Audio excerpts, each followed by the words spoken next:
Well, hello, everyone, and welcome to the Cultural Table Summit, virtual summit that is happening today. Listen, this summit is going to be one to remember. We have some amazing guests on that will be speaking today. It's just going to be great. Listen, I want all of my people to make sure that you're engaged when you peep in. I know some of y'all may be working. I know some of y'all may be spending the day out, but when you peek in and peek out, let me know you're here. Comment, let us know that you're here. If you have any questions along the way, let us know as well. All right. I do see we have Miss Aline Ford. We have Sweet Pea. Grown woman, don't try me. Listen, we have all of the people in the house, and I know that y'all are going to be coming in and out as the day goes on. All right. I first want to say here that I will be, y'all know me, I am Chef Don Don, and I will be your host and moderator for today. All right. We are here to educate, empower, and elevate. All right.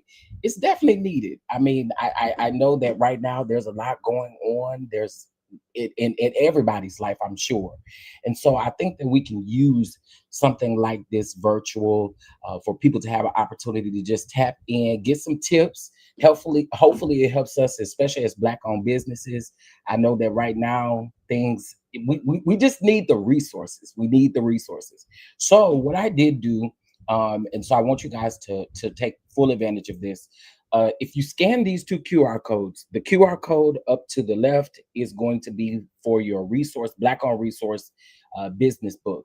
Now, I want to go ahead and let you guys know that that is going to be updated all of the time, okay? Because I want us to have those resources available to us in case if you need, we have an attorney that will be speaking today. Maybe you may need her services. Well, this will be an easy way for you to go ahead and make sure that you book her, okay? Same for the summit program. You scan that QR code, and the times that we're going to try to stay on schedule as much as possible, but the times of each panel and everything is going to be there as well for you, okay? All right. So we have quite a few guests here. We will have Sheridan S. Davis. You guys know that Sheridan S. Davis is actually going on tour with me for the Cooking Up Mess with Chef Don Don tour. She will be with me. You guys know that she's an author, she's a speaker, so she will be here today. We also have Kai Mitchell. Shout out to Kai.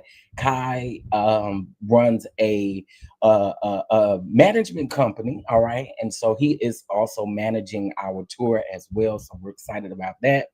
And then we have a couple of singers, okay, that's in music.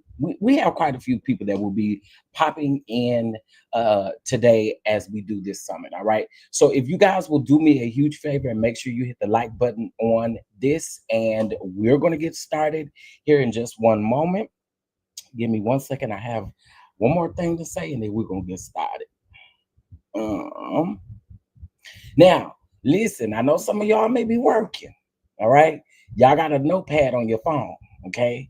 You may need to take some notes, all right? That's what that's the purpose of a summit. You may need to take some notes in regard to something that you might hear, may stick out to you.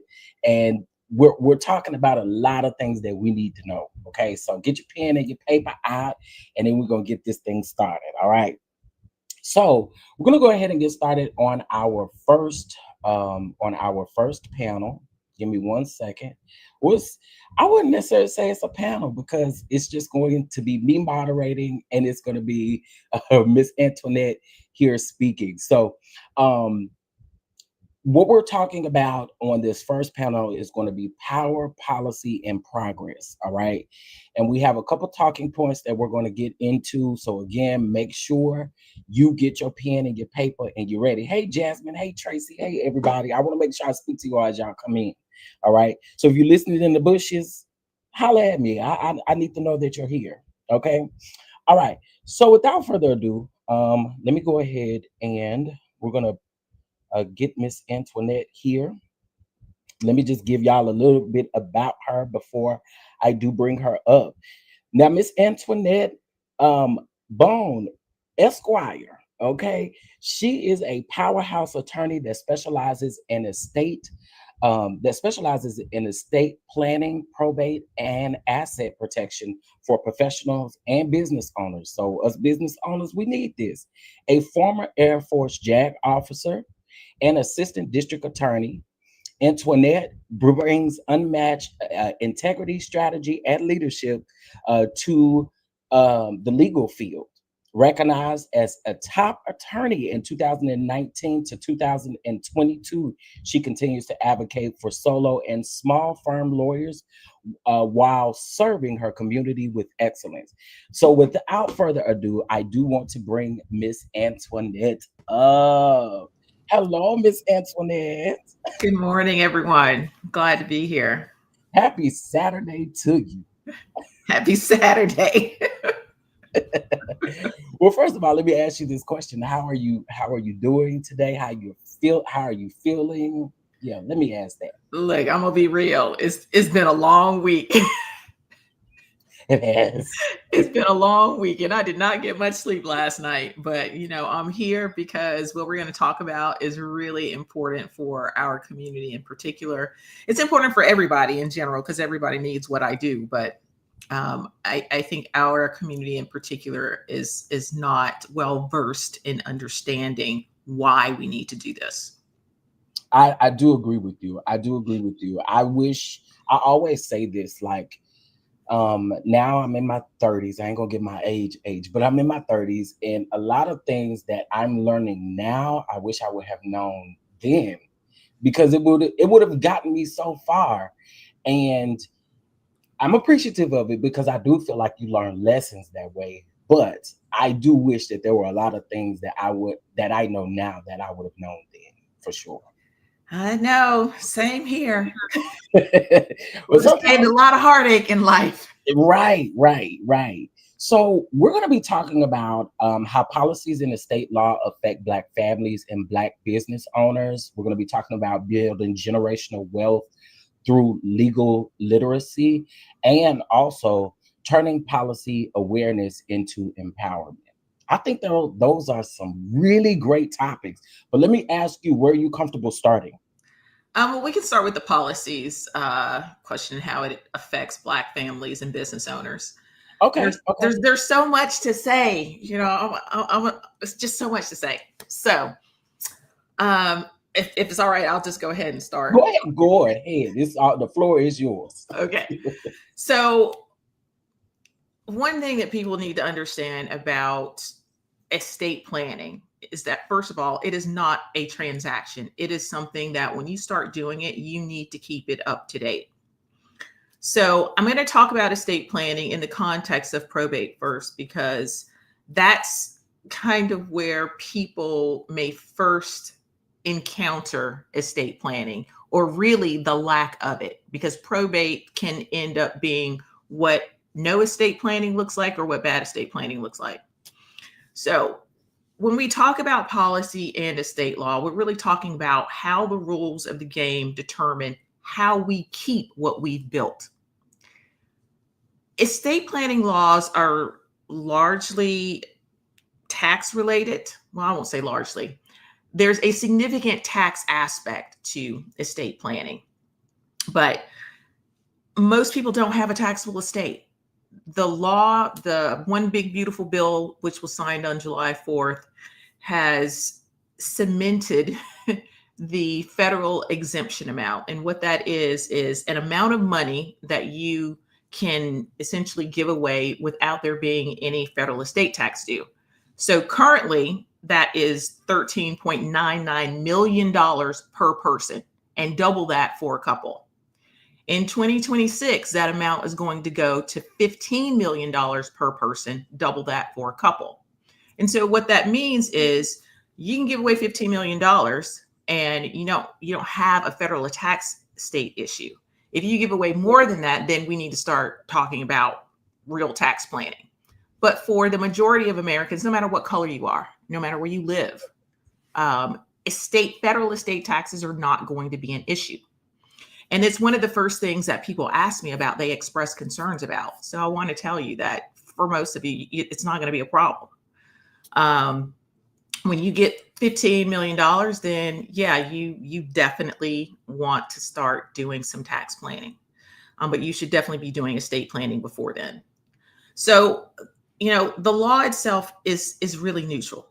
But understanding how to use it and the information about it is not equally distributed. Now, the information is out there to be had, but you really need to be very mindful about who you are getting your information from. Everybody on YouTube don't know what they're talking about.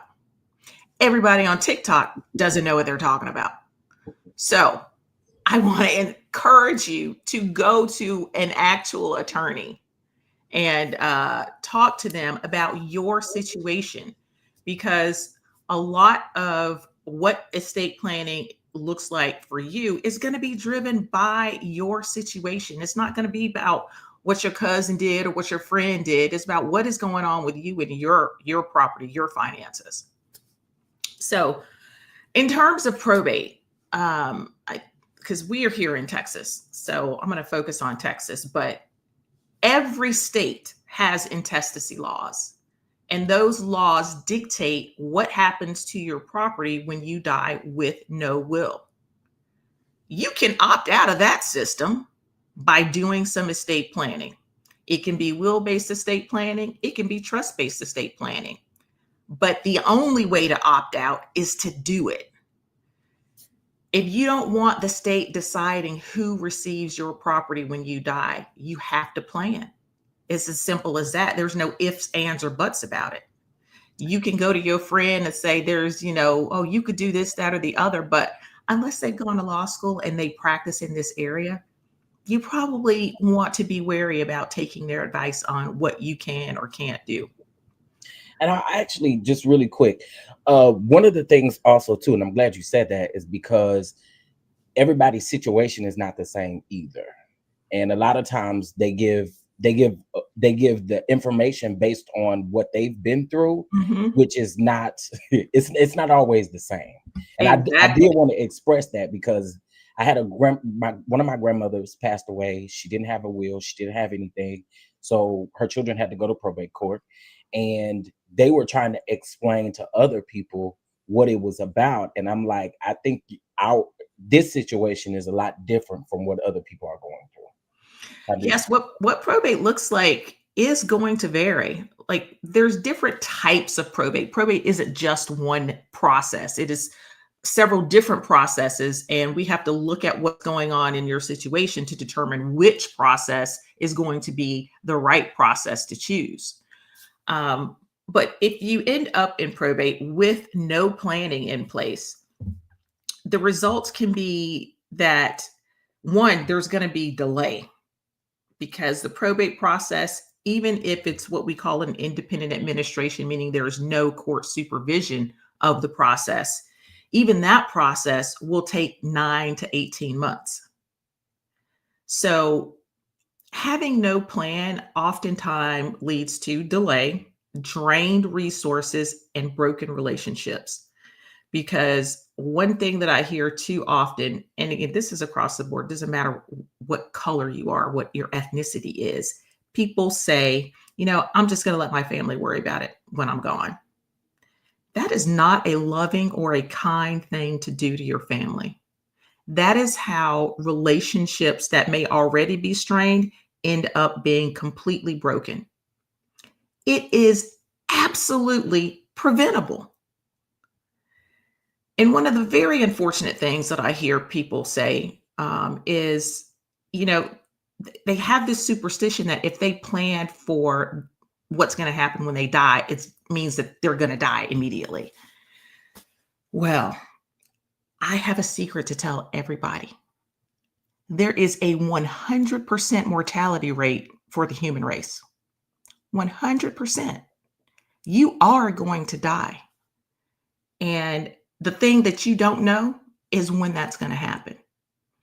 And so you can either be prepared for that, or you can prepare your family for that, or you can leave them a hot mess. The choice is yours. I want to strongly encourage you not to leave a hot mess for your family. Because again, this isn't just about the transfer of assets, it is about relationships as much as it is about the money. So for Black families, wealth isn't always lost because we haven't created it. It's lost because we didn't protect it on paper. You know, telling your family what it is you want to do without actually documenting it is ineffective planning. You basically have done absolutely nothing. You have to put it on paper for it to be recognized. You may not like it, it may seem burdensome, but that is what you must do if you want to be an adult and be responsible. You got to plan on paper. So, estate law reflects our participation in the economy. Over generations, lack of legal access and guidance has caused millions of dollars to leave Black households.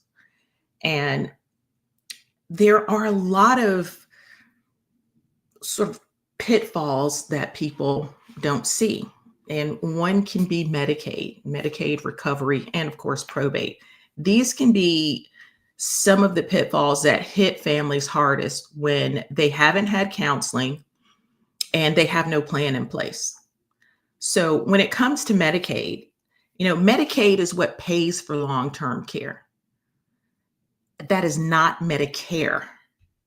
Medicaid is a government benefits program that is means tested. And when I say means tested, what I mean is that the government is looking at how much money you have to determine as part of the determination of your eligibility for those benefits.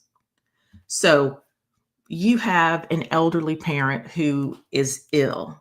They really can't take care of themselves anymore. And they need long-term care. They need medical assistance. Maybe you can't do that for them. So we're looking at getting on this public benefit program to pay for their care. Well, you should understand that Medicaid is like a loan. The government will pay the money for the care. But when that person dies, the government wants their money back. And that is where Medicaid estate recovery comes in. So a lot of times the only asset in someone's estate is their house. It's the largest and most valuable asset. And if you haven't taken steps to protect that asset upon your death, then the state can force that property to be sold to get repaid. Plan to not be on Medicaid. You should look at Medicaid as a resource of last resort, because the quality of care that you get on Medicaid is not going to be the best care. Across the board, if you are poor, no matter what race you are, if you are poor and you can't afford medical care, a lot of these facilities are not the best of facilities. And the really good ones, unless you can have afforded to pay to be there before you essentially ran out of money, then you're unlikely to get into one of those really nice facilities. You're going to end up in some place that smells like urine, and the staff are not the most attentive or caring. If you love your parent, if you love yourself, you don't want to end up in a place like that. And again, ending up in a place like that can be absolutely avoidable, but that takes planning. It takes decision making. It takes having hard conversations with your family. So when it comes to business ownership, really quick before we move into the business. Yeah, break up with the questions. I was going to say, if anyone in the chat has any questions before we move to the business side of it, please let us know. But we do have one question from Tracy. She said, I want to know how the big bumbling bill affects buying a home and first-time home owners programs. I am really not qualified to answer that question. I don't deal in real estate. That's probably a question better suited for a real estate attorney or even a realtor. Okay. That big ugly bill, that big ugly bill is definitely something though. But yeah, so if we have any other questions, I'll bring them up. But now we can go ahead and move over to the business side of things. And good morning to everybody that's popping in. Yeah. So when it comes to business owners, unfortunately for many Black businesses, they don't survive beyond the founder. And it's not because of a lack of success. Again, it's a lack of structure and planning. So people start businesses and they think all that they need to do is at a minimum, go and file documents with the Secretary of State. And, they're off to the races. They're off to making money.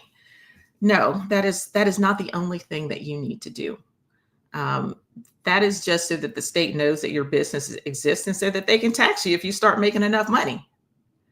What of the other things that you need to do are to get an operating agreement, even if you are a single member LLC. So you start your business, it's just you. You're going to be a single member LLC. And there's really no reason for you to incorporate as any other type of entity. An LLC is just got some great benefits and flexibility to it.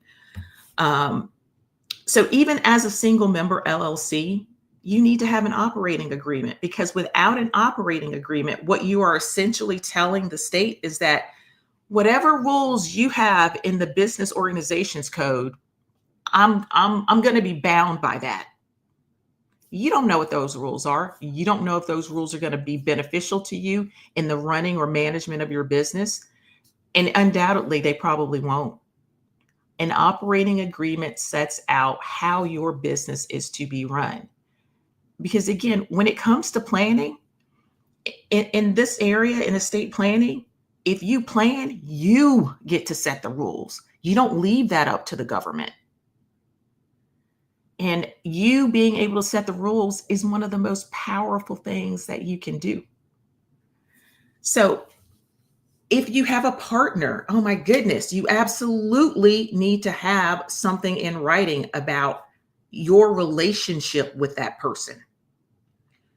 Um, if you plan on the business surviving the incapacity or the death of one of you, you need to have a buy sell agreement.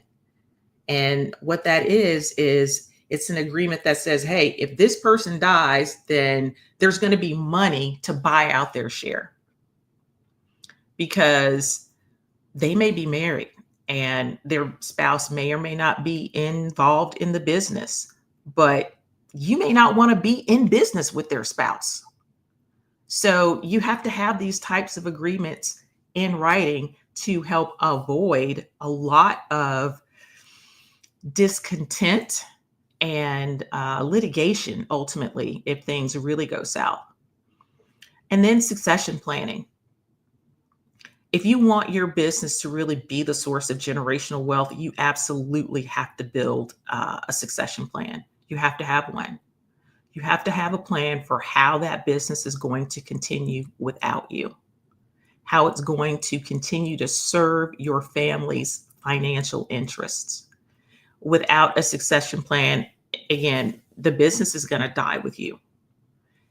And I mean, that succession plan may look like I'm going to leave my business to family members, or I'm going to sell my business upon my death. And then that's what I'm going to leave, is this nut for my family to continue to build wealth into the future.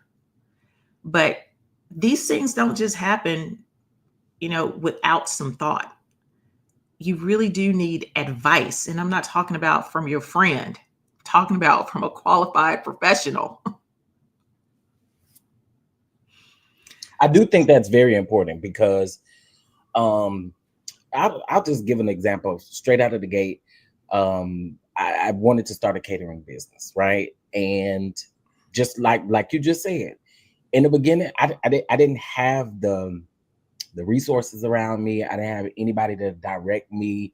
So here I am thinking I'm really doing something. I went down and I got my DBA, and I got doing business as, and here I am now. Let me go get my tax ID number. And then now, eventually when I get the money, I'll turn it into an LLC and I'll do this, not realizing that, there's a better way to do this, because this ain't it. This is really not it. This is not doing business as doesn't protect you in any type of way.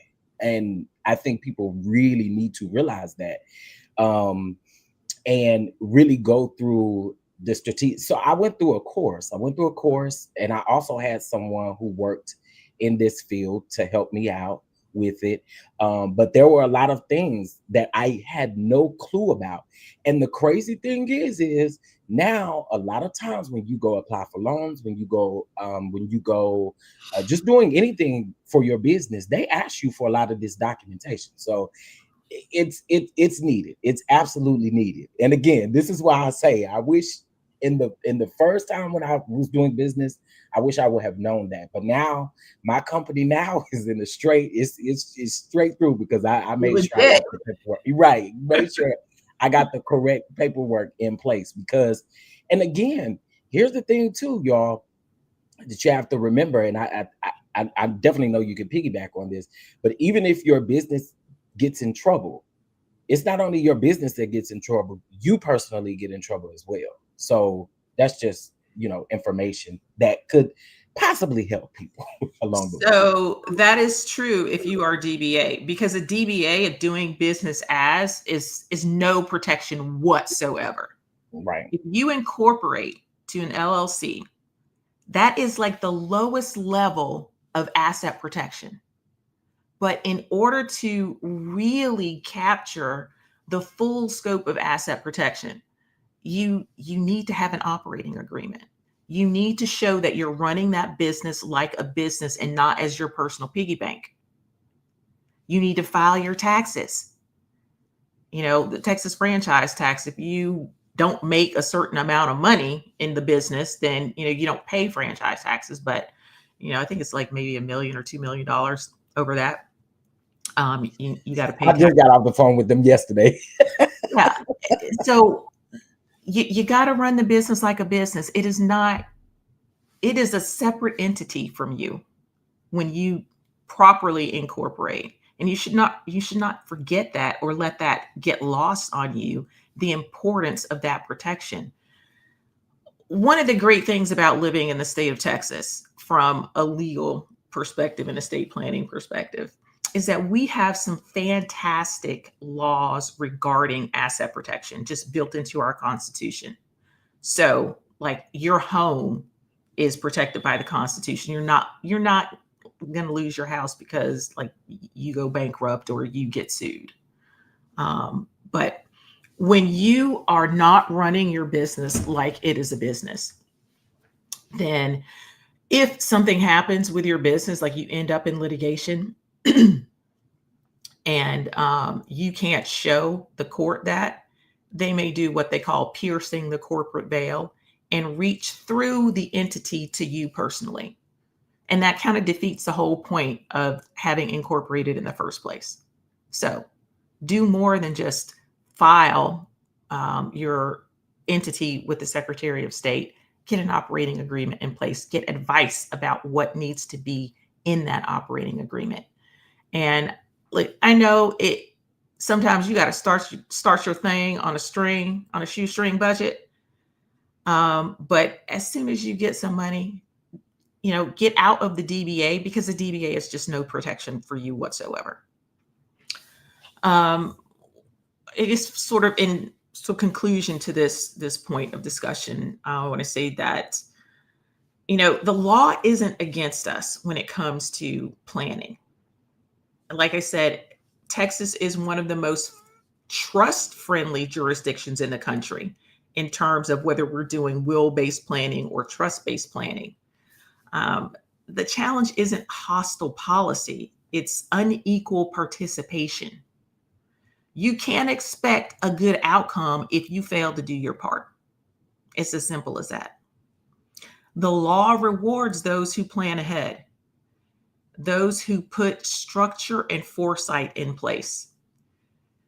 Like, everyone deserves access to high quality legal planning, but affordable should never mean cheap.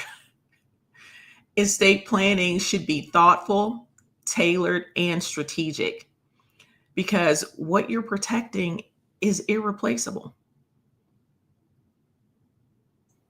So, taking the time and the effort to plan is a form of activism. It's a way to ensure that your families and our stories and our legacies stay intact for generations to come. But if you fail to plan, it will get dissipated, and quickly. Yeah, listen, y'all, this conversation is super, super important. I hope you guys are taking your notes, especially if you own a business, and especially just for your children, your grandchildren. You don't want to put them in a position. I think that's one of the hardest things that I've gone through, is losing my mother and my mother not having a plan. It's tough. It is so tough, especially when she owns property and she owns this and she owns it. It is tough. And like you said, it is important to have this planned out, because again, what it does is it damages further relationships within your family that don't, we don't got to do it. We already going through enough, so we don't really have to deal with these things. And I think, again, a lack of resources, well, there's not a lack of resources, it's a lack of not knowing, or not knowing where to get it. And so we appreciate that. Thank you for that. I really I really appreciate that. Let me see. Brown Mama has a question. Good morning. How often should an estate plan be updated, and should a provision be added for future grandchildren? So I recommend updating your estate plan at least every 3 years. And why do I say that? It's not necessarily that your will may need to plan or I mean your will may need to change or your trust may need to change. But estate planning is not just about what happens to your stuff when you die. It's about disability planning as well. So what's going to happen to you if you become incapacitated? And so there's a whole slew of documents that you should be looking at as being a part of a comprehensive estate plan. Those would be durable powers of attorney for finances, a medical power of attorney, a HIPAA release, a directive to physicians, a pre-need declaration of guardian, an agent for remains, and instructions for remains. Now, in terms of provisions for future grandchildren, documents are going to typically be structured in a way that it will take into account future children being born, whether that be you having more kids or potentially your grandkids being taken into account. But the more pointed question is really, are you trying to do something specific for these future grandchildren? If so, then that may necessitate a change in the part of the plan that deals with what happens to the stuff. But if not, then you probably don't need to make any substantive changes to a will or a trust. I like that. I like that. I like that. I like that. Do y'all have any other questions? Hey, Kimber. Hey, Brittany. Hey, Ray Mill. Hey, Janetta. Hey, everybody. I appreciate y'all for being here. If y'all could do me a huge favor and hit that like button. Let me see. I think we have one more question. Good morning. Thank you for this useful information. Would a date on death deed be beneficial? Oh, I think they mean transfer on death deed. Oh, yeah. So, well, yes, it can be beneficial, but what's our goal here? What are we trying to do? I mean, advice needs context. So a transfer on death deed is a way to potentially just eliminate the need for probate. If your house is the only asset that you really own, you can do a transfer on death deed to transfer that upon your death to whoever it is that you want to have the property. But you got to make sure, in order to actually avoid probate, that any other asset that you own has been dealt with. In the estate planning world, we call this poor man's estate planning. So you can do things like transfer on death deeds. You can do beneficiary designations on bank accounts. And if those are your primary assets, then, it's possible that you can avoid probate. There's even something you can do in order to transfer your motor vehicle to someone.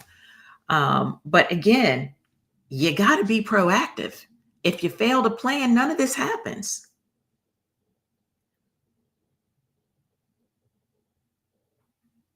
Yeah, listen, y'all, we got to be proactive. I appreciate this. This is very, very beneficial to us, and hopefully this information is good for y'all, and hopefully y'all jotting this down and doing what you need to do with it. So before we move on, I just want to make sure we're good with the business and we're good with this topic, right? Yeah, because I think we're going to move into succession planning and trust creation, legal protection. Yes, that is next. Okay, so now we're going to discuss building the generational wealth through a legal literacy. All right, I'm gonna give you the floor on that and let you take that. So we've kind of already talked a little bit about succession planning and the importance of structures in legal planning and asset protection planning.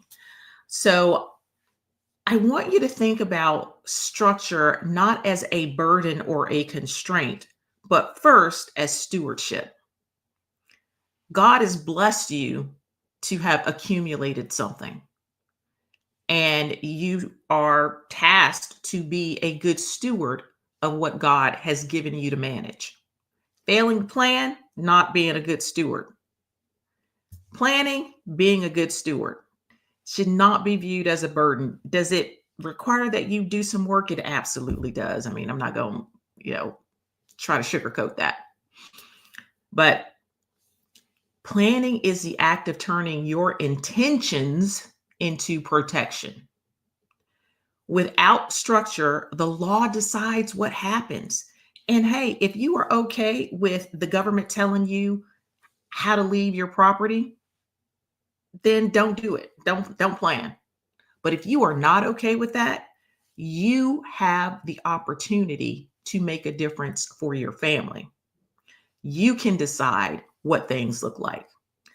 Legal documents are your way of telling the courts and the government, the state, and the next generation of your family how to protect what matters most to you. They are your instructions for peace, and that's PEACE. So structure provides continuity. And when you have a plan in place, your family doesn't have to guess. The government doesn't have to guess. They follow the plan that you have put in place.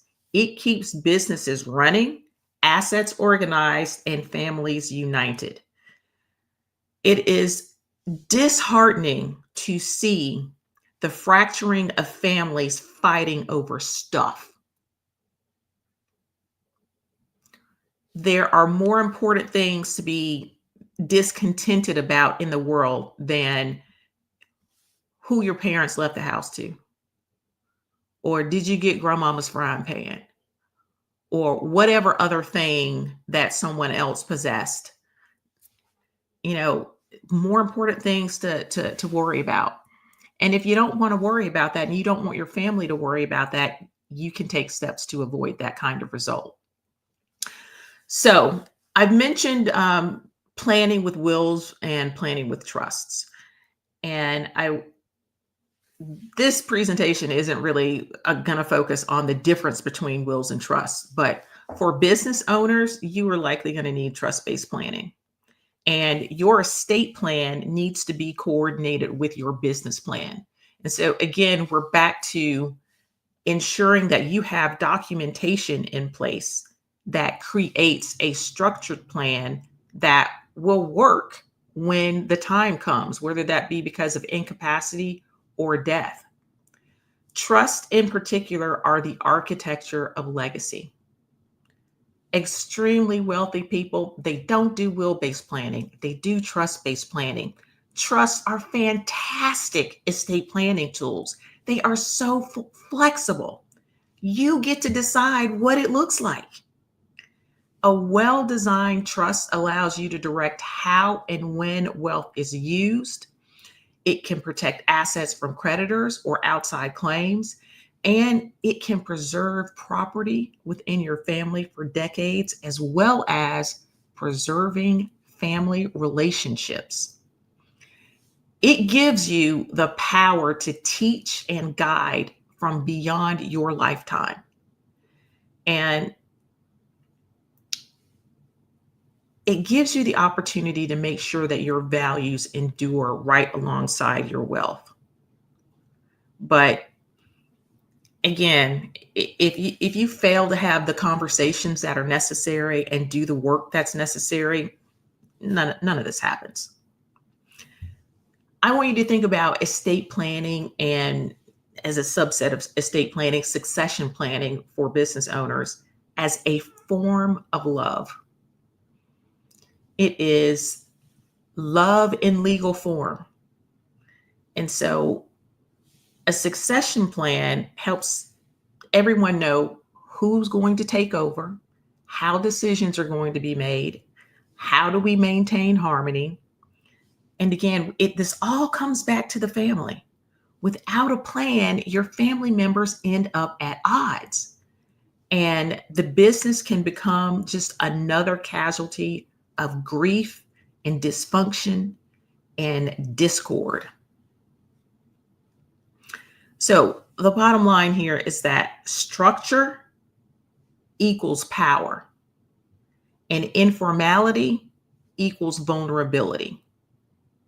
You cannot rely on verbal promises or we'll figure it out later or, I got you. The law doesn't recognize any of that. What you have to have is a writing. Structure turns love, labor, and intention into a protected legacy.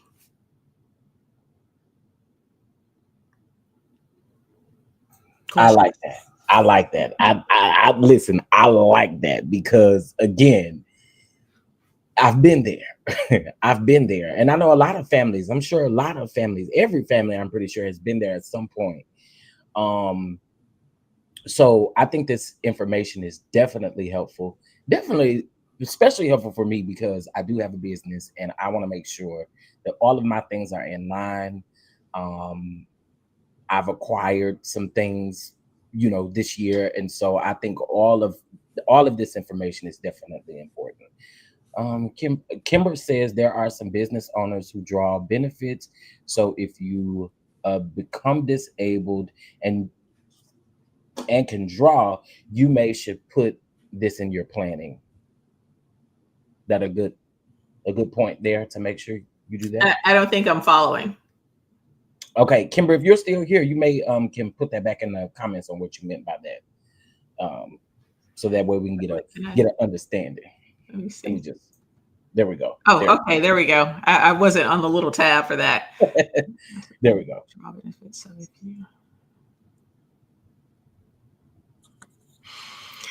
Um.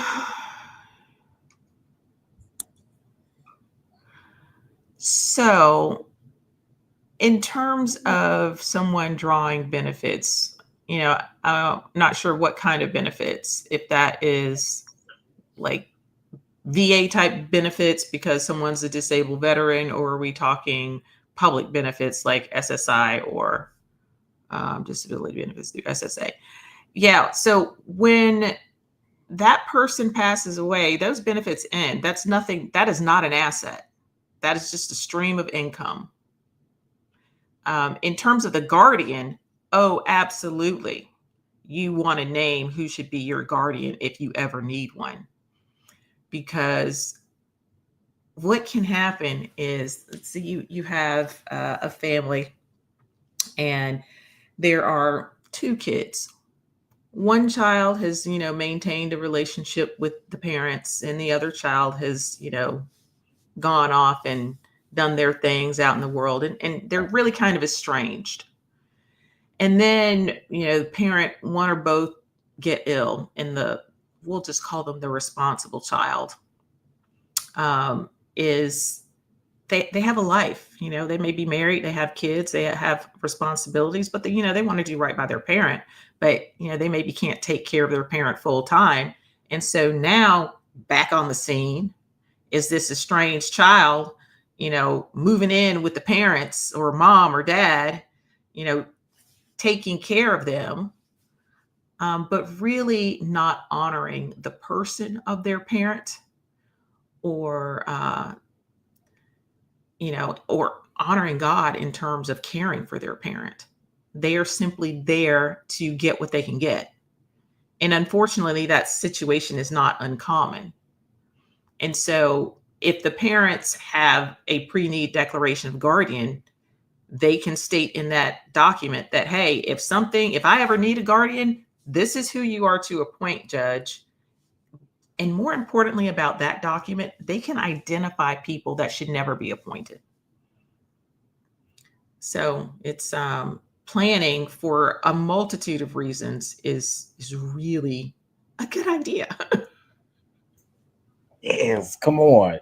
Shakana is in the chat. Shout out to Kai being in the chat. He said, "This is good information. Let's get our business in order." And that is so true. The saying is, get your house in order. This Yes. is where we would need to get our house in order. Get your house in order. This is where we need to get our house in order. Okay.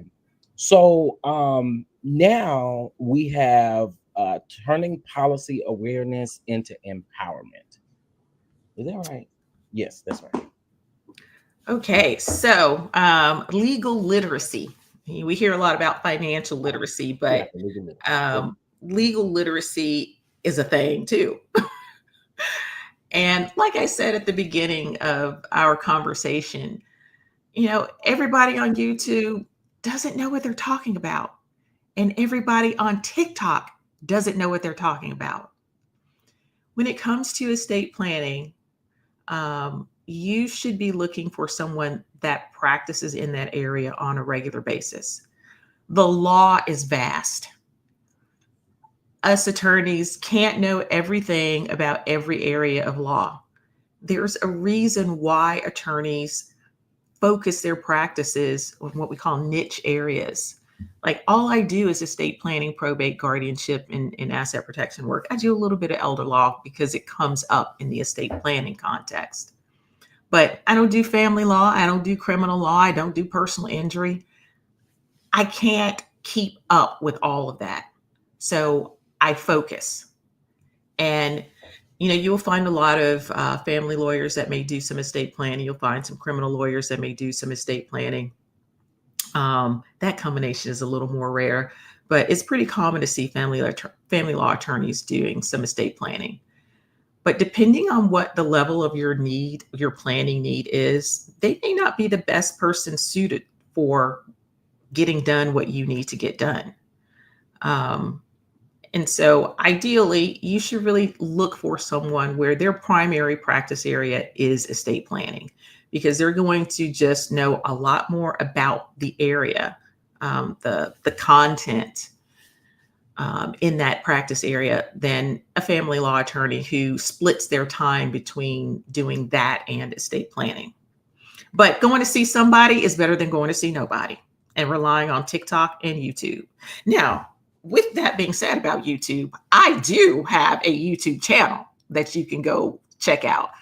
There's a lot of videos on there that are real real information about legal topics related to estate planning and probate, and a little bit about guardianship. So do go visit my YouTube channel.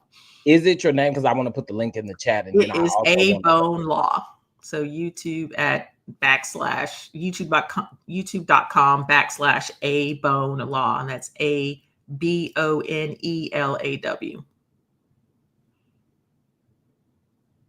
I found it, so I'll put it in the chat.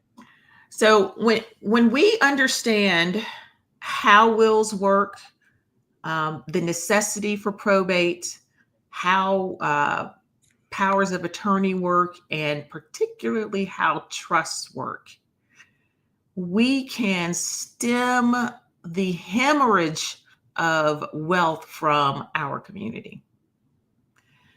We can stop the loss of wealth and the confusion that exists out there. When you take the time to actually get educated by someone that knows what they are talking about, you cannot take advice from everybody. It's just as simple as that. Your friend, your cousin, your coworker that may have had a death in the family, the advice that they give you may not be the advice suited for your situation. You need to go and talk to somebody, especially if you have a death in the family. I see too often, and I know it's because people don't know, because this is what I hear all the time. Well, I didn't know I needed to probate. You need to probate, more than likely. Or at a minimum, you need to go talk to an attorney to determine if you need to probate. In Texas, we don't have an unlimited amount of time to get that done. The law gives us 4 years to get this probate started. So do not delay. If it's been more than 4 years, the problem that presents itself is that now you can't get that piece of paper called letters testamentary or letters of administration that say you are now empowered to deal with the assets of this person to wrap up their affairs. So when you don't have that paper, it makes the process of wrapping up their affairs incredibly challenging, more challenging than it needs to be. And so you're like, well, what is probate? Let me drop some knowledge on you real quick. Probate is about ensuring the chain in title to property is known to the world. So what does the person in charge of the probate process do? That person is either called the executor because there's a will naming that person, or that person is called the administrator because there's no will. The job of the executor or the administrator is to identify the property, gather the property, deal with creditors, identify the beneficiaries, and distribute the assets to the people that are supposed to get them. When we die with no will, the court has to determine who our heirs are. If there is somebody that's related to you that you did not want to be considered an heir to your estate, well, guess what? So sad, too bad. The law has determined that they are, and they're going to get it. So we have to move from reacting to life to preparing for life.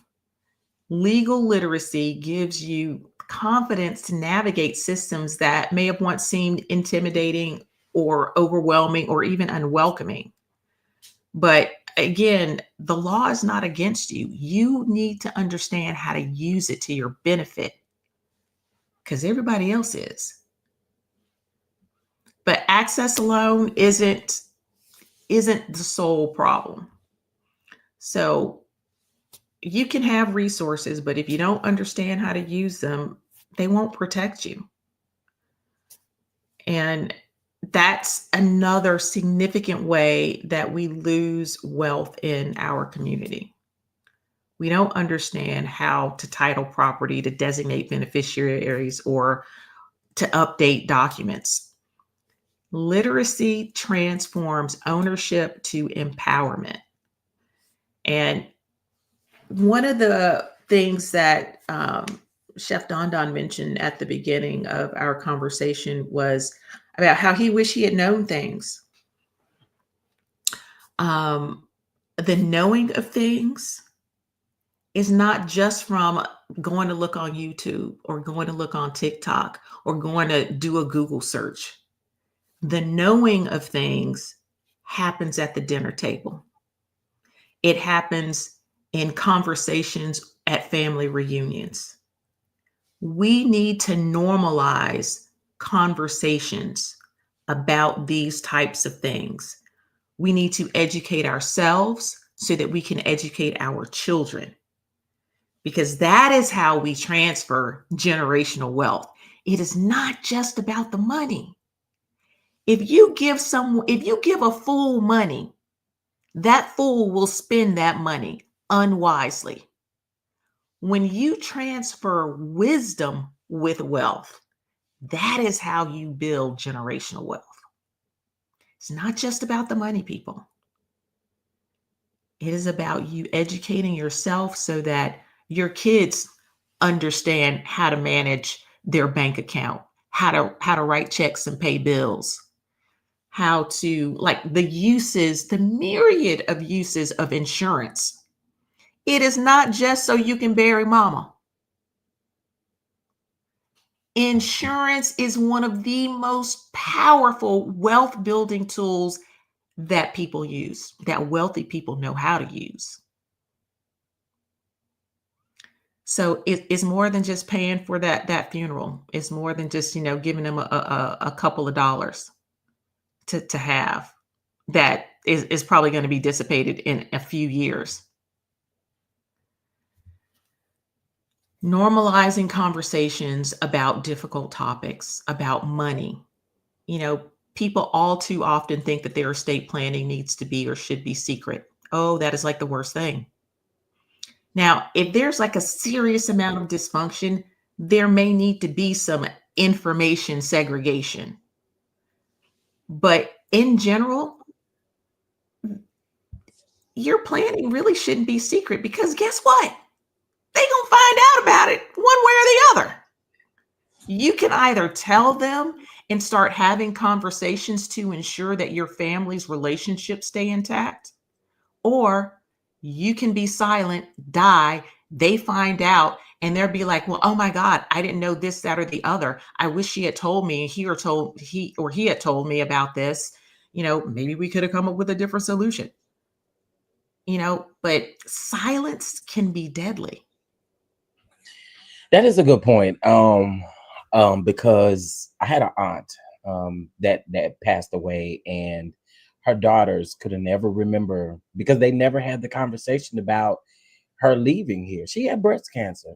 Y'all should have definitely had the conversation. And then when the time came to not only have her funeral, but even everything that was left after that, the home, the cars, everything, it was a big mess. It was a big mess. And my family stopped talking to each other for at least 3 to 4 years. Mm-hmm. And to me, we as a community, y'all, we have to do better with these conversations. They're tough. I think tough conversations they have to happen. They have to happen. That's the reality of it. But I appreciate this because I'm seeing people in the chat, hey Terry, that they are saying that this is great information. This is information that we need to know because a lot of us don't know it. A lot of us don't know it. A lot of us are coasting along life. And when something happens, well, we either handle it then or, yeah, I mean, you don't have much of a choice at that point. So I appreciate this. I really do. I appreciate this. So, a couple other things I want to say before we close. The family destruction is real when you just leave this to chance. And one of the things that I am working on, we talk about generational wealth in our community. We want to build generational wealth, but it's a buzzword. But true generational wealth is, again, so much deeper than just dollars.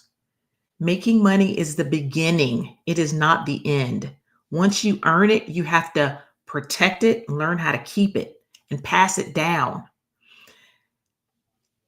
But when we pass that wealth down, that financial wealth, we have to pass down the wisdom that makes sustaining it possible. If you got kids, family members that do not appreciate what wealth can do beyond buying them a Prada purse or Gucci this or that or the other, then all your hard work to preserve that money is going to be for naught. Generational wealth requires more than just good investment. It requires intentional family culture. It is about instilling values, discipline, and a shared purpose across multiple generations. Without that foundation, the money won't last. We've all seen stories of wealth disappearing in a couple of generations. And it's not because the system failed. It's because there was no structure. There was no shared vision. It is because we as individuals have failed to do what we need to do. So I know that those conversations about this type of thing are difficult and that there are people out there that don't want to have them. I saw a couple of comments about that.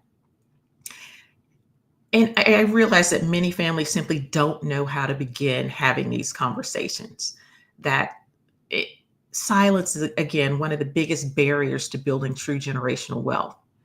And so I'm developing a new tool to help families start those types of conversations. It's a way to connect legal planning, communication, and values in a practical, guided process.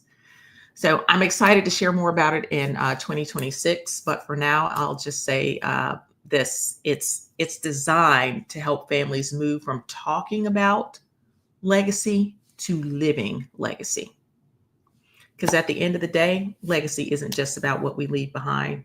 It's what we build into the next generation. And wealth, when rooted in wisdom and structure, has the power to outlive us all. I love this. I absolutely love this. I absolutely love this conversation because I've gone away with a lot. And to answer your question, Bama Girl, yes, you will still have access to this live. So if you need to play it back, that's why we're live, just in case. So if you need to play it back tomorrow, Monday, to tell your family, listen, we need to have these conversations. We got to have these conversations. So yes, it will still be available.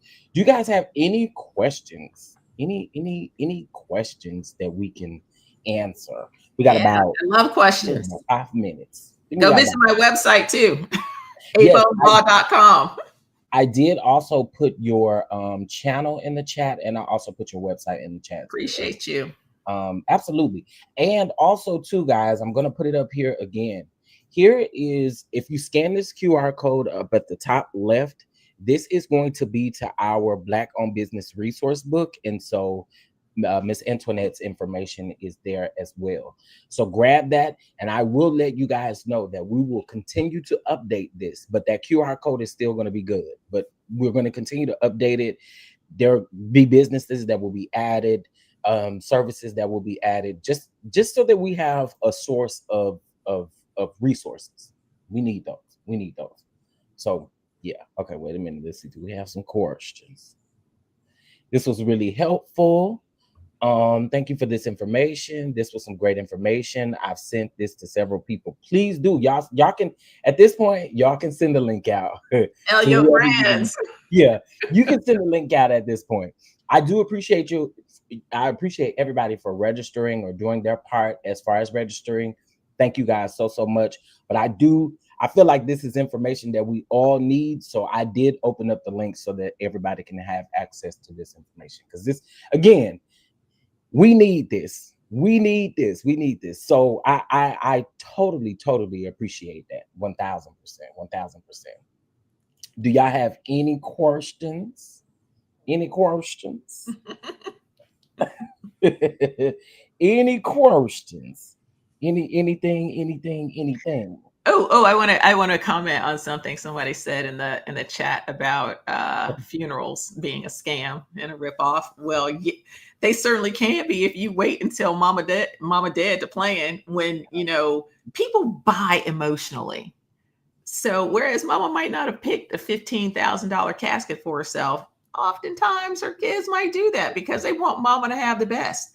But I went to a conference recently and learned about some very interesting ways to deal with your remains upon your death. So it's not just being buried in a casket. You don't have to be buried in a casket. You can go straight up old school and get wrapped in cloth and put in the ground. You don't even have to be embalmed. There's a place in Texas where you can get buried that way. I forget what it's called. There are different types of cremation. It's not just fire cremation. There is a water cremation. That was very interesting. I found out about that because I have a friend who works in the business, and I had no clue about that. And I thought, well, how is that even possible? Like, I know it's really really interesting. Right. And then, okay, so the one that really appealed to me is it's human composting. And so, they put your body in with like some dirt and some other stuff, and they basically just let you compost. You end up being turned into a couple of bags of dirt, which then can be used to, create a tree. Your soil for a tree, giving new life in a different way. That's So yeah, that's really different, but that is definitely. I mean, that's certainly not going to be for everybody, but that's different. Well, now y'all, when y'all tell y'all family members, I want to be cremated, you have to be a little bit more specific now about the cremation you want. I like the idea of nourishing a tree. So yeah, you know what? My son doesn't want my cremated remains in a bag or a vase or anything. And how many people actually go to that cemetery to visit their dead relatives? I don't want to burden my kid with that. Yeah, my mom has been deceased for 12 years, and I've been at least maybe 4 times within those 12 years. Exactly. Yeah, and 2 of them was because someone else in my family had passed away, and they're at the same cemetery. So, other than that, and I think that that's a whole nother conversation, but that's a whole other conversation, but I agree with you on that. I do. Aaron, hey, Aaron. Aaron is also going to be one of our guests as well today. I don't care what they do with my body. My mother used to tell me that before she passed away, she knew she was sick. She had several things going on with her. And I never would understand. She used to always say, I don't care what y'all do with my body, but I want my funeral to be in the evening. And I thought, wow.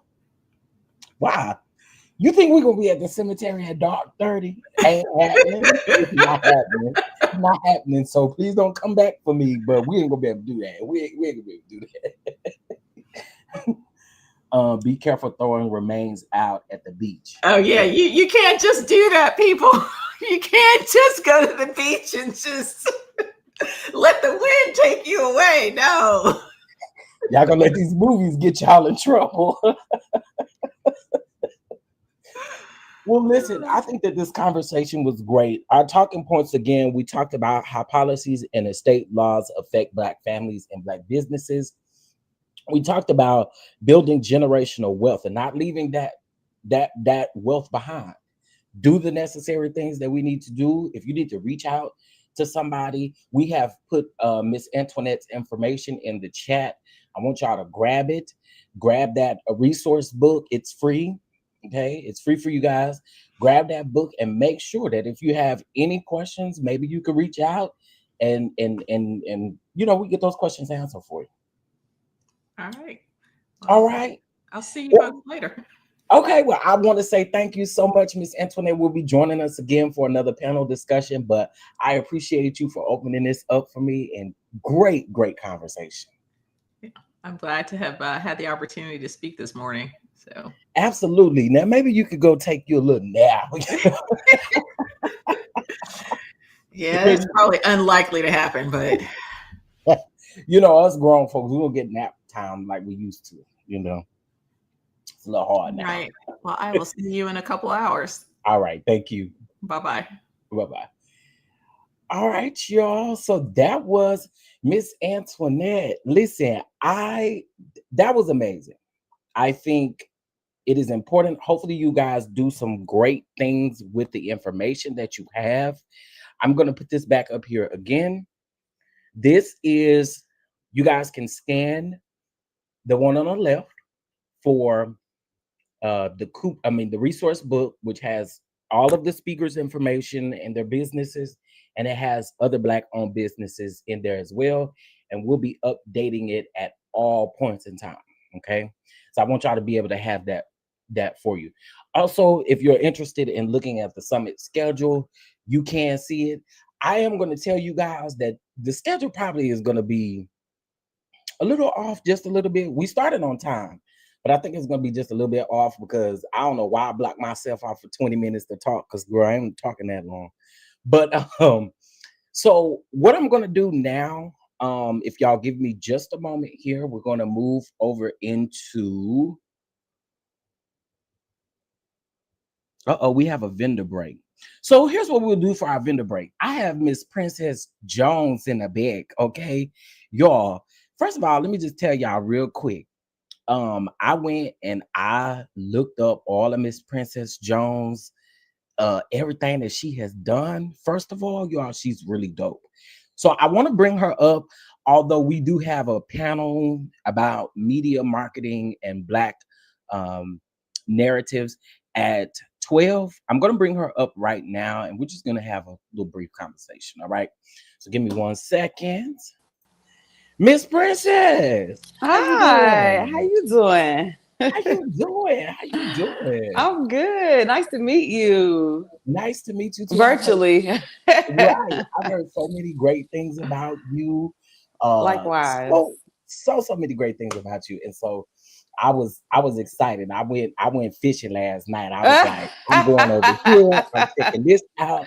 I'm checking this out. I'm checking this out. But I also want to say this to everybody in the chat. Shout out to our Black queens for coming through and showing us how it's done. Okay, I definitely want to say that.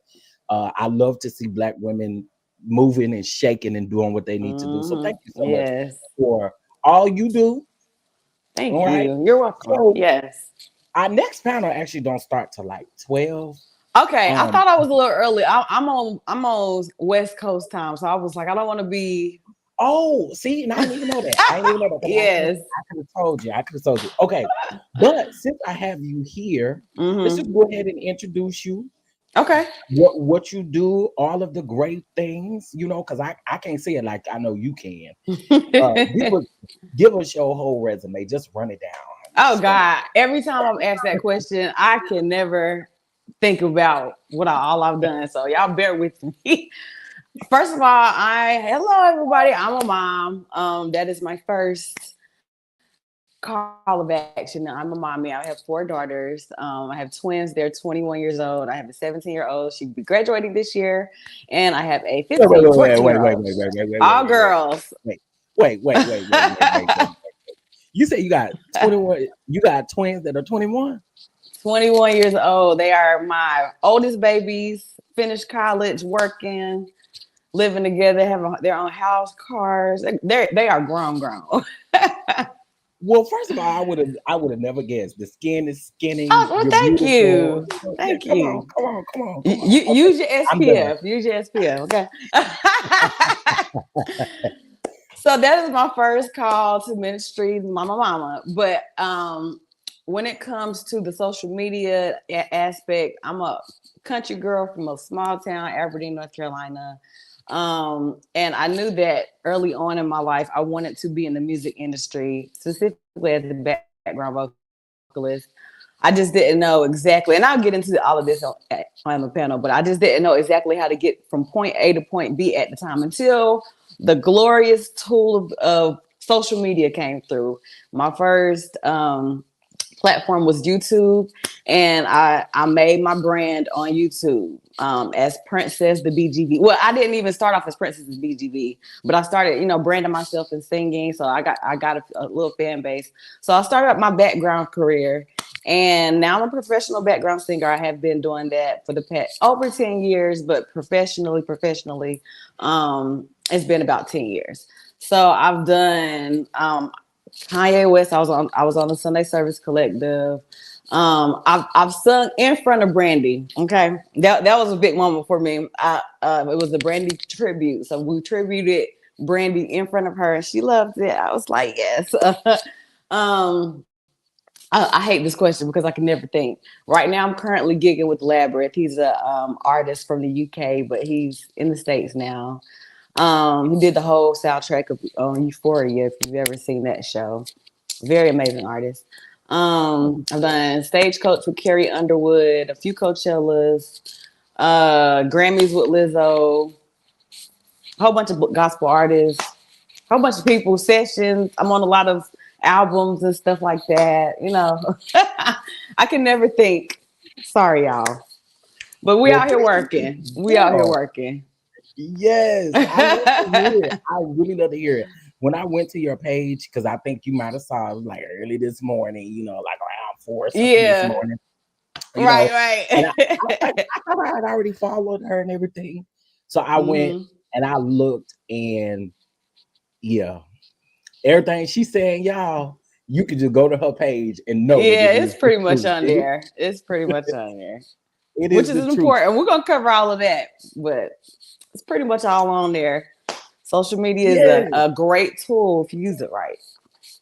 If you use it right, that's the key. If you That's the use it right, key. Yes. if you use it right. Yes. Well, I love to hear that. Okay. So, um, mm, what else can I ask you? I have a few minutes. What else can I hmm ask you? Okay, who are some of? I don't want to ask you that because yeah, I would be a little upset if somebody asked me who was my favorite gospel artist to work with. But since I like gospel Oh, music, can you give me a few, just give me your top five, like your top five that you've worked My with. top five. Mm-hmm. Okay. Well, Corey Henry, he's not a gospel artist per se, but he has a gospel album that he did win a Grammy for. I'm currently gigging with him, so I do the church experience with Corey Henry once a month out here in LA. So if you're ever in LA at the end of the month, come through. It's a good time. Is he I a organ player? yes. Okay, thought so. He does he does a lot of stuff, but I'll say number one, that experience has been my number one. Sunday Service Collective. That's always going to be one of my top gospel groups that I've worked with, just for a plethora of reasons. Everybody on there can actually sing, and that's why everybody was individually mic'd. Miranda Curtis, she's amazing. She's just that lady right she's there. a master class. Like I have to sing with her next month, but I was able to sing with her last year for an event here that they do once a year, and it's going to be the same event that I'll be doing here this year with her. And I was just in awe, like, yo, this lady is insane. Of course, I have to say my sister Ruth LaAntra, she's a gospel artist. She's my number one favorite because she's really how I got my start in this industry. And she's my baby. And who else? I know her. Let me see. Hmm. I want to say Kiara Sheard. I've been able to sing a few one-offs with her. I did the Brandy tribute with her, and then it was another event in Atlanta. It was a lot of artists, and they were switching out. So she was one. She's just funny. She's a funny. She is a goofball. That girl is a goofball. She's But really, her really mama the funny. same way. Her mama, the women the same way. They are goofy. They are goofy. Yes, they are but they are straight to the point. They know how they want their stuff to sound. I did the SOAR Awards in Chicago a few years ago, and the Clark sisters were on the set. So we did the house BGBs had to sing for everybody. And Jackie is the one who looked back at me because I was singing soprano. She was like, I need a little bit more because Karen was leading. She was, I need a little bit more. So I had to give her more. I said, yeah, they are straight shooters. They're gonna tell you. straight shooters. Okay, I love that. I absolutely love that. And Kai had to tell me all about the BGV. TBGV, yeah. I've seen it, but I didn't know what it was until I met him and we started talking a little bit more. And I got to thinking, okay, so Ruth, she has a song that I really like, and I can't even think I had go. It's probably just as. She remade that song In My Name, but it might be another song that you're thinking about because she has a few. I gotta look it up because it would bother me. It would bother me if I don't. But this is how I think I was introduced to her. Back then, when you first got a car, you used to like to bump the little Sirius XM radio, and so she used to come on Sirius XM radio. Yeah, the Kurt Franklin station. Yep. Let me see, because it's gonna bother me. Is this it? This is the album. Hi, the song Count It All Joy. That's Count It All Joy, yeah. Count It All. That was her first albon. Yeah. This one right here. This one right here. Yeah. That's me on the BGBs. Come on. Yeah. Well, listen, we'll be back. Okay. We're gonna take a breather, a break, because y'all, I need to go get ready for this cooking session too. Okay. So gotta give me a minute. Now the live is gonna keep going, and there's gonna be a song that's gonna play. We'll be back, I'll say at 11:55. Can we do that? Is that okay, guys? Is that okay? That's what, 20 minutes? 25 minutes. Is that good? Everybody, let me know. Love Sunday Service Choir. Me too. Me too. Me too. The singing is impeccable. Yeah, the singing never doubt. all been impeccable, I think, with them. And then when they revamp SWV song. Oh yeah, Rain. Yes. Listen. Rain, lovely. Yes, I love that song. So Kai says hi as well. I don't know if you can see the Hi comment. Kai. Yeah, I said hey Kai, my baby. So we'll be back at 11:55, y'all. Okay. Again, like I said, music will be playing. And I'm just gonna go get prepared because immediately after this next panel, we're gonna do a live cooking show and we're gonna do shrimp and grits. Oh, okay. Okay. So I'm gonna take you down and then if you want to click the link and come back, that's fine. Or if you want to stay here, whichever way you want to do. Yeah, I'll come back whenever it's time for the panel. Okay, all right. 11:55. We'll be back, y'all. Okay. All right. Bye.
Baby, take it all off for me. Just take it all off. And you bad, let me tell you where to sit that. Then break you off just like a Kit Kat. Baby, take it all off for me. Just take it all off. And you bad, let me tell sit that, then break you off just like a Kit Kat.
Said you needed space,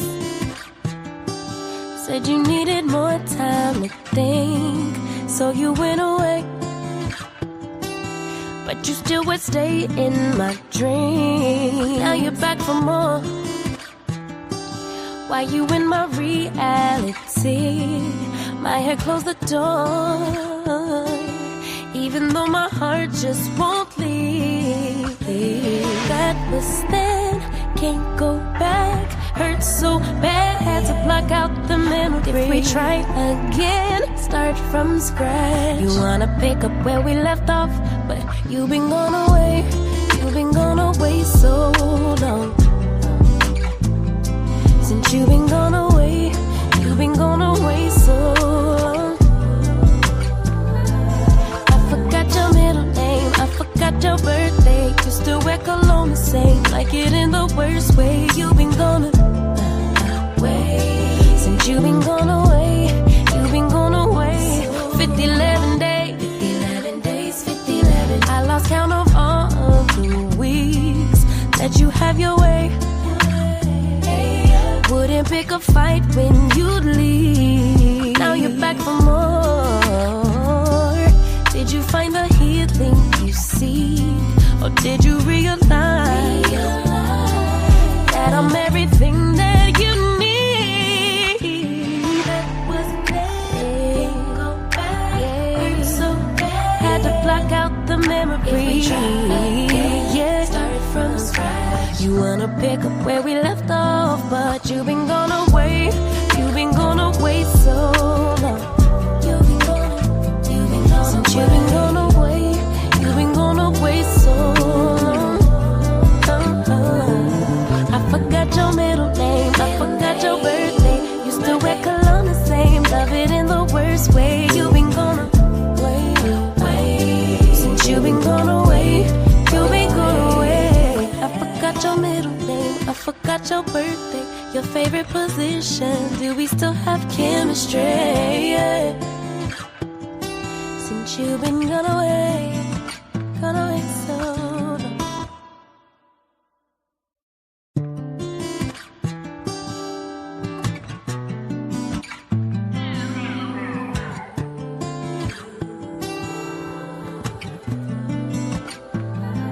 Said you needed space, said you needed more time to think, so you went away. But you still would stay in my dream. Now you're back for more. Why you in my reality? My head closed the door, even though my heart just won't leave. That was then, can't go back. Hurt so bad, had to block out the memory. If we try again, start from scratch. You wanna pick up where we left off, but you've been gone away. You've been gone away so long. Since you've been gone away, you've been gone away so long. I forgot your middle name, I forgot your birthday. You still wear cologne the same, like it in the worst way. You've been gone away. Since you've been gone away, you've been gone away. 50, 11 days, 50, 11 days, 50, 11. I lost count of all of the weeks that you have your way. Wouldn't pick a fight when you'd leave. Now you're back for more. Did you find the healing you seek? Or did you realize that I'm everything that you need? That was playing. Go back. Yeah. So bad. Had to block out the memory. Yeah. Started from scratch. You wanna pick up where we left off, but you've been gone away. You've been gone away so long. You've been gone. Since you've been gone away, you've been gone away so long. I forgot your middle name, I forgot your birthday. You still wear cologne the same, love it in the worst way. You've been gone away. Since you've been gone away, you've been gone away. I forgot your middle name, I forgot your birthday. Your favorite position, do we still have chemistry? Yeah. Since you've been gone away so long.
of conversation where we make space and ease our frustrations. Continuation for days and days, and I can just say it, no explanation needed. We just understand what we mean, if only through pictures and memes. Years together run deep in the glow of our screens. It's a party inside. Sometimes you need solutions, and sometimes it's just a vibe in group chat therapy.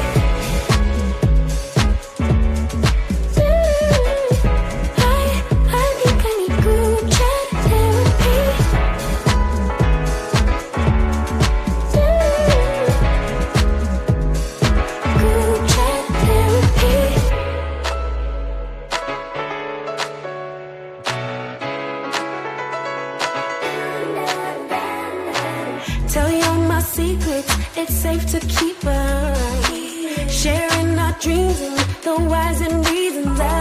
Since our last conversation, my girl's been waiting. Any update, they're my salvation. When I wanna break down and crash out, they won't. That's what friendship's about. Failure or success, we're a circle of trust. Medicine that tastes, it's a party inside. Sometimes you need solutions, and sometimes it's just a vibe in group chat therapy.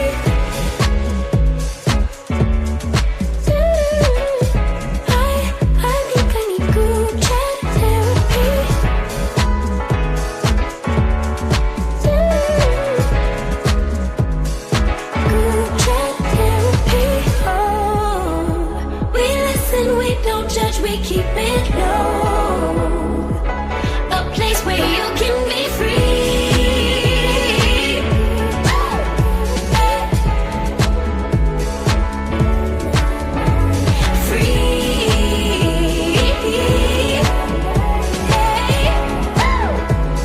In group chat therapy.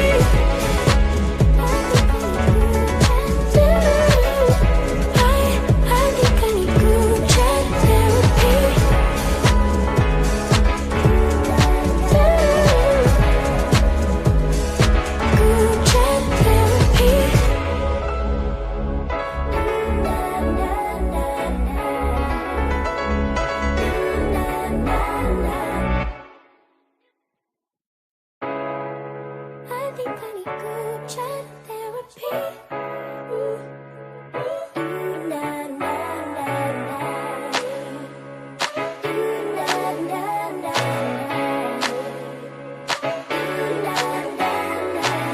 My little safe haven of conversation where we make space and ease our frustrations.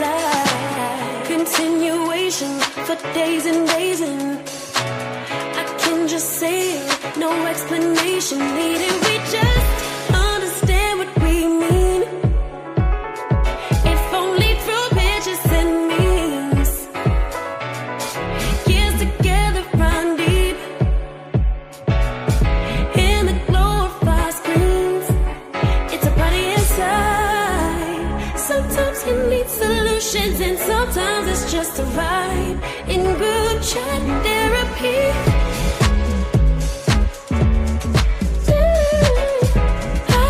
I think I need group chat therapy.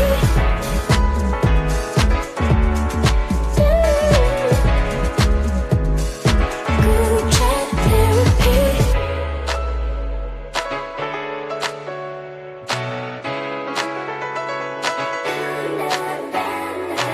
Tell you all my secrets, it's safe to keep them. Sharing our dreams and the whys and reasons. Since our last conversation, my girl's been waiting. Any update, they're my salvation. When I wanna break down and crash out, they won't. That's what friendship's about. Failure or success, we're a circle of trust. Medicine that tastes, it's a party emotions, and sometimes it's just a vibe. In group chat therapy.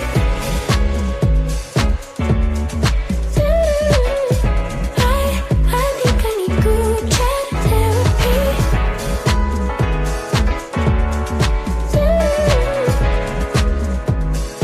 Group chat therapy. Oh, we listen, we don't judge, we keep it low. A place where you can be free.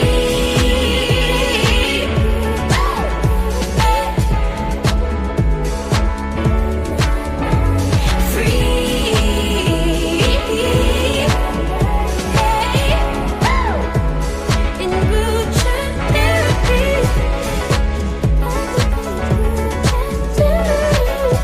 I think I need group chat therapy.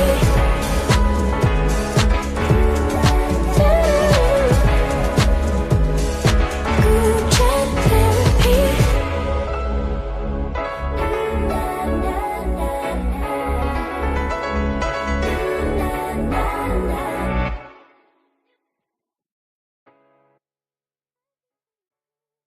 All right, for those of you that are waiting on us, we're going to get started here in just a few moments. I know it is 11:55. There are a few people who are still clicking on the link and getting ready to come up. So just bear with us for just a few more moments, honey, and we'll be getting started.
All right, shout out to everybody. Shout out to y'all. Shout out to y'all again. Thank you for being here at the Cultural Tables Virtual Summit. Okay, and hopefully, soon, we can bring this out from behind these cameras and you know what I'm saying. Amen, amen, amen. All right, listen, y'all. So we are going to go ahead and get crunk into our next panel discussion. All right. Give me 1 second. I promise I'm coming to the screen.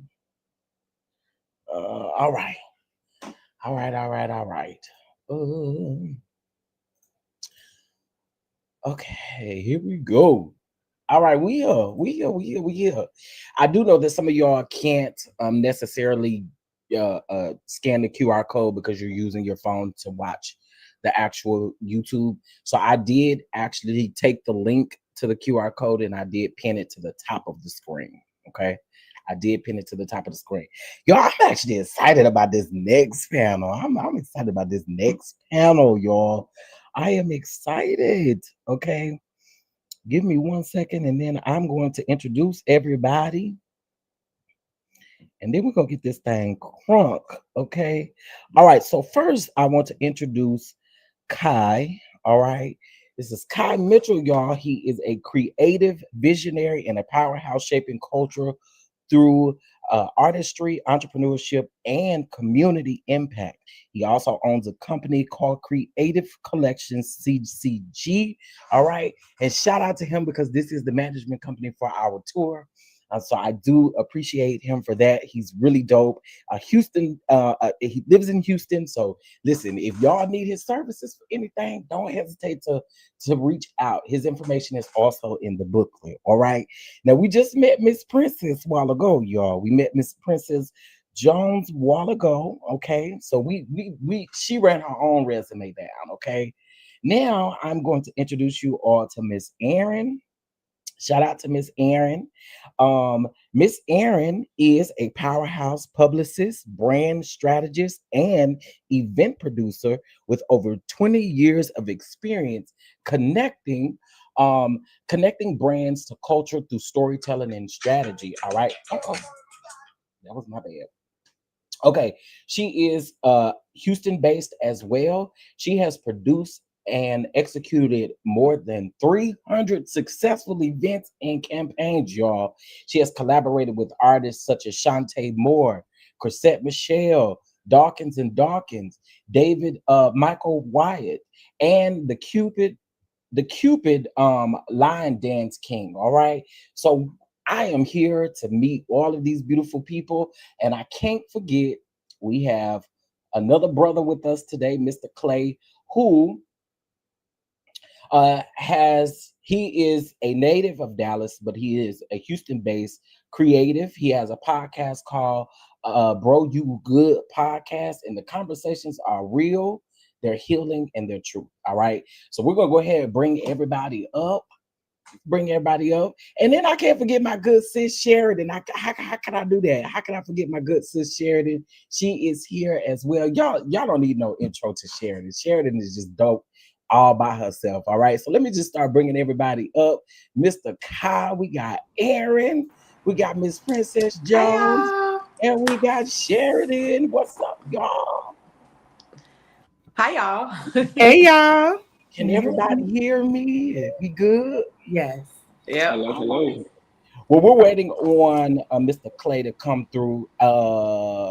His device is not connected, but maybe he may need to step out and go in. Kai, do you have a way to get in contact with him really quick?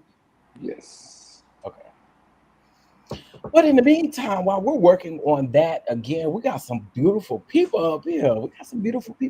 I'm glad that you guys are here with me on today. So we're just gonna go around the room really quick. I know people probably be like, why do we have to do this? But we just want to get to know you for a brief, quick second. Okay. So we're gonna I know Kai is working. So let's start with Miss Erin. Nice to finally meet you virtually. Nice to meet you too. I've heard great things about you. Can y'all hear me? Can you hear me? Okay, I can hear you now. You got the floor. It's all yours. So what do you want me to So just just a quick little rundown resume about you. Okay. Well, I'm Erin Fleeks. I am originally from Seattle, Washington, and I've been in Houston for 8 years. And so I do public relations. I'm an event producer. I'm an entertainment executive. I've worked with quite a few people in the industry across the board, not just in public relations, but on television, video sets. I've done a lot of project management. I'm a strategic connector, so I've made some of the most dopest connections that I always love to. I'm always just blessed that I was able to do that, and so I've just been, this is just my passion. I have another like silent passion that people don't know. A lot of people don't know, but I have a degree in sign language, so that's kind of like my ministry on the side. And so I do that in ministry. But as far as entertainment, all things PR, all things event production, Kai and I have worked together on projects, and we have some things that we want to work on here in the near future. So I'm just really excited to be a part. Thank you for having me. Thank you for being here. I appreciate that. Thank you. Thank you. Thank you. All right. And then we're going to go to Mr. Clay. Mr. Clay, you good over there? Yes, I am good. How's everybody doing? Doing good. Doing good. Had a little technical difficulty, but I'm here. I made it, huh? I appreciate it. Praise God. Praise God. Praise God. Praise God. So we're just kind of going around and just giving just a little brief resume of what we do and all of those good things. So now we're to you. We're to you. So kind of give us a little bit about you. Okay, so I got my start at iHeart Media in Houston. So that was basically my start in digital media. I didn't want to go that route. I wanted to be a personality on radio, on all that stuff like that. But I fell in love with the art of digital marketing, digital media coordination. So I just had to learn how to, well, I won't say learn, but add to my skills of what I learned in journalism, and then, learn how to film, record, edit, design, promote, know all the things about social media. So when I fell in love with it, I was like, oh my gosh, this is exactly what I love to do. And so I got my stomping ground in that way. Now I just call myself a one-stop shop for anybody that wants anything.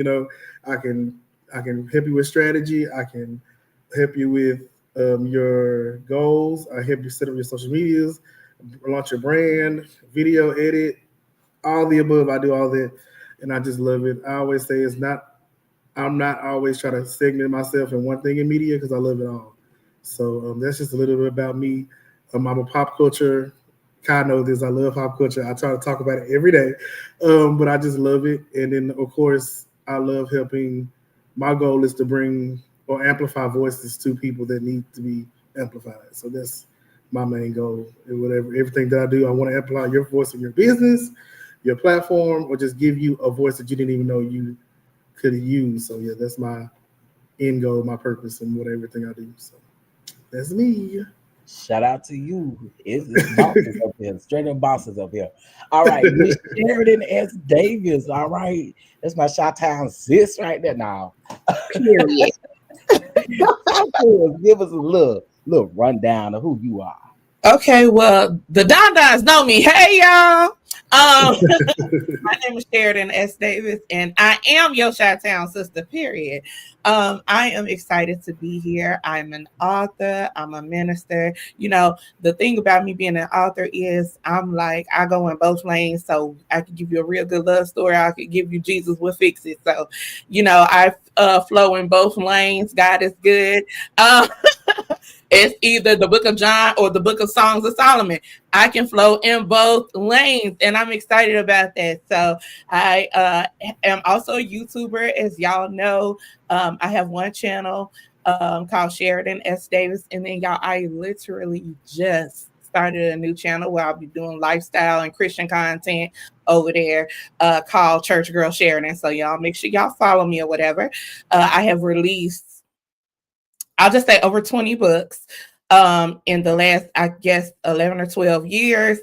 So I love to support others. I love all things Black excellence, Black media, all the things. I've worked in media, entertainment, and things like that in the past, whether it's working for somebody's street team like Tasha Cobbs or people like that.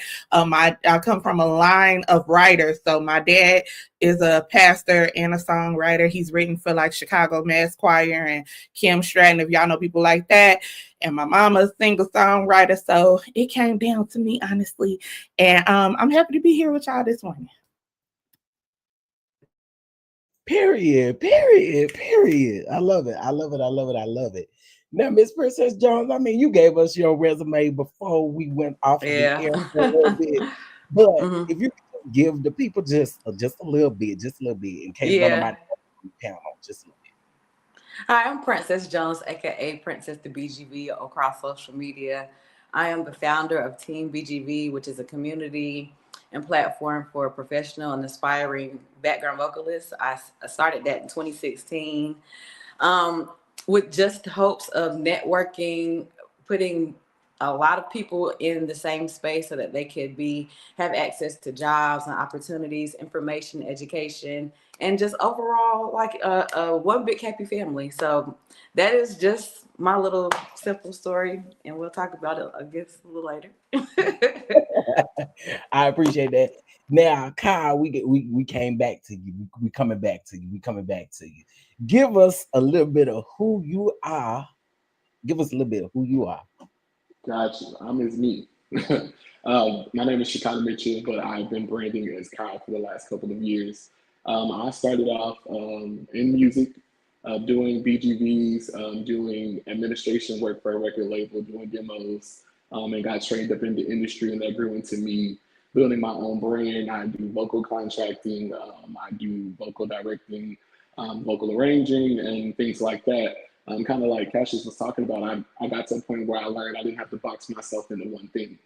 So then I branched into my event planning and event management side of my business to now my creative collective group offers services like project management, event management. I do admin, booking management for a lot of clients. So I just decided to stop putting myself in one box and do everything that I felt called and gifted to do. And that's how I met almost all of these beautiful people on this panel. It's just doing what God put in my heart to do and not limiting myself. And we've all worked together in some capacity. And I'm really, really, really, really excited about this. Period. Period. And side note, if y'all is in Atlanta, November the 14th and the 15th, we'd love for you to stop by the tour, honey, because we will be in Atlanta. The Cooking Up Mess with Chef Don Don tour with Sheridan S. Davis going to be featured as a special guest as well.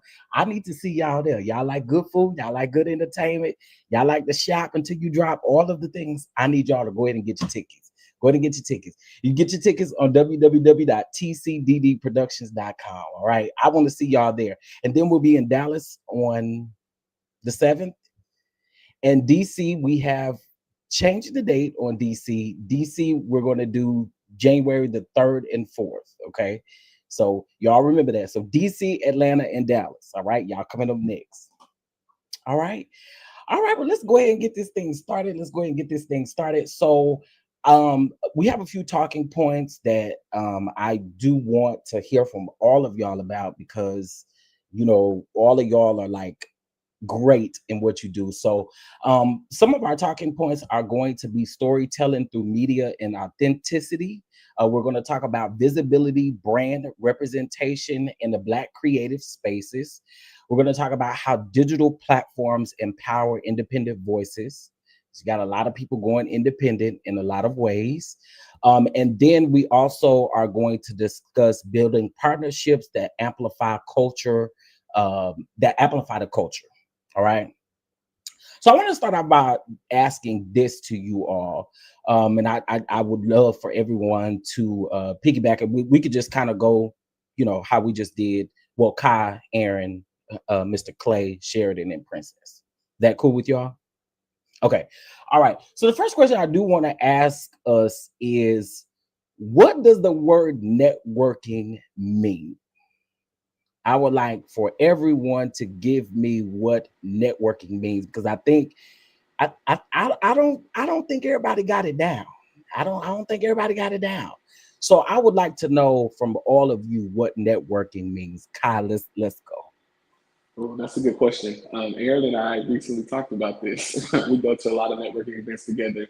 And I think people have the misconception that if you just go to an event, that's networking. But to me, networking requires communication. It requires listening as well as speaking and talking, and it requires preparedness. Going to an event and not having, whether it's your business card or if you're an author, having your book or your merchandise, whatever it is, readily available does no good. So I think networking is a combination of interacting, mingling, mixing with other entrepreneurs and brands, but also being prepared and having whatever it is that you're bringing to the table, having that pitch ready, having that merchandise ready, because otherwise you're doing it for no reason. I agree. Miss Erin?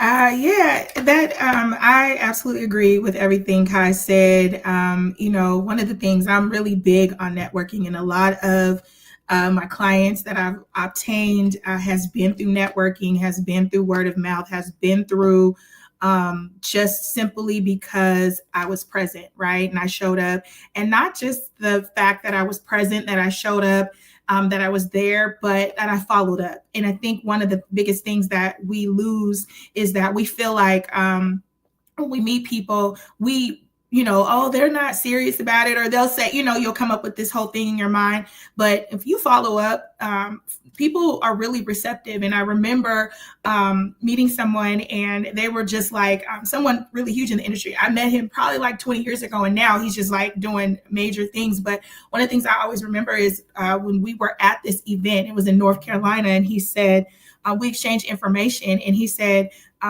text me right now, email me right now.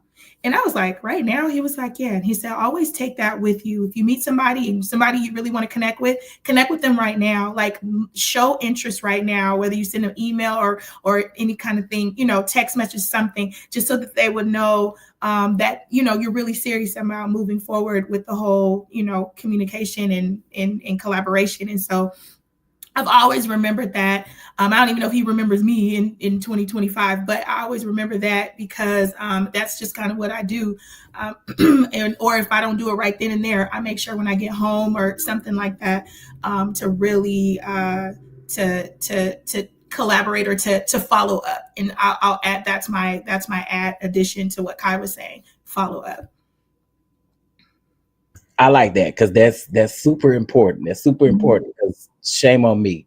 I was in Houston a couple weeks ago, and I went. There's a show called Heart and Hustle Houston, and I went to their finale episode, and I met several really great people there. And one of the things I was doing was I had my phone out and I had this QR code, and everybody was looking at me like I was crazy. I'm like, I'm here to network. I don't know what y'all here for, but I'm here to network. And so it does make a difference. The follow-up makes a difference because I hit a couple people up and they was like, oh, I didn't think you were going to hit me back. So right. It's important to follow up. I agree. Absolutely. Mr. Clay? I go about my networking more like interview,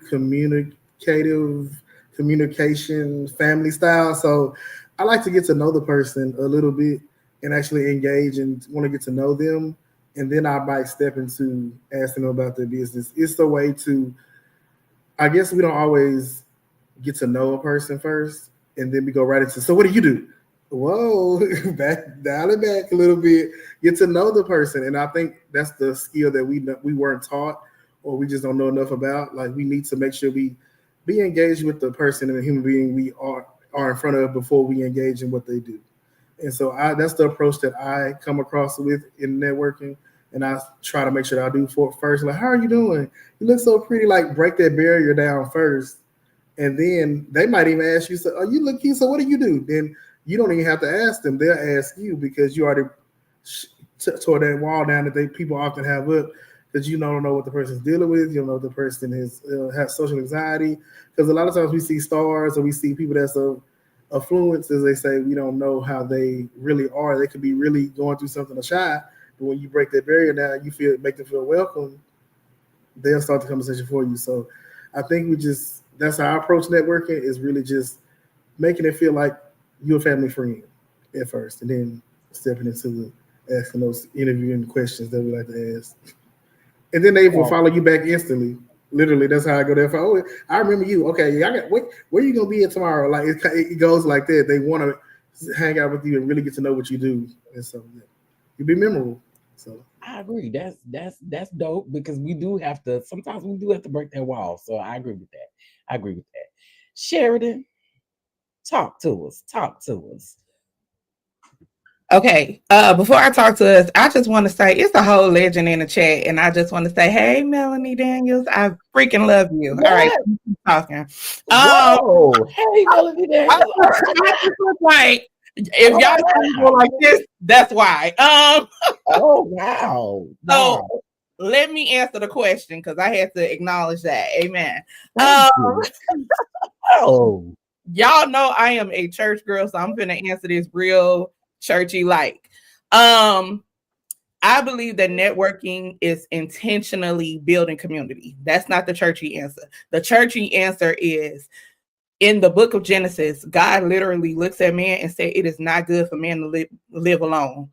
And I think a lot of times we try to build our brands, our persona, our image alone, and it's just not good. So networking is stepping out and choosing people to develop community with, whether they're on your team or you can maybe they're a photographer or somebody you could just get a lesson from or say, that's good information. It's just literally intentionally, not just stumbling upon it, but intentionally building your community and your network. I like that. Come on, church house. You know, we can use it. Miss Jones, let us know. Yeah, so Sheridan, I'm gonna piggyback off of you because you are literally living in my brain in that moment. For me, networking has helped pivot my career from point A to point Z, all because of community. I feel like she said, we spend a lot of time trying to build our own brands and, build our own presence. And that is a big, huge part of being successful. But also, I feel like the missing part in networking is finding people that lack what you have and they can contribute and vice versa. Like when I met Kai, I suck at all the secretarial stuff, but he's excellent at it. And me and my business partner, we're two moms trying to build a company together. And he was a part of our community, and we just noticed that, oh, he does XYZ. He has his own stuff going on over there. So let's have a conversation. I'm like, Kai, would you be interested? Like building, like Sheridan said, building your network with different people that can contribute, and you can contribute to their business and their life. And before you know it, you have a lasting brand. I like that. So y'all all gave something different, and we appreciate it. We absolutely appreciate it. So what I want to go into now is visibility, branding, and representation in the Black creative spaces. Because one thing about it, us as Black people, we are extremely creative. They can't take it away from us. We are extremely creative. So I'm just going to ask a couple of questions, and if you kind of want to tackle them, let me know, and we'll go from there. All right. So obviously, all of us own our own businesses here. And so I wanted to ask this: what challenges have you faced in getting visibility as a Black creative and having a Black owned business? What does that look like for you? What are the challenges, and how do you overcome those challenges? Anybody want to start? You said, so can you repeat the question really quick? What challenges have you faced in getting visibility in the Black creative spaces and becoming a business owner? Like, what are some of the challenges that you face, or that you even see, because you represent quite a few people? Yeah, I was going to speak from my perspective as far as me being a publicist, and not really. I don't think I have a challenge visibility wise, but I think that my challenge in the space is really connecting to other people. No, let me back up. My challenge is dealing with people who are gatekeepers. That's my challenge. I've run into, as a publicist, so I'm coming from a different perspective, right? So, and I'm just gonna put it out there, right? And I think that I'm very much a non-gatekeeper, and Kai knows for a fact, if there's something that somebody needs, people, whatever, I feel like I'm very much that person that, my friends always say I do way too much, just because I'm always willing to go that extra mile or to see, and I'm not asking for your money or anything like that. I just, if you need something, I try to see how I can get it done, or I can, direct you to it. And I think that the challenge I have had as far as in this space is people not doing the same for me, and not saying that they're just like me or anything like that, but the whole gatekeeping thing and feeling like, they've worked so hard to get where they got to, which is, I'm not taking away your hard work. I've been there too. I just think that I've worked hard so that I can help someone else. They don't have to work as hard as I've worked, and they don't have to go through or jump all the hurdles and stuff that I've had to jump through to get there. So if I can make their life a little easier, then I will, you know what I'm saying? So I think that that's the challenge I've had in the Black community and in the culture that I'm in, is gatekeeping. Now, shout out to those. I've had some amazing people in the PR world, event world, all the entertainment world that has gravitated to me, and they are on it, and whatever I need, they got it. But I just think that that's one of the biggest issues that I have experienced from my point of view when it comes to me as a business owner. So, yeah. No, I think that's really good, because I think we all can say that we've experienced some type of gatekeeping before. I'll just give a brief example. When I first started my catering business, there was a guy that someone got me connected with, and I was asking him questions on how to do certain things. What did I need to, like, what license did I need? What did I need here? And I mean, Google was a thing back then, but nobody was quickly getting on Google. You know what I mean? And so I never will forget. I just felt like, do you not want to help me because you think maybe I may come out on top or come over you? What exactly is it? Because I'm not sure I understand. But again, I try my best as a business owner to not be that person, because I know what that feels like, and it don't feel good. It don't feel good at all. And I'll say, not to interrupt you, and there's you got those contacts that are your contacts, right? That you're just not going to give out freely. Let's not get that misconstrued. Like, we're not going to say, I'm just going to give you Shantae Moore's number or whoever, right? Tiffany Hatch's number. But there is if there is a way, oh, okay, I can reach out to Tiffany and see. Not that I can't, I'm just giving her as an example, and see, or here's another way, or this is another aspect, or people are asking how to get on the Sherry Shepherd show, the Jennifer Hudson show. One girl reached out the other day, nobody responded in our group. I shot her a message and said, you need Sherry Shepherd's contact info to get on the show? Okay, here it goes. It's not private information. I mean, if you do a little bit of digging, you can probably find it, but you don't have to do that. I got it. Yeah. I got all of it. What you need? You don't got to pay me for it. So I just don't think, because guess what? Somebody gave me their list and it works. I got Cupid booked in New York all across the board with the contacts that somebody else gave me. So why would I do that to them when somebody gave it to me freely? They didn't ask me for a dime. They didn't even ask me for nothing. Nothing. So who am I? Who am I to covet something that doesn't even belong to me? Let's get into the word, Sheridan. We want to go, you know what I'm saying? So I guess I'm real passionate about it. You just hit on something. I'm real passionate about it. I don't mean to take up too much time, but again, that's just something that, No, I think it's really rooted in competition. I'm sorry. Go ahead. No, go ahead. No, I was going to say, I think it's rooted also in competition, because a lot of people want to be the leader, the one that did it. I remember whenever I created Team BGB, and it was thriving. A lot of people said, "Oh, this has never been done before." And then all of a sudden, you see a lot of other communities and groups specifically for background vocalists, and these are some of the same people that I personally reached out to, help me build the community, play a role in the community.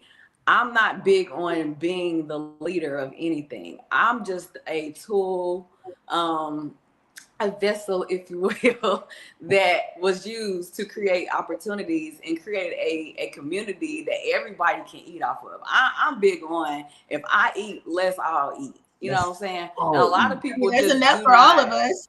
There is, Exactly. it is. And if you go in any nail salon, you'll see a whole family there. If you go to any store on the block where they sell like tobacco and all that stuff, that is a family owned business. We don't really have that in the Black community. It's everybody, every man for himself.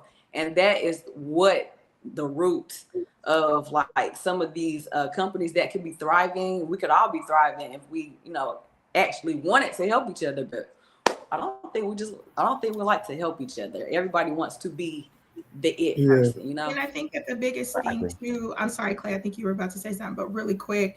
When I come into clients, when I start meeting clients and we talk about PR, what happens is that they've been burned, right? So many times. Just kind of like when you're in a relationship and you've been burned and you get this new person, I'm suffering because of what the other person did. Now, I didn't do it, but because of what somebody else did to you, or 2 or 3 people you allowed, but you probably saw the red flags, but you still, allowed them to come into your life in some way, shape, form, or fashion. So now I have to, kind of dispel those myths and rumors, or those, whatever that they feel about publicists because of what just happened with the previous person or anything like that. So I think, that's kind of where a lot of that is rooted to. And I hear that all the time, every time. I've been burned, And so, we get the brunt of it because of what's happened before. And then that's why people tend to gatekeep, and that's why people tend to not want to work with other women. Women can't work together. Well, I've been working with my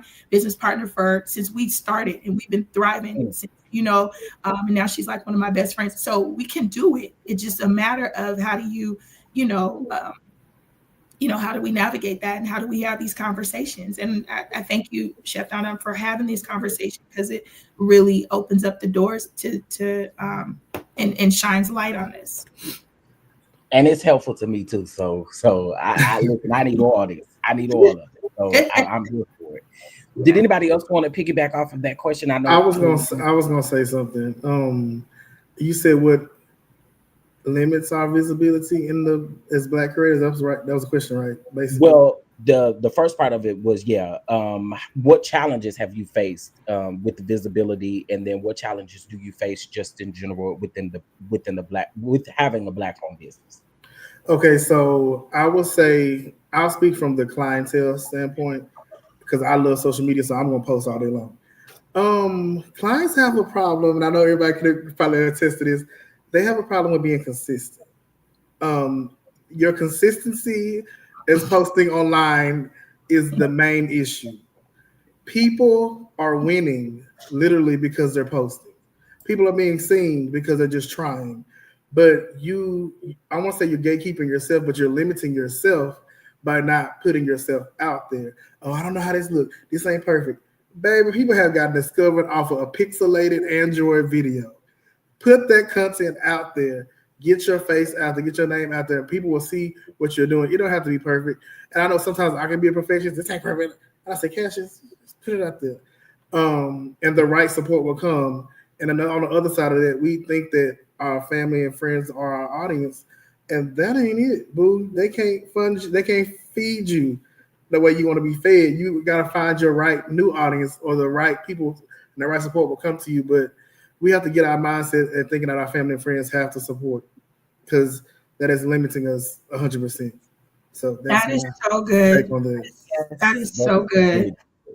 That's like really, really good. Yeah. I have this YouTube community, and it's so different because I know if I post something, they're going to support it. Yeah. I know if I post it over here on Facebook, where I got majority of family and friends on, it probably ain't going to even get seen like that. Right. You know what I mean? So I totally agree with that. That's really good. And somebody had posted on Instagram, a young lady did something. I don't know if you guys seen it on Instagram, but she was reading something on the phone, and it was saying how your biggest supporters are not your family and friends, they're strangers, and things like that. But she was then going on to say, why is it that our family and friends don't support, and are they really your friends if they don't support? And what does that look like? And so you got to look at that too. Are they your friends, or are they just, we think that we call them friends, but we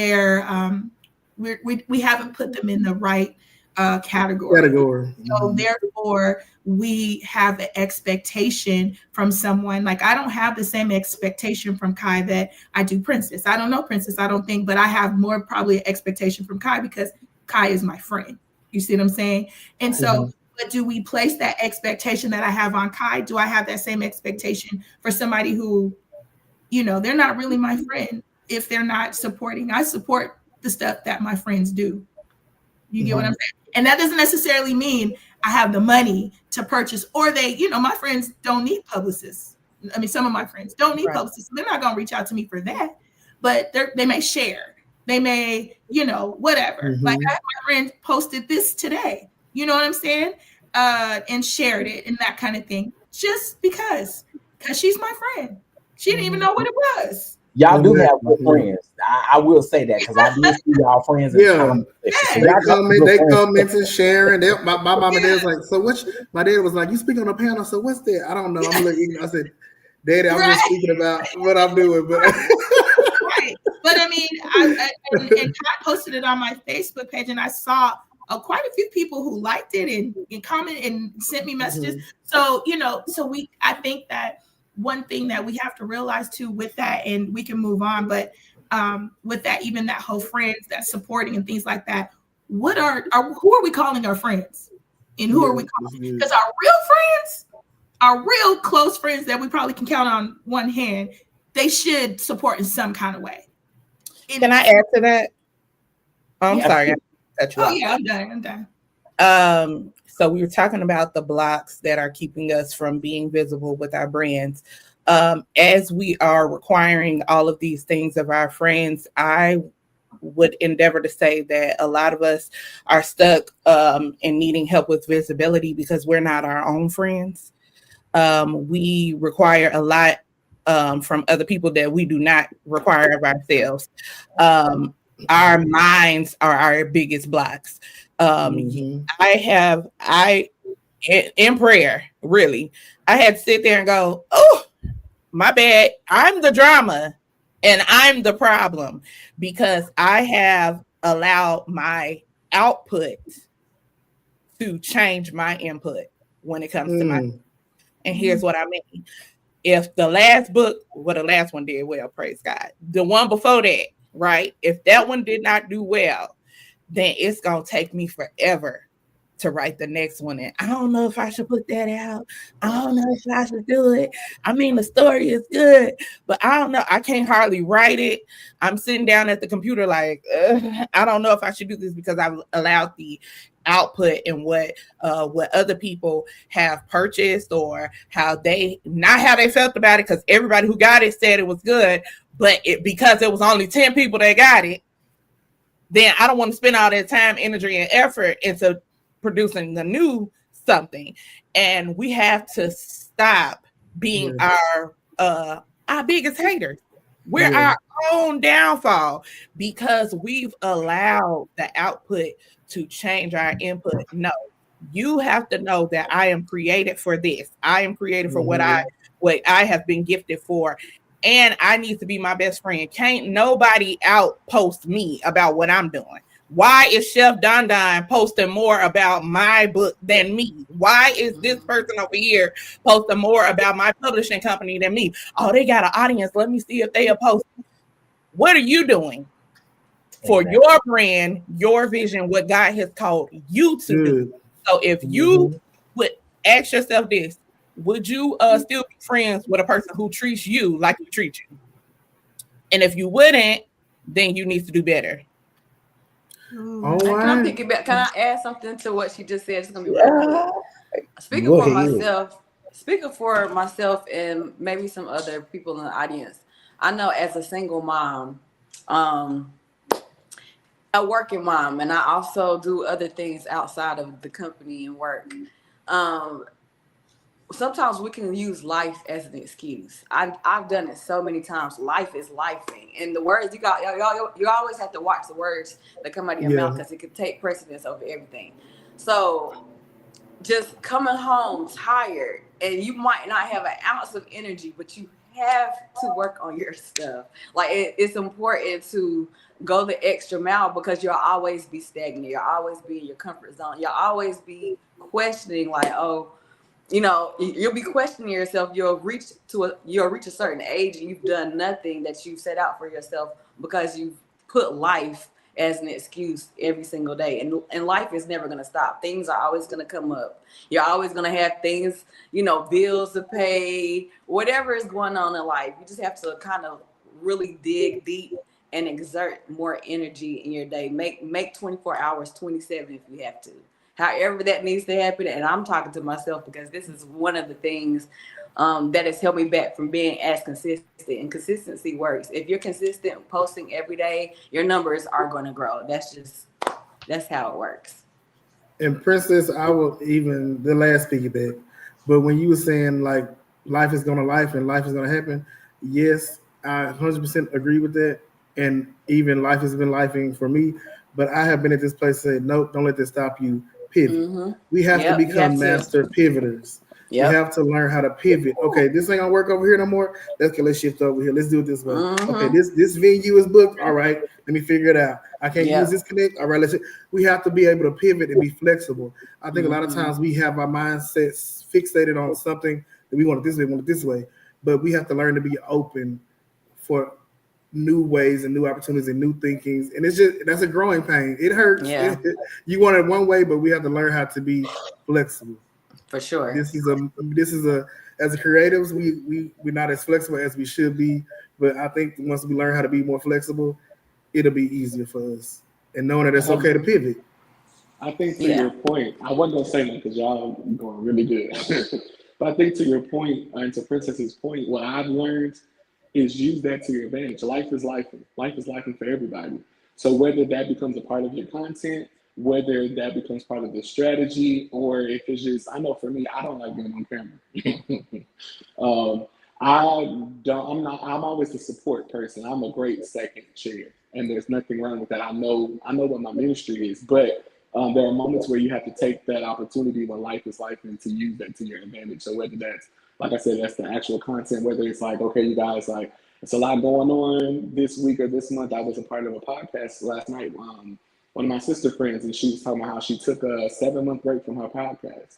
And so in that meantime, if you're not publicly facing, what are you posting? Are you letting people know what's going on? You had a following, you had a fan base. You can't go, 7 months, which is nothing. So then what are you doing in that time, giving them access to maybe a different aspect of your life, or journaling, or, what are you doing in that meanwhile? So just use those moments to our advantage, because creators will create out of our pain, out of our struggle, out of those hardships. And then the only way to get out of that place is to keep creating. I think it's wild how our mind works. The very thing that gets us out of those deep and dark places is the thing we stop doing when we get in that situation. So when we get depressed, we stop singing, we stop writing, we stop creating. And then it's a cycle, and that's the very thing that would take us out of that place. So just use all of that energy. And I'll say one real quick thing. I was watching Pastor Darius Daniels, and he said that the enemy knows that he cannot win. So what he does is he gets you to quit. He tries to get you to quit. Right? And that just spoke to me, because I was like, because that's what I'd be quick to do. And I remember somebody saying, Aaron, you'll just give up. You'll just quit. And I was like, no, I don't. It was like, yes, you do. And I was like, no. And then it just like hit. And then when Pastor Darius Daniels said that the other day, I was like, yeah, I'm not going to let the enemy win. I might need to pivot, but I'm not going to quit. Right. And so yeah. So I just want to say that. No, pivoting is important. Pivoting is important. I learned that the hard way last year. Pivoting is absolutely important. And I think sometimes, like Sheridan said, we be our own problem. We be our own problem. We going through in our mind talking about this ain't gonna, it didn't work this way, so why am I gonna try something? It can get you. It can get you. So I do think pivoting is absolutely important. Y'all all had some great points, and child, y'all done kind of answered some questions that I had listed on here already. So I do appreciate that. That's dope. Now, everybody got to answer that, right? Okay. All right. So let's go to our next one. And also, if y'all do have any questions in the chat, don't hesitate to ask those questions for you throughout the panel. All right. Okay. So that question was already answered. Sheridan, I want to go to you. As being an author. What would you give, because you also have a publishing company. So let's just say it's somebody in the chat that is interested in doing such. What are some of the steps that you would give them to, embark on what they want to do? How would you go about doing that? Okay. Well, first I would ask them why they want to be an author. Because a lot of people, and this is no shade, I promise y'all, but I'm not just gonna take your money.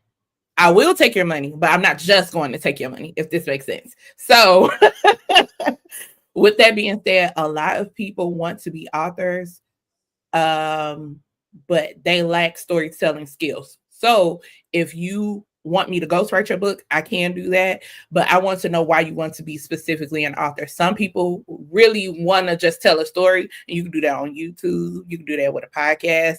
There are so many other avenues that you can do it. But if you are insistent that you want to be an author, because I remember when I first started, maybe 12 years ago, I didn't know many authors, but being a book has become like the new single. So like y'all remember, you ain't know that many singers like with actual singles before, and then everybody had a single. So books have become the new singles, which is okay.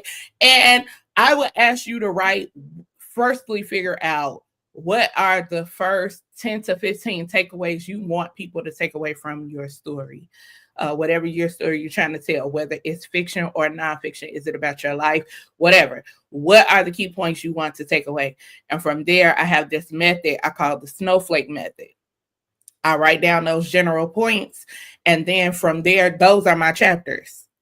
From there, I go in and write 10-ish points in between those, so that I know I want to keep the main thing the main thing. A lot of us want to tell stories, but we can't think. We don't sit down to think, right? So if you don't have experience with writing, you do have experience with speaking. If you have been to school and you've learned how to write a paper, then you kind of know how to write a book. You just don't know that you know how to do it. So it's coming up with the structure, being disciplined enough that you can come up with that structure and saying, I want you to take this away, and from here I can contribute this, and then frame your framework like that. That's one thing I would say. The second thing is we are in the technology era. Okay, baby, you do not, if you have no experience with writing, again, you do have experience with speaking. So you don't have to physically sit down and write this book. Record yourself speaking, and then you can pay someone, or you can do it yourself, to transcribe what you have said, because a lot of us are powerful orators. Like I've had pastors and stuff who say, I want to write a book based off of this sermon series. I'd be like, okay, don't do it yourself. Hand it to me. And I will transcribe all of what you said, because sometimes when we're speaking, it's a juicy point that we'll want to get, because we're so used to exercising that portion of our brain, that we'll say something that's like in this conversation, we go, oh, that's good. Oh, that's a good point. But if you're writing, you're not necessarily going to, if you haven't exercised that muscle, you might not get to the, oh, that's good. So if you speak it and just record yourself, those are good ways for you to get great points across as well. I have many ways, so just hit me up, child. I would love to publish your book. I think the mods will, if y'all could put Sheridan's link in here. It's www.SheridanSDavis. Don't forget the S now. Don't forget the S. Come on now. I don't know who the other Sheridan lady got me together about that S, honey. So make sure y'all don't forget me. I don't know that other lady. Mr. Clay, I want to move over to you because you have a podcast, right? Does anybody else have a podcast? Nobody else? Oh, Sheridan, you do have a podcast. You do. I want to ask you a couple questions about podcasting, right? And so this is a question that I do have for you. Do you accept everybody that reaches out to you or may reach out to you for an interview or for a space? And if not, I would like to know your process surrounding that. So that's a great question because this season I've been very intentional about who I am bringing on. And really, maybe I'll just take a break and sit back and say, okay, God, who do you want me to talk to? Or they could be a good story. They have a good story. And the only way I know that how I go about picking people is because I know their stories. And so I know their background or I like what they do and I investigate. I'm a journalist at heart. So I already kind of do my background research and then I come up with what I want to talk about to them and I present it and they say yes or no. So I'm very intentional. It's been people watching and then people randomly coming up to me and reaching out to me and wanting to come on. And I'm like, in my mind, it's like, I'm not even that huge yet, but you want to come on my platform. Okay, thank you. But I said, okay, let's talk about it. Let me think about it. I'm like, okay, great. But I am very intentional and I don't need people coming on just to come on. I'm very, even at my humble beginnings, as they say, I'm making sure that I have quality conversations with quality people with quality stories. Because you never know which episode will change your life. You never know which post or which anything will change your life. And so when I share these stories, yes, some people might have over 200K followers, and some people might have 10K, some people might have 5K, some people might not even really have a digital following. But it doesn't really matter because if those 1,000 people that follow them support them, they go watch it, then it makes a difference. But if they can have 200K followers and those people not even watch it, they're just watching the clip on social media. So it goes, and so you have to be very intentional and really focus on the story. So when you are a podcaster, what is your mission? What is your mission statement? What is your goal with this podcast? Yes, we all want the multi-viral moments like Legacy Talk and House Guest and Terrell Grice Show. We want all those numbers, but they started off being intentional. Yeah. And we have to focus on what is our intentionality. What are we doing this for? And build upon that. So I would say anybody that starts off, no, you don't need to accept everybody that reaches out to you because you need to know their intention and also know your intention. Does your goal match their goal? And if it does, then great. If it doesn't, oh well.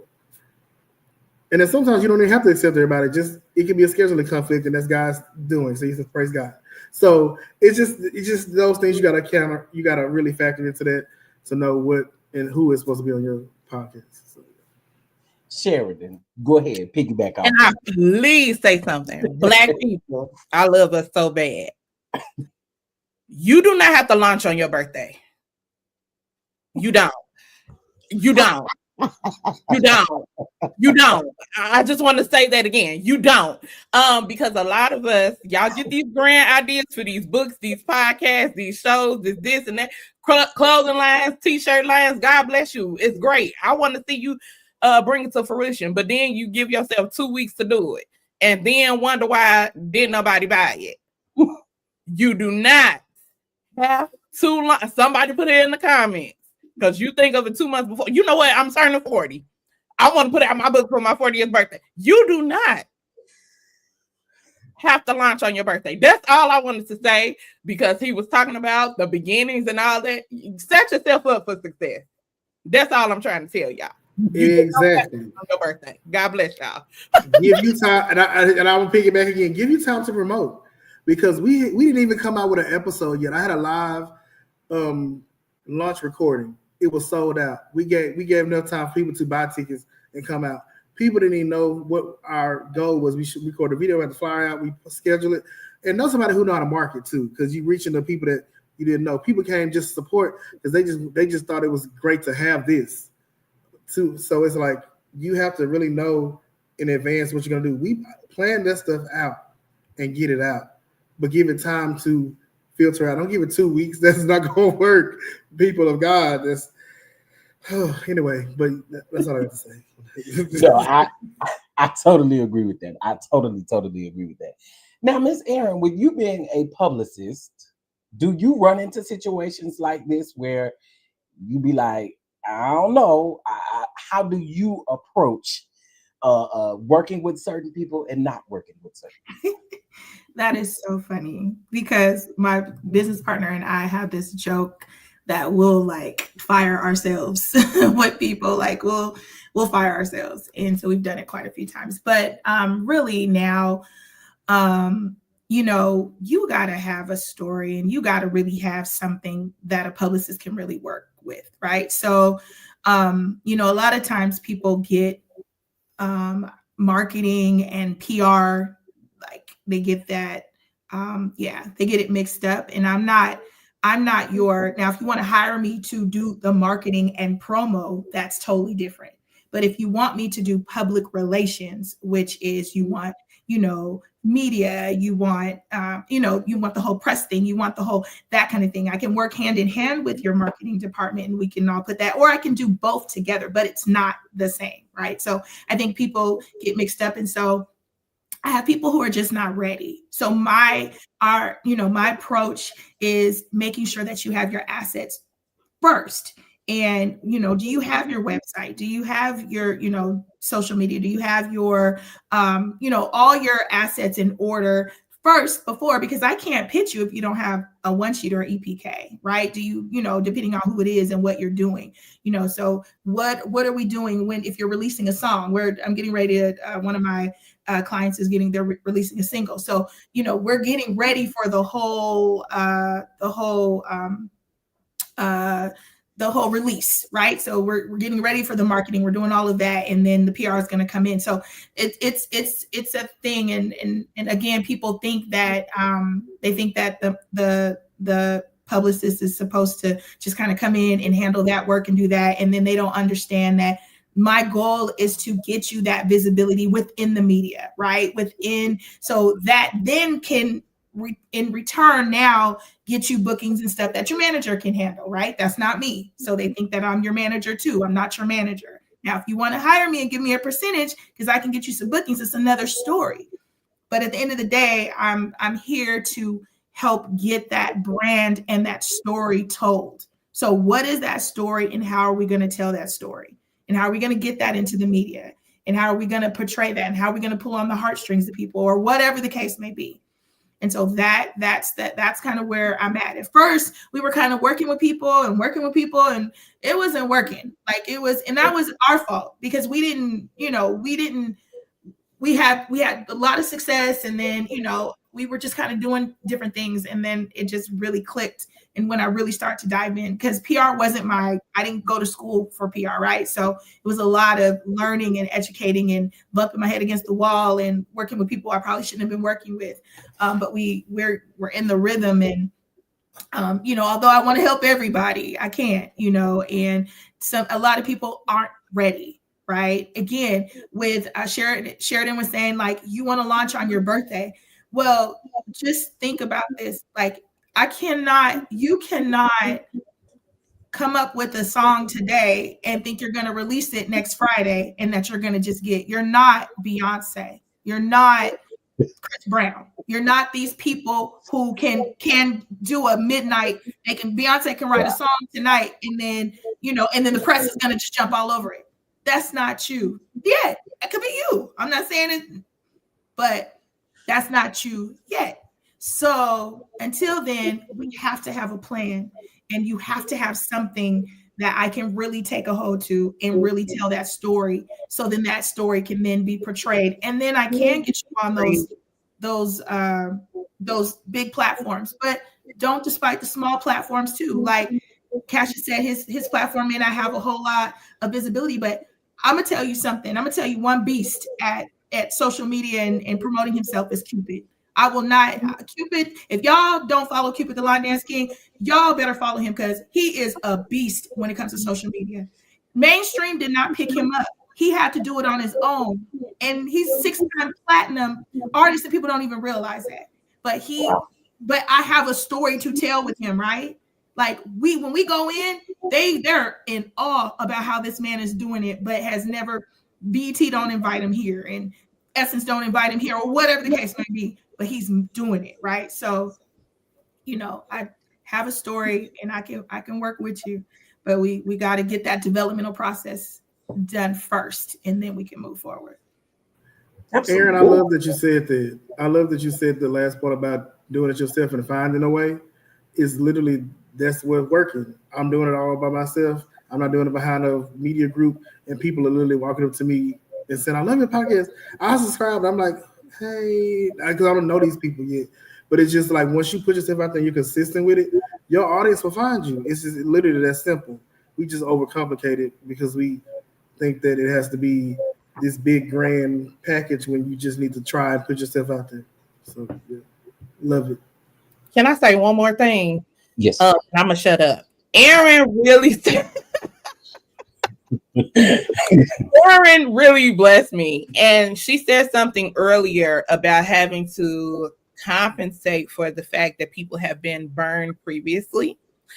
And I'm just gonna let you guys know, I don't think a lot of us have been burned. We just don't know what we're doing. Because you don't know what you're doing, you think you've been manipulated or mistreated. You actually just don't know. So you think you're hiring somebody to do marketing when you're hiring PR. So in your mind, you think you got burned. You didn't get burned. You don't know what you're doing. And I think a lot of us are just creatives, and that's okay. You don't have to be the creative and the marketing exec and the post office worker and the packager and the content. Like, we are trying to do too much, and so because we don't know what we're doing, we really know that we're creative and we want to do a thing, and because we only know that, then we think other people are not doing what they're supposed to do when we just really have not done the research to find out what we actually need. So half of us, we have not been burned. We just need to do some studying. And I'll piggyback really quick, Sheridan. I was watching one of those TV shows or whatever, and Too Short was talking, and he was saying how all these people were getting bad record deals back in the day, right? He said the reason why you got a bad record deal is because you didn't read your contract. And people keep saying this.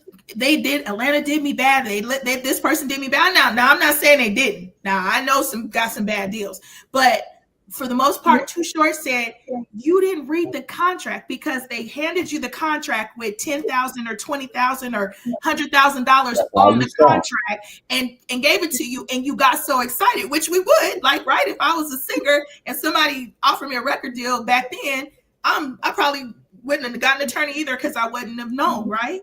So I signed that contract. Now I'm telling everybody that Universal burnt me. Well, no. Really, it was clear as day on the contract. You didn't get the attorney, the entertainment attorney, to go through it, and you didn't read it yourself, or you read it, you didn't know how to decipher it because you're not an attorney, and that's what they're for. And so now you're jaded, and everybody, so, or even with the publicist thing, like you said, Sheridan, people say that the PR publicist burnt them, but the publicist is not there to book your engagements and get you money, so you feel like that $2,500 you pay every month or $3,000, however much they charge, is not going anywhere. No, they did their job. You just didn't do your part, because it's not solely on me. So it kind of goes back to what you were saying too, as far as making sure you're doing your job too, making sure you're doing your part. So,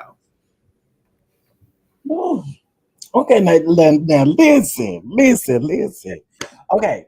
So, Miss Princess Jones, we're gonna hop down to you because you are the social media guru. So I want you to tell us and help us out. Help us out. Now, we already know one thing about social media is consistency. Mm-hmm. But what are some things that we really need to know in order to make whatever we're trying to do pop? Help us out with that.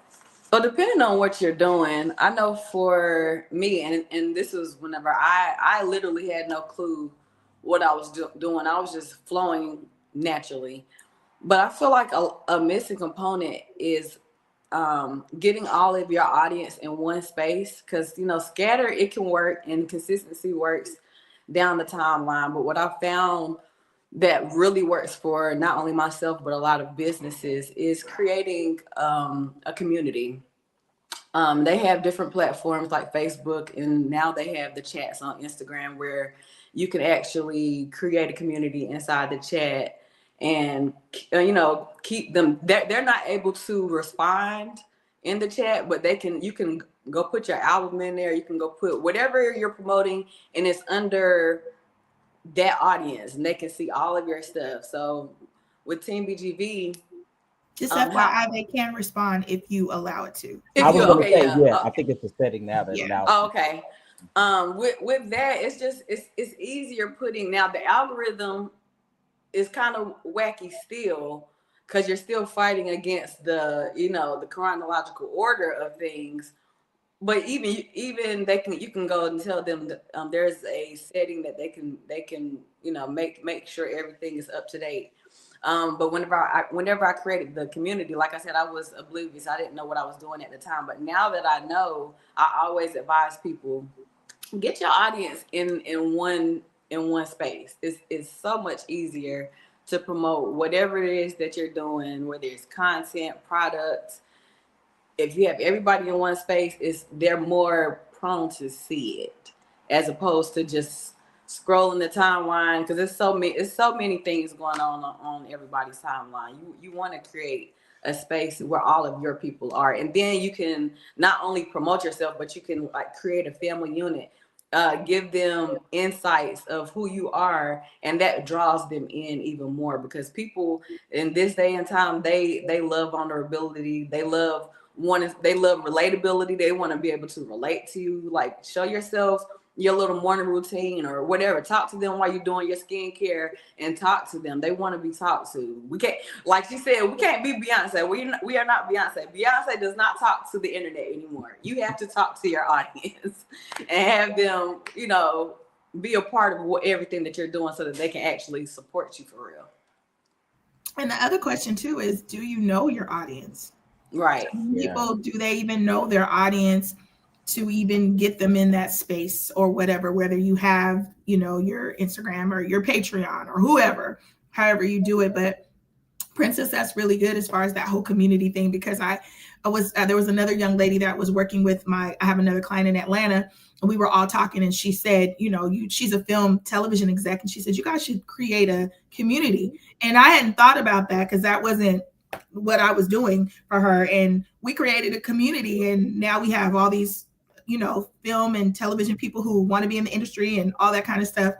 But it was really that was really good. So I really what you're saying is really on point.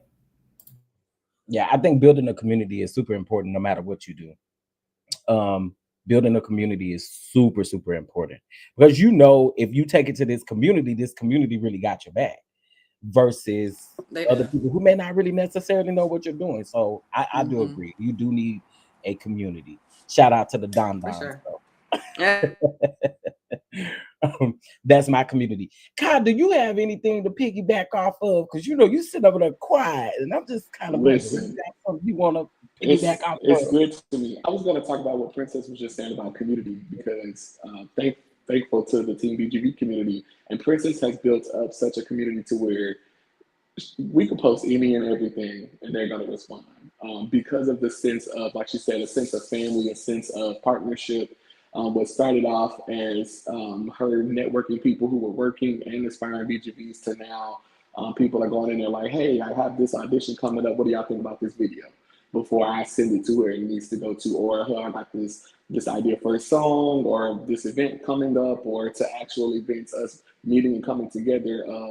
I met some of the closest friends I have in my life now, because we had a physical event together when we had our first Team BGV weekend. And so when you create that sense of community, it's something that stays with you.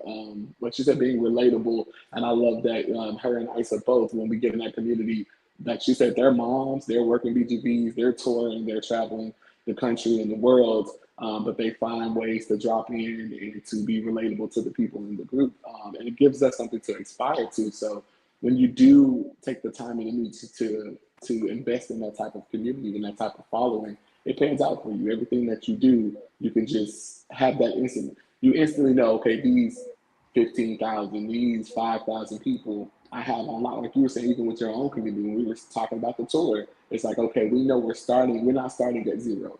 We're starting with whatever community you have, whatever community I have, and then the people that we bring into it, and then whatever we build organically from there. But that's really important it goes back to Cassius's point about consistency, which is something definitely stepped on my toes with, because when it comes to my clients and their endeavors, that's a different ballgame. But for me, especially in social media, consistency has been a thing. And I was telling my team even this week, like when we do certain things and projects, I don't post about it. And I got to figure out some of that spacing, but just being more upfront and communicative about things that are going on. And then when you meet, like, there's nowhere I can go. There's literally nowhere in the world that I have been where people have not walked up. Oh, you're Princess from Team BGV. I follow you, this, that, and the third. And be personable when you meet people. Don't act so grand. Like, be literally their friend. These people follow you. They invest in you. They buy your product. Be Rihanna. Rihanna, I love how she treats her fans. Like, you can walk up to Rihanna and she's going to treat you like she knows you. You really have to be a personal person. You can't be mean. There's a lot of different communities that I'm part of, and it gets a little shady in there. I love to build safe spaces, for people. This is not the first. I built a community for singles years ago, and about 3 to 4 couples in there got married. They had kids. They still keep me up to date. They invite me to their weddings. So I feel like just being a person that people can relate to, and you're not just a nice person, but you're relatable. They love that. They'll eat it up. That's why you have the barbs. That's why you have the beehive. You have all of these communities of people. They want to be a part of. People want to be a part of something. Now, let me just ask a question. Do you have to sing background to be a part of this community? No, we invite. No, because I'm in it, and I'm not, and I do not. I was visual something. I did an audition or something like that. But Aaron, you a choir member though. Right. Okay, so yes, I can sing backup but I don't sing, like, you know what I mean. You ain't gonna call me to sing. I'm gonna be the last person you call if you need. I love people like you in the group, because a lot of there are artists in there and they could use your services. I encourage everybody to, even if you're not a background singer, post. People love that. They are always looking for who they can connect to, because you just never know who's needed. You might be needed in there. And I didn't know how can we get to the of it. So I didn't know Princess was the founder of it. So I had no idea. Yes.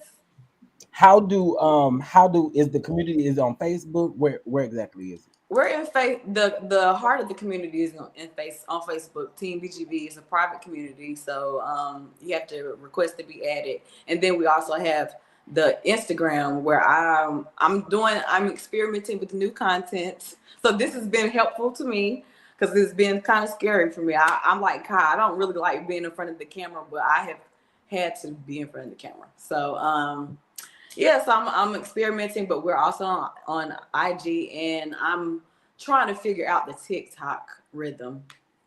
We have up to like 13K on TikTok, but for the life of me, TikTok, it's completely different than. Or maybe Cassius, is that your name, Cassius? Maybe you can help. Yeah, anybody? Yes, because that TikTok is a whole. It's a whole trend, whole sale, whole day in the life of, whole showing the background scenes of how you get before you get on the stage, kind of thing. So going live like that's how you really build it, because people are scrolling all day long. So it's like going live at a session, stuff like that. But we can talk about the offline because my brain Okay. starts. And I get excited. I get excited about strategy. But anyway, okay. That's what I want everybody brain to do. Go off. But no, I think everybody up here is valuable in this space, and I think we can all learn from something from everybody here. You all have given excellent advice, excellent things to use because we need them. Y'all, politically, there is so much going on in this world, and I have seen so many people give up. Mm-hmm. Like, I've seen so many people give up, and I'm like, I can't allow that to happen. And so that was one of the reasons why I had this summit idea, because I was like, I want to build our people back up because we are losing. It's like we're losing it. I And met so, somebody just recently that wanted to give up. I was in Little Rock, and he was just telling me how he was just bitter because he felt like nobody was supporting him, and he's a comedian and he's really funny, and he felt like he should be out there. But one of the things that I remember back in the day, not back in the day, a few years ago, actually, God had to speak to me because I was making people my God. Right. And what happened was I thought that was how I was going to get to where I needed to go. And we're relying on these people who are comedians. I mean, Kev on stage is trying to get to, he's trying to go to the next level. Lisa Deek is trying to go to the next level. Marcus Wiley's trying to go to the next level. Not saying that they're not going to reach back and help, but they're trying to make it too. So you got to do what you can to get where you're trying to go to. And that goes back to, working on yourself and promoting yourself and all of that. And it really spoke to me. And I really was talking to him, and I just saw, he just looked so defeated. And I was like, but I can help you. And he was like, yeah, okay. Yeah, And I followed up, and he never responded. But so he's his own biggest enemy, not, so that right there just showed me, like, Aaron, you can't quit. Like, you can't quit. And I didn't want him to quit. I was just I was doing my best. I was like trying. But again, you can only do so much. And if somebody's not willing to, to think about it. And again, he's bitter and he's upset. So whatever I said probably went in one ear out the other, because he's putting me in the same boat as the other people. Yeah, they said they was going to help me too. Nick Cannon said he was going to take me on Wild 'N Out, and then he left me. I'm just using an example, but okay, I'm not Nick Cannon. I can't get you on Wild 'N Out, but my friend works with Nick Cannon, and that's his right-hand person. So do you want me to make a phone call or not? You know what I'm saying? So I guess it's just, and it spoke to me too. I've been there. I've been wanting to quit. I want to quit. I'm not getting the money that I should. I'm not doing this. I'm not doing that. But guess why I'm not? Because of me. Yeah. Because of you. Because of me. It ain't got nothing to do with nobody. I can't blame Kai. I can't blame Sheridan. I can't blame Princess. I can't blame Yusha. I can't blame Cash. I can't blame none of y'all. It's me. Yeah. So if I'm not where I should be, it's me. I'm stuck. Because how can everybody else be progressing? How can everybody else be doing good and doing all their thing? Everybody ain't, so. That's real. That's real. I think we're in a place and in a season where creatives and entrepreneurs, we have to remember our why. Yeah. We have to remember our why. Sometimes, I think Cassius hinted at it earlier when he was saying, I don't accept everybody into the podcast, or Sheridan when she said, everybody want to write a book, don't need to.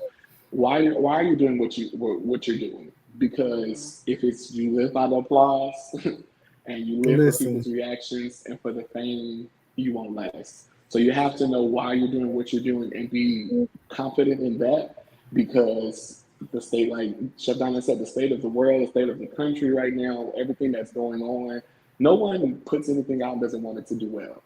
I have my own book out as well. I have a single out. You don't do those things and I want them to succeed. Even though my heart with the book and the single was to touch lives, the more people that hear it, the more popular it becomes, the more opportunity I have to do that. So you want impact. However, in obedience to God, in obedience to what I was dealing with in my life and sharing my story, I did those projects. So if it didn't sell, they don't chart and doesn't become a bestseller and all those things, I fulfilled purpose. And so I think a lot of people have gotten away from purpose and from intent and knowing why we do what we do. And so life is a ride. Business and creativity, entertainment industry, there are highs and lows and everything. Sometimes, even for the example that Aaron gave, this low that he was facing may turn out to be some of his best jokes and content. We so often give up when we're right on the verge. My grandma used to have this saying, and it stuck with me. My grandma's passed now, but she would say, "The darkest of night is just before the break of day." And every time I go through something, I sit and I think about that. And sometimes it's with tears in my eyes, but I think about the fact of how crazy would it be for me to give up? And I was right at the edge. Right. I was right at the Good. Right there. It gets the hardest right before you get that big breakthrough. Yeah. Man. Well, I guess my breakthrough's coming. Oh yes, it's coming. It's coming for all of It's us. hard over here. It's coming. It's coming for all of us because we're not here. Yeah. And I'm pretty sure we all dealing with the same kind of thing. It's like, show getting a little hard. The show getting a little rough right about now. But I'll just piggyback and say this too. Like, we also have to, and I guess the way I feed myself is I listen and see other people's stories and I see what they go through and other celebrities. It's just like everybody is getting back to being intentional. They have gotten, all these artists had to do what they had to do at the beginning, and that gave them nothing. They left them with a void. And a lot of artists are going back to being intentional, doing what makes them happy. If they got to leave that and go back to doing something else, they're doing the music, the content, the movies, the collaborations that makes them happy, that fills them up. That's why the music sounds different. Like, they sound different. Yeah, because they're going back to what they really want to do at this time. They don't want to just be that machine anymore. Yeah. And that's why a lot of them are starting their own record labels too, because they don't want to be that machine. So we have to see what's in the times and what's out there. Everybody wants to be intentional. Nobody wants to be a carbon copy. Nobody wants to have to deal with people that don't believe in them and don't listen to what they're doing. And so it's just, we really have to be intentional and really have to be purpose driven and to remember our why, because that's kind of what's going on around the world. You won't never feel that void by doing what somebody else's purpose is. Exactly. Yeah. Can I add this? In the words of Fantasia, truth is, a lot of the people that we consider successful are miserable. And we are trying our hardest to emulate what they have done, and they are miserable. So I have learned to start living in the moment. I remember I was so depressed. I'm just going to be fully honest with y'all. Maybe 2 years ago about being an author. And I was like, maybe this ain't what God has for me. Now I could write a book in my sleep. But at that time, I was like, maybe this is not what he has for me, because the output, at that point, I was like, I've been an author for 10 years. Where is the fruit of my labor? And for a few of those years, I'm just going to be transparent, so hopefully it helps somebody. For a few of those years, I was putting out a book a quarter. So this ain't about consistency, but it was about where is my audience. And so I had this small, tiny audience. I'm like, okay, but where the rest? Like, where's the rest? And I was complaining to my parents about it. And my daddy said, open your social media.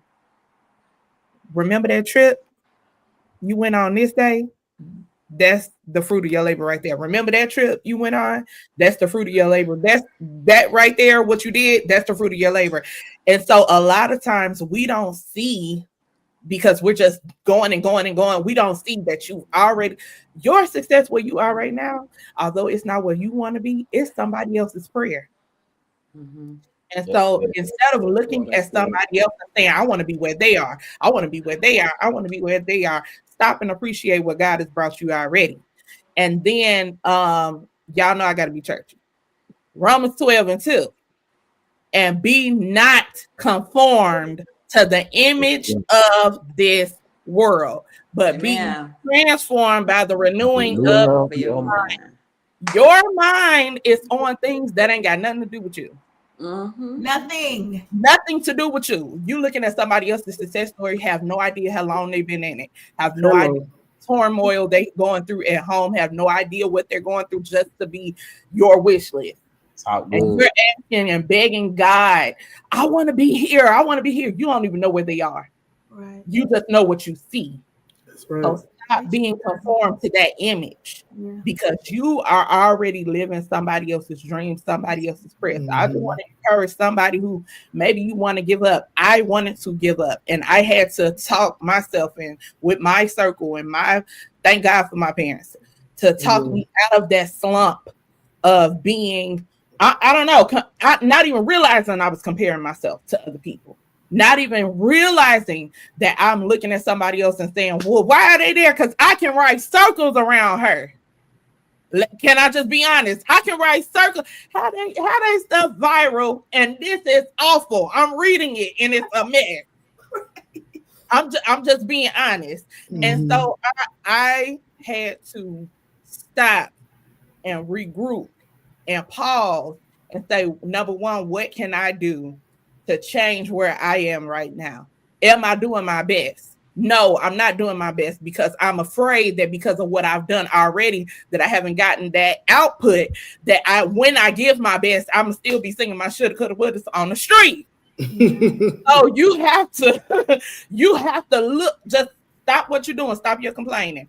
I don't think that man even is necessarily his own worst enemy. I think that because he looks and say, I've been in it as long as them, why can't I have blah blah blah? He couldn't call you because he's not at the place to receive, but I pray that he gets there eventually. Y'all, we have to renew our minds and think on whatsoever thing is lovely and true and of good report. Think if there be any virtue, we have to think on those things. So that's it. I'm done preaching. I just want to change y'all mind. Comparison is literally the thief of joy. And if joy is going to be our strength, we got to stop comparison. We got to stop comparing ourselves to everybody else. Like you started church, you guys. Well, keep going.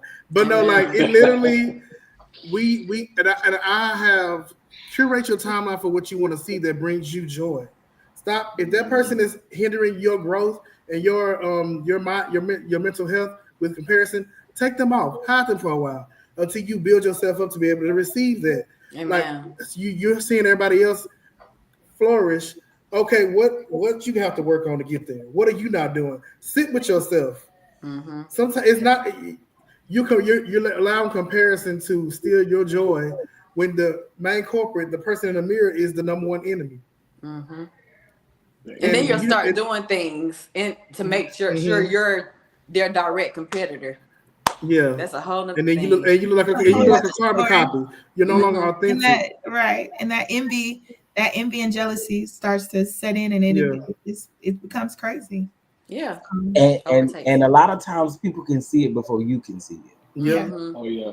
Remember that people can see it before you can see it. You like, now why y'all calling me jealous and envious? Because that's what your spirit is giving. Right. Yeah. But then too, I'm gonna say this last thing. I promise you, I'm done talking. Listen, another thing is this. Sometimes you see what you desire and you're in the right realm, but that's not necessarily your assignment. I'll give you an example. I'm not one of those it girls. Okay, listen, I'm not that girl, right? But what I'm called to be is really the intercessor for those girls who are that girl. So those influencers call me for prayer. And behind the scenes, God showed me this vision. I'm up here preaching to influencers and stuff. I'm like, I don't want to do that. I want to be the girl on the camera. I don't want to do that. But sometimes, because you're in the vicinity of what it looks like to be fun as a social media influencer that looks good. What if you're an assistant? Hello. What if you're a marketing director? What if you are something in the vicinity, but that's not? That's why you got to just check in with yourself, check in with God, because sometimes you're not the one in the spotlight, but you can be the one steering the spotlight. It's not necessarily you're not a success, but how come it's that you're not on tour with these people because you're called to be a writer? Okay, you just have to focus in and figure out what are you supposed to do. Not just I want to do that because it look good. what you actually purpose to do. Yeah, that is so good. That's my friend. He said something similar to me last night, Sheridan. So I know you are speaking prophetically here because he literally said, like, maybe he literally just spoke what you just said. I promise you last night. So yeah, you are on point. Yes, you are. That's a really and good I always said years ago, I said, like, I made up in my mind. I said, I might not have to be number one, but I can be a hell of a number two. Listen, huh? And I love being behind the scenes too. Monica, my friend Monica's on. Shout out to my girl Monica, who's a up and coming author. She's getting ready to release a book too. But we love being behind the scenes. I don't even want to be in the front. I don't want to be in the front. I want to be behind the scenes. So whatever, you don't have to worry about me being a Beyonce. I will be the Michelle and Kelly of the group. You hear me? Every day, all day. Baby, give me Michelle down. Give me Michelle down. I don't want to do that. Can I also, this is not exactly what you guys just said, but the lack of resources can be intimidating and scary when you're trying to, when you have a huge vision and you see it and you've already written it down, you're doing the things, but then that fear can creep in and like, oh my God, how is this going to happen? How can I make this possible? And I'm just going to remind you, because as I remind myself that God is the ultimate provider. If he placed it in you and if you are in your right lane, it will happen. It might not be effortless because you do have to put in some work, but don't let the lack of what you think the resources are that you need stop you from really completing your assignment. Go ahead and go forth in those who you need, what you need, all the things that you need to make that become a reality. It will come very naturally. It'll blow your mind. It happens to me all the time. Now, before we wrap up, I want to ask you guys one last question. And I kind of think we've discussed this just a little bit, but I kind of want to be firm in it. How important is it to have a team?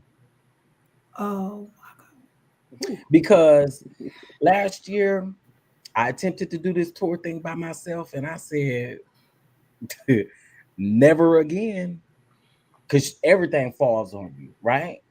And so, which it does anyway, because you're the brand, you're the business, so it falls on you anyway. But I realized how important it was last year that I needed a team. Don, you can't do this by yourself. You just can't.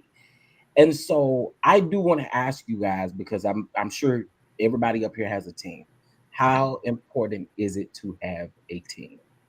I can go. How you want to? Oh, go ahead. Go ahead. Can I go and jump in?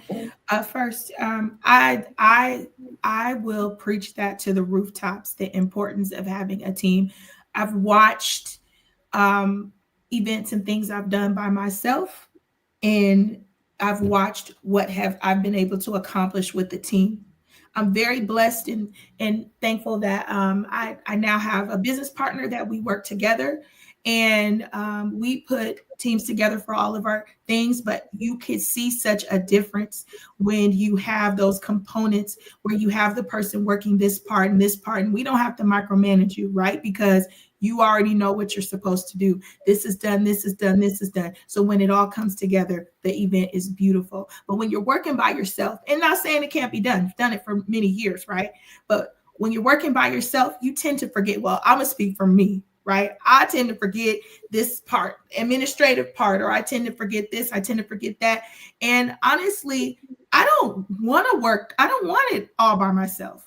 I want to enjoy it with my team. I want to be able to go here and go there and wherever we're going to Paris, wherever. I want my team to be able to benefit too from the fruits of our labor. And it's so important. I work with a team right now. Like I said, we working together to put this whole thing. We're doing something with Dawkins and all them, and we are coming together and we are making it happen.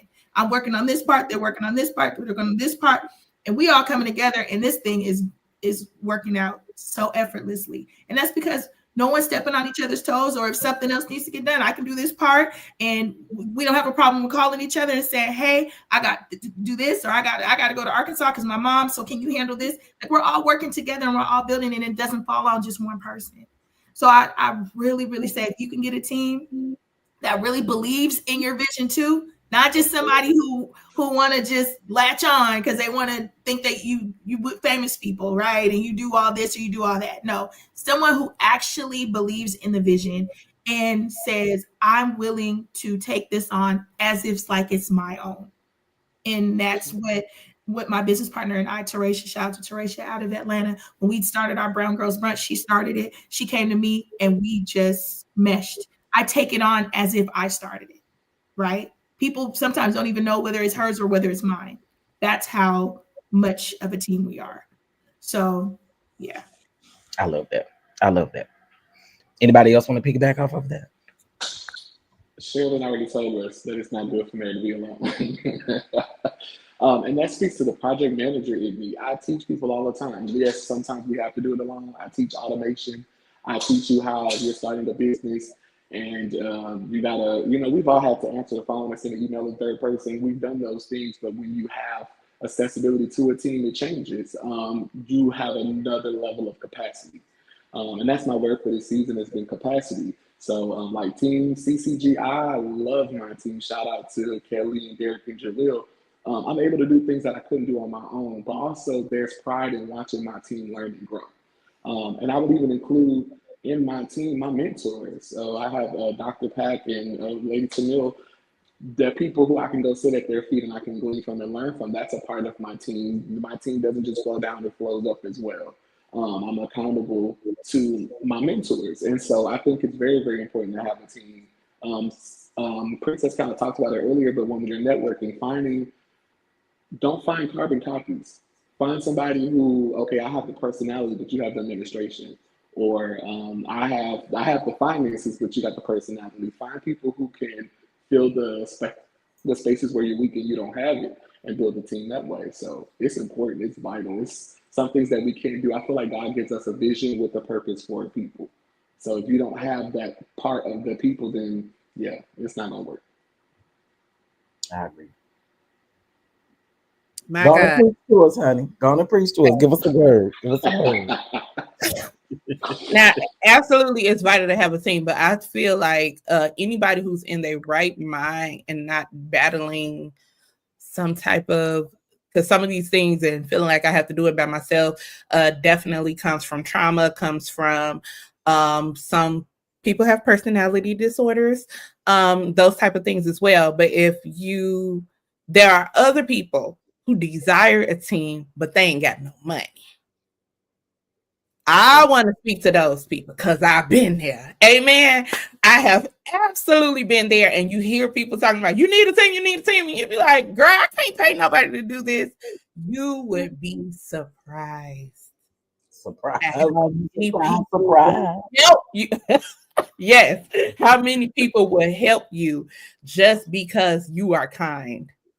Just because you've expressed a vision and they want to buy in, you would be surprised. So in the beginning, baby, all I had, I got siblings. I got a mommy and daddy. Daddy, I need you at the door collecting the money because I trust you. You can count fast. Mama, you the hostess. Siblings, help me set this up. Okay, we packaging orders. We're in the assembly line today. Okay, so if you don't have family like that, then look at this. Again, we're in the era of technology. Why aren't you using ChatGPT? Now we got to be careful because it's ruining the environment. Amen. We got to be careful. And we want to be careful with how much we're using it. But for your administrative work, that can be your assistant today. Okay, type up these letters for me. Okay, so we can work with what we have till we get to where we want to get. And then as we were talking about building these communities on Facebook, I have my community on Facebook. We just started a couple months ago, and we are like almost 350 people just in 2 months. Hey y'all, I need 2 people to volunteer to help me pack these orders. Oh, I got you, sis.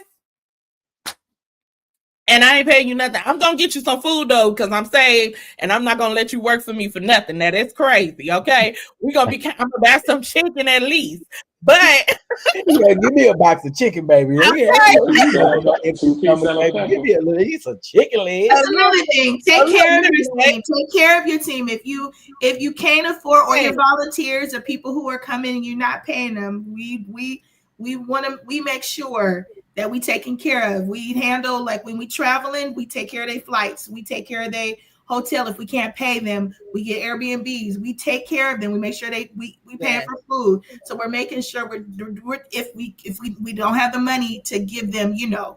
But yeah, that's good. I just needed to jump in on that. No, absolutely. That's it. Just make sure you can find people even if you don't have money. That's basically what I wanted to tell y'all, and make sure y'all feed them at least. That's true. That's true. Well, listen, y'all. First of all, I want to say thank y'all so much. This panel was amazing. Like, this was good. I enjoyed this. I see a whole nother little thing with all of us. You know, my mind start to going. I thought it earlier. I was like, I'm about to follow all y'all on Instagram. Yeah, I think I'm about to slide in DMs. Yeah, I see us doing something, like another little something outside of this. So for sure, absolutely. Monica said part 2. Yeah, we need a little part 2. We got some things we really need to dive deep in that you know the community needs to hear. Yes. Absolutely. So what I want to do now is just go here and y'all just let me know whatever you have coming up that you would like people to support, or how you would like people to support. Sometimes it's listen, entrepreneurs and people who are in the business, let me tell you, it is okay to tell people how you need support. It is okay. Absolutely. It's okay. It is. I promise you, it's okay. So we'll start with you, Kai, and then we'll just kind of go, and then we'll end with Sherry. How can people support me? So like I mentioned, I do have a single out. It's on all streaming platforms. It's entitled "Flows from You." Thank you. It was a labor of love. It was a promise kept. And so the song just reminds us that God is our source. And in the times like this, I think we need that reminder. I also released the book. It's called Worship, the Worshipper's Workbook.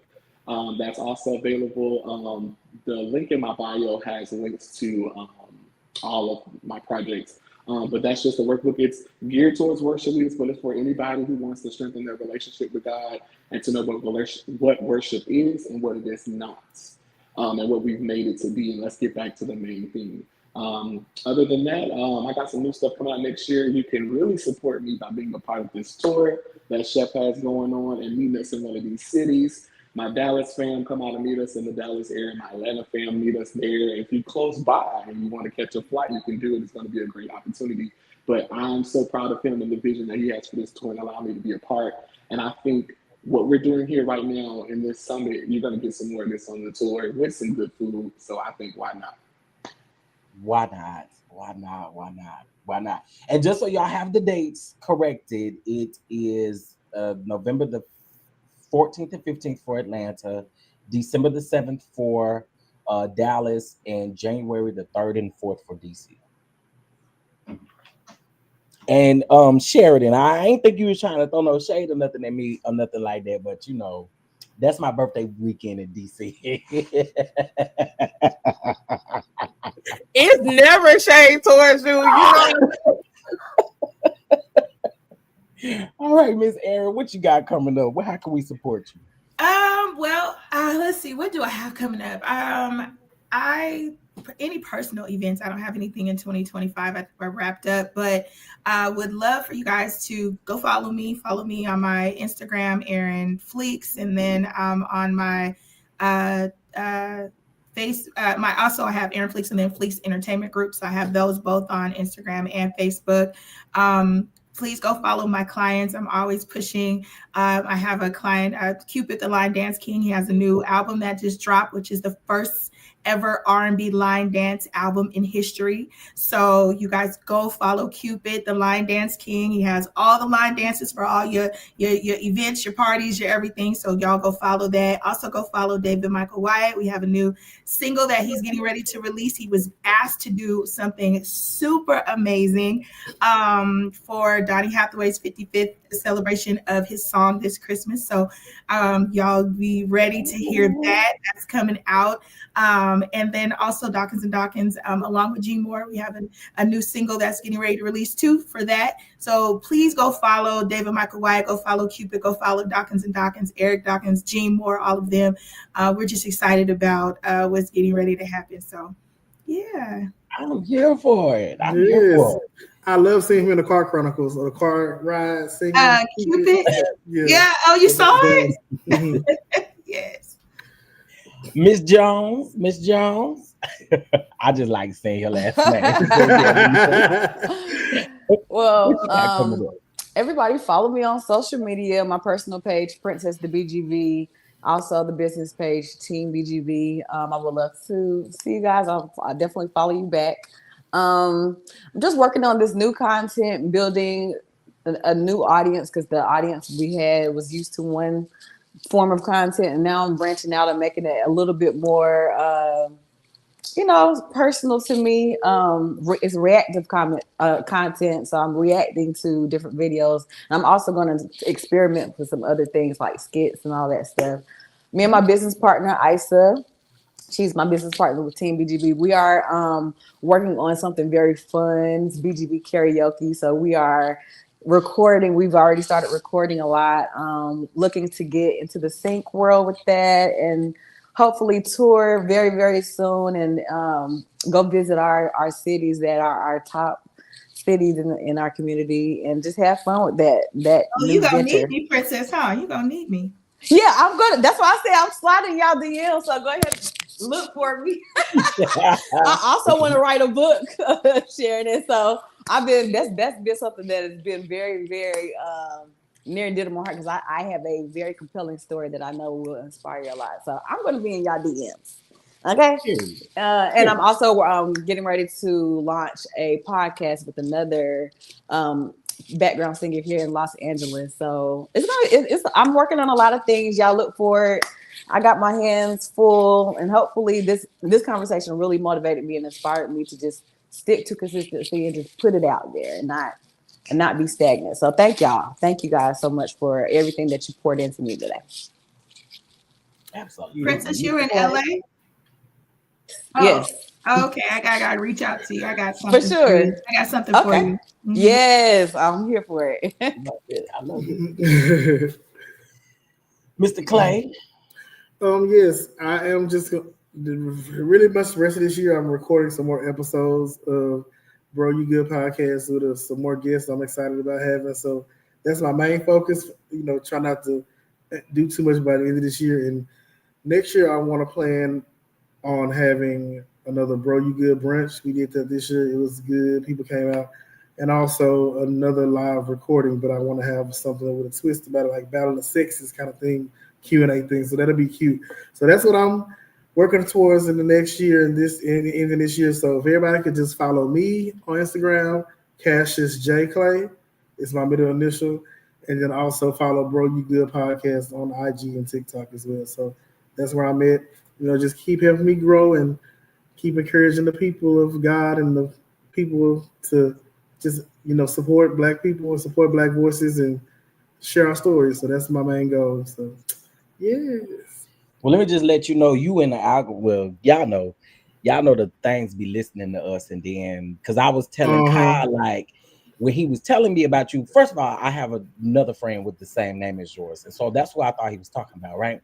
And then when I happened to get on YouTube, your video came up, and I searched for you. I wasn't subscribed to nothing, and I thought, here we go with this. Now they'll be lying, talking about that ain't the case, but y'all was definitely listening to me in order for him to be in my algorithm. But I'm just letting you know that you are in the algorithm. Well, y'all all are. As soon as we go into the Instagram, y'all name just automatically pop up. Like we didn't even have to search. Okay. I love a good SEO. I love SEO for that reason. Love search engine optimization. But yes, and just building more, strategy and looking for more clients this next year into doing those great things. So that's what I'm really excited about this new year. So, I'm really excited for the new year. I love to hear it. Miss Sheridan S. Davis, honey. Well, praise the Lord. First of all, I'm so excited because I'm going on tour with Chef Dada, y'all. So make sure y'all meet us at all of the tour spots because, baby, we're going to be eating, we're going to talk good and all of the things. And then, y'all, I just dropped a link in the comments. Yes, this is my Song of Solomon book. I'm very excited about it. It's called Illicit Love. And it is about a woman who has really been going through the things. It's a pre-order now. Don't think it's coming out tomorrow. It's not. Okay. It's a pre-order. Next month, though. Next month. But it is about a woman who's going through several tragedies, losing her husband and things. She goes to Jamaica to have a good time. And y'all know what happens in Jamaica is supposed to stay in Jamaica. And for some reason, it's gonna follow her later. So make sure y'all stay tuned. It's called Illicit Love. So that tells you all you need to know about the title. I also, Princess, we definitely need to talk. My little brother is in LA right now and he's a singer. So yeah, I want to hook you guys up. For sure, yes. And then for all my ladies who are church girls, or you maybe you don't go to church no more, but you love Jesus, join my Facebook group. It's called Church Girls, the official sisterhood. This is what it looks like. It's the black with the white writing. Join us. We'll go ahead and approve you. We are a group of sisters who are growing as ourselves in God and also developing community. So yeah, join us in all the things. I love y'all. Thanks for having me. I just want to say this one thing though, friend. I just happened to Google you. Well, I wasn't trying to Google you. I was trying to put your Have mercy. And it came right up, baby. They got you right here. They say Sheridan S. Davis is an author, honey, and it gives a full overview of you. I can't wait to read that book. Google. I know. I'm thinking about the movie. I'm like, okay, I need to contact my executive in Atlanta and say, listen, we got another project we need to put on the table. Yes. And I'm telling y'all, this story is it's a story I've been wanting to write for maybe 10-15 years. Wow. And I'm finally putting pen to paper after I've done all the other things. And I can't, when I read the story to my beta reader, I'm like, I can't believe I said that, but I'm saying it. So yeah, stay tuned. Love it. Well, listen, it sounds like everybody has something going on. I cannot wait to connect with all of y'all outside of this. Well, me and Kai and Sheridan have already connected, but definitely Aaron, Princess, Mr. Clay, I'm looking forward to it. Houston is like my second stomping ground, you know what I'm saying? So I'm always in Houston, you know what I'm saying? Where are you at now? It's easy. Right now, you know, I'm around the world. I just okay. All right. The world. No, I'm just kidding. I'm in Dallas. Oh, okay. On my side of the street. And Aaron, one more last question. Do you know Latoria? Latoria? Yeah. What is Latoria's last name? Lemon. That's actually my friend. Yeah. Yes, Yeah, it is. Okay. I met her a couple weeks ago. Yeah, because you went to the Heart and Hustle thing. Yes, I did.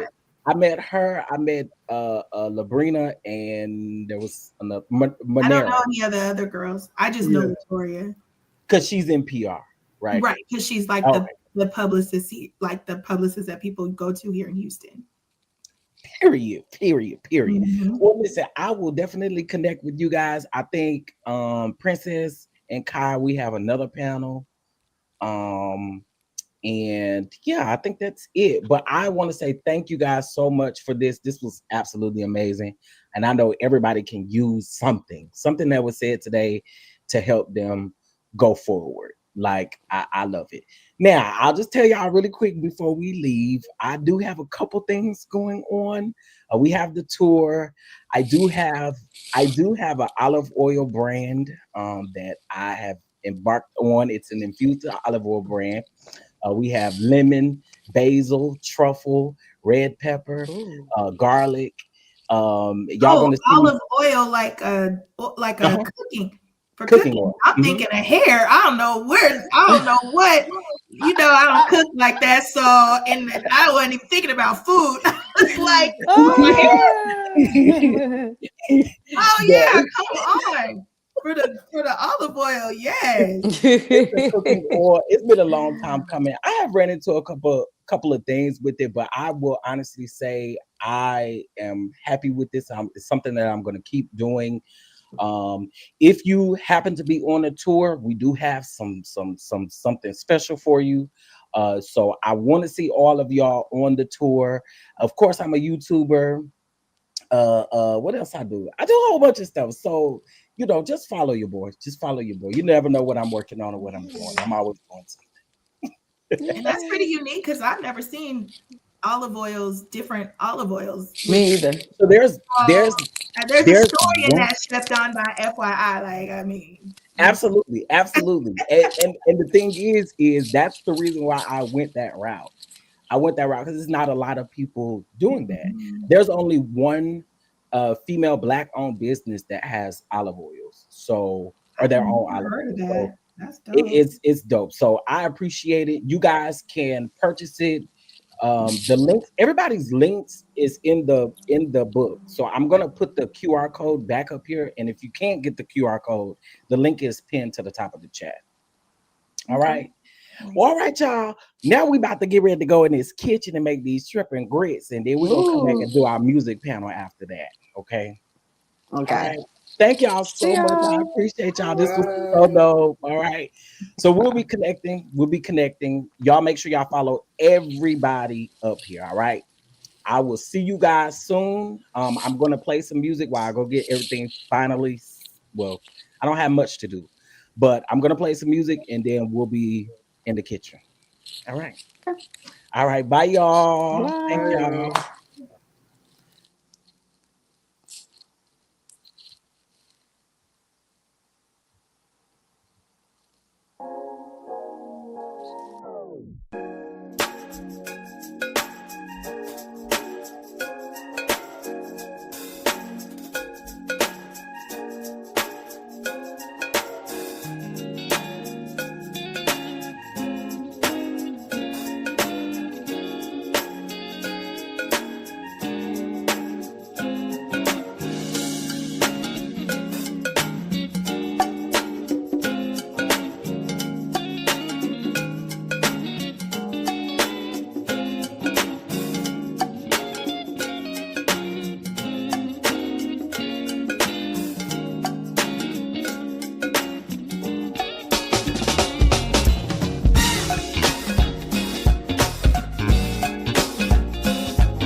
Why is this lopsided? All right, so let's see.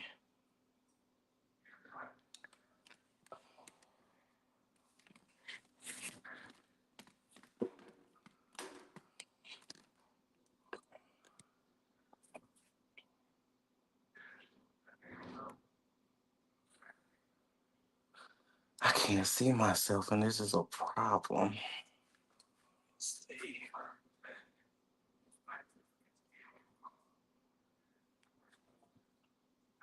Here we go.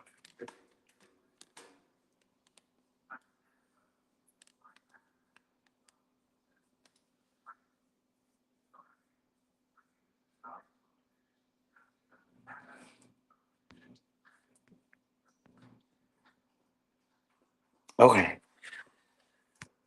All right. All right. All right. All right. I think you guys should be able to hear me. Can someone just drop down in the comment section? Let me know if y'all can hear me. Let me know if y'all can hear me in the comment section, please, and thank you.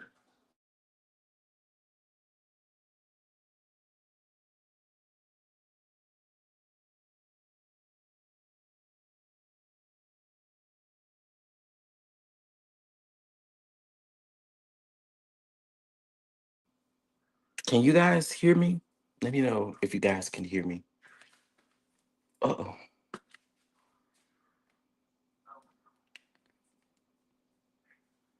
Uh,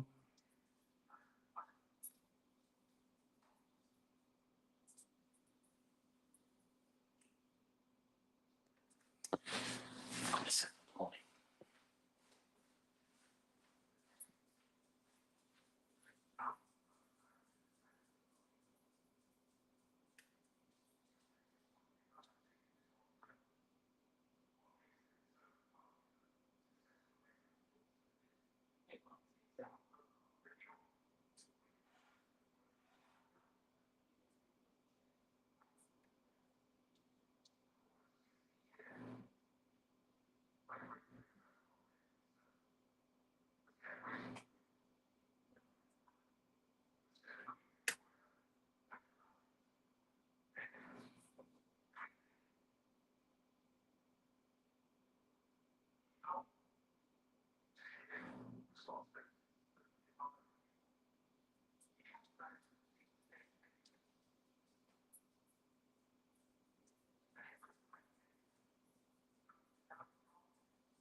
right.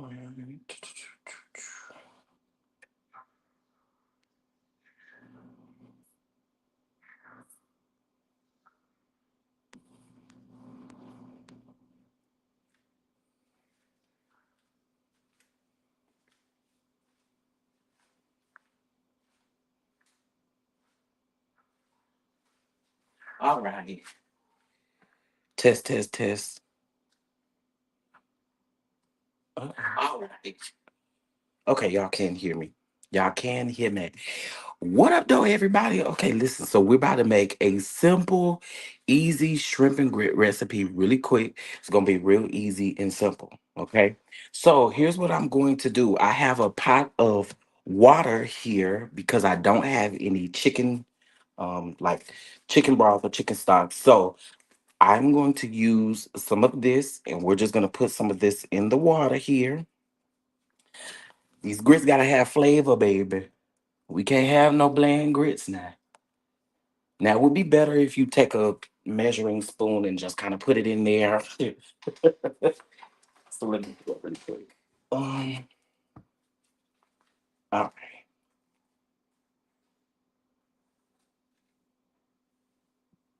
All right, that's one. And I already put about another tablespoon in there already. So we're gonna let that come to a boil. And then I'm gonna add a little heavy whipping cream. Listen, if you want some creamy grits, you gotta do this, okay? Now, what I'm going to do, that Don Don garlic infused extra virgin olive oil, we're gonna pour a little bit here in our pan. And I have some sausage here that I am going to saute. So yes, I do like some sausage in my shrimp and grits. Okay. All right. So we're gonna let that get hot here before we go ahead and put that in there. And then what we're gonna do in the meantime, it'll be time to put these grits to work. And again, this is a quick, simple, easy meal. Okay.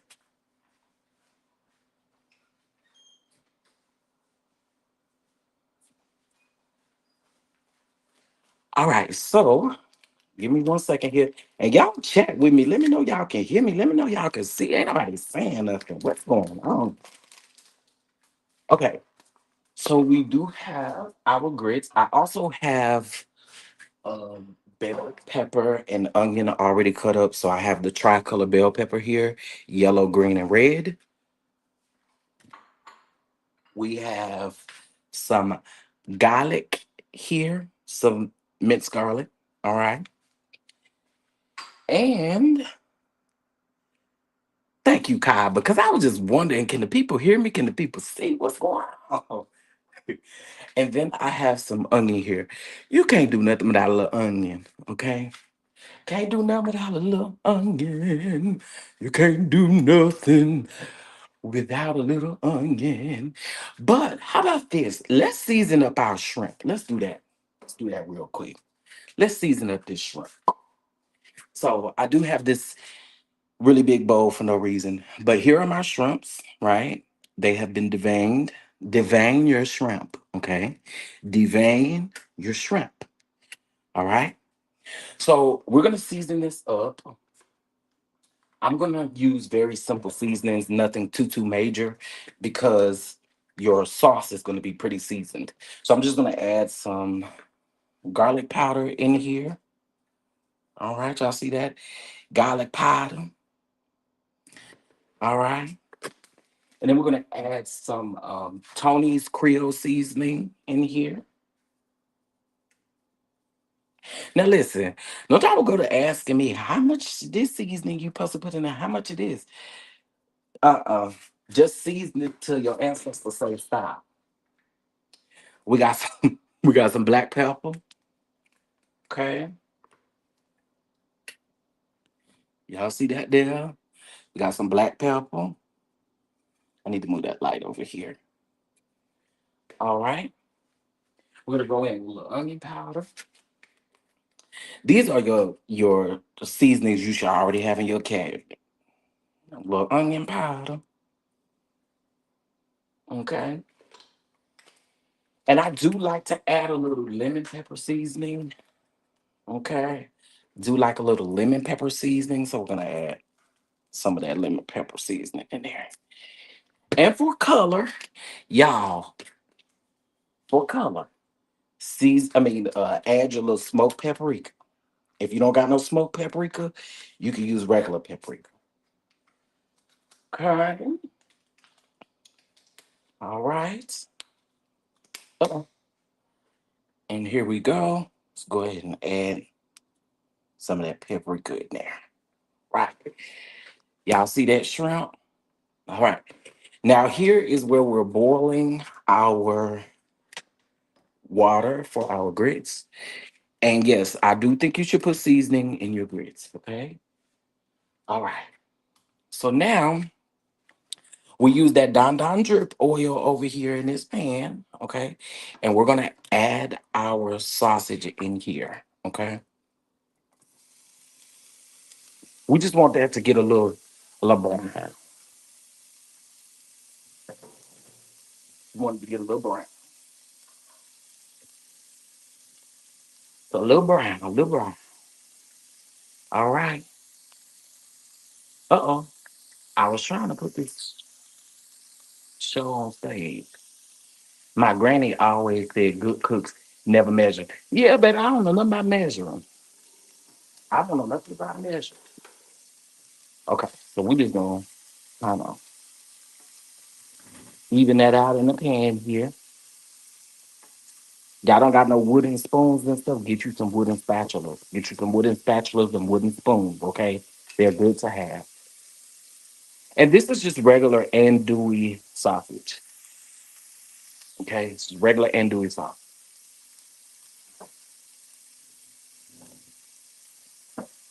All right. Now, a lot of people put cheese, like cheddar cheese, sharp cheddar cheese, mild cheddar cheese in their grits.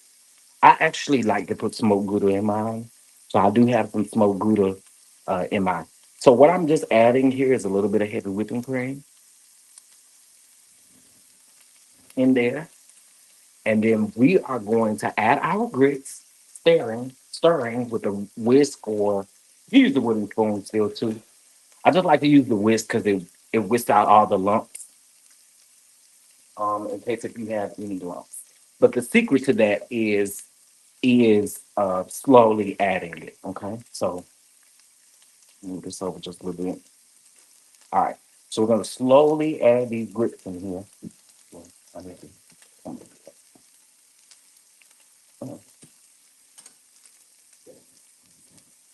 because we just added that because we just added the heavy whipping cream and it was cold, it stopped it from boiling a little bit. So this is good. You can go ahead and add your grits in and just kind of stir as you add.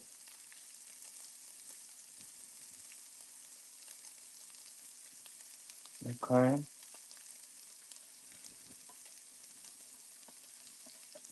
And listen, y'all, they also have better than bouillon at the store. It's good to use. You can use a spoonful of that in here too if you want to give it a lot of flavor.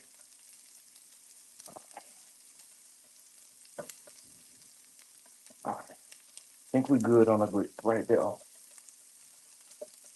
And stir those around. And then I'm gonna put them on low because they're gonna start bubbling like lava if you don't. All right. Y'all see that? Yeah.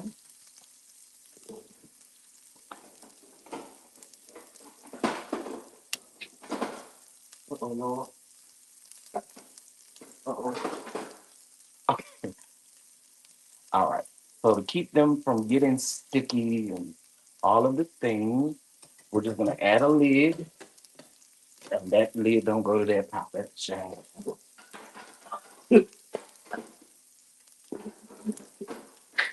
Oh God. Okay, so we're just gonna add that lid and bring them down to low. All right. So our sausage is pretty good here. All right.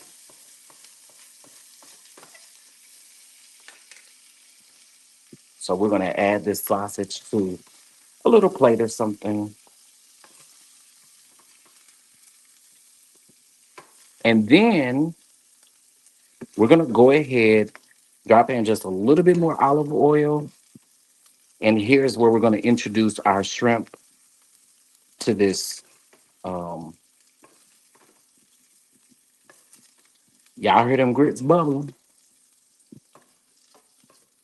That mean they on too high. Okay.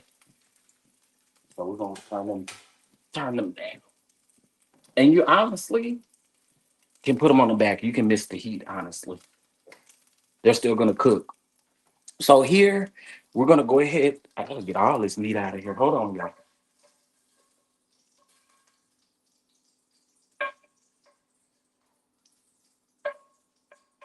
Okay.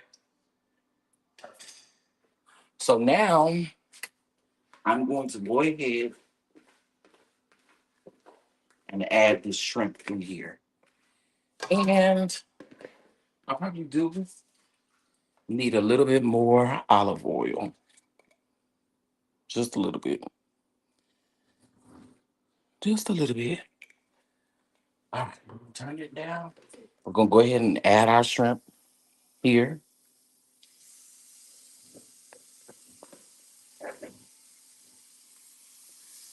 I have washed my hands, y'all.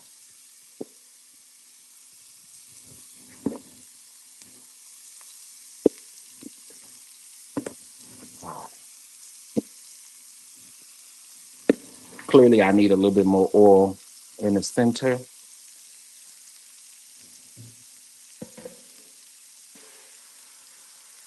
Okay, flip this over a little bit. There we go. So as y'all can see, the shrimp is cooking, and then you can just add just a little bit. See, here's why I messed up.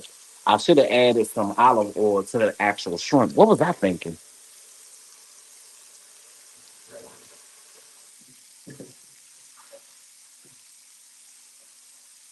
All right. So now I'm going to clean up this area.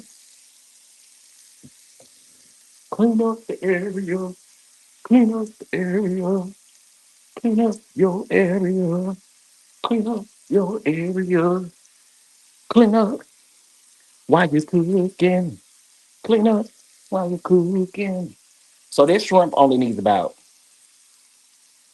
3 minutes on both sides. Okay. Don't overcook your shrimp. Don't overcook your shrimp. Don't overcook your shrimp. Once you start to see that pink on the opposite side, it's ready to flip.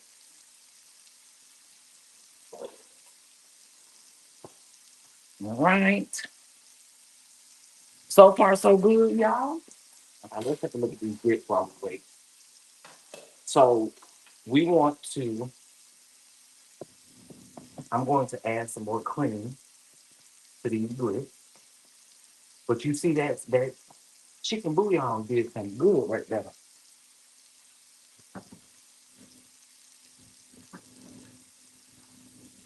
All right, and so I have about a cup, maybe about a cup of shredded smoked Gouda cheese. I'm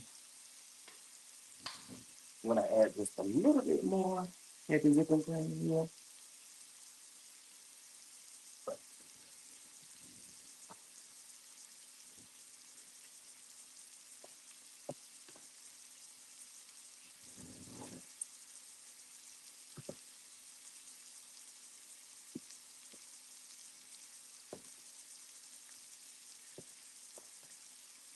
Add just a little bit more.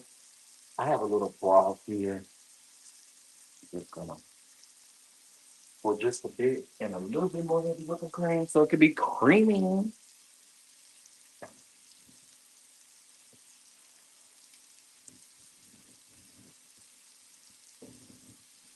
Uh, so just stir that in there.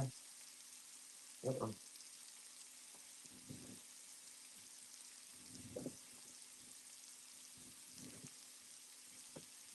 So remember, when you add your cheese, it's gonna thicken up even more. So, all right. Don't laugh at me because I am about to use a spoon to flip these shrimps, but that's gonna be all right. All right.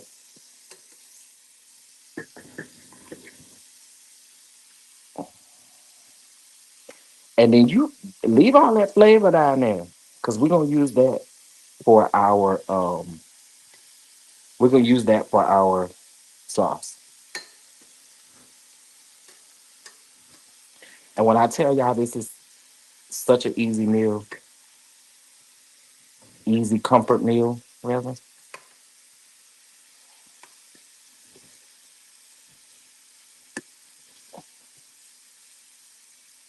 Ah, go.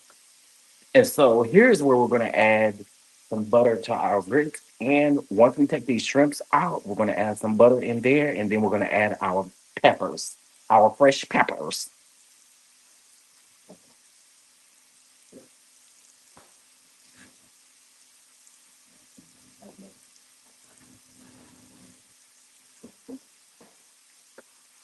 And listen,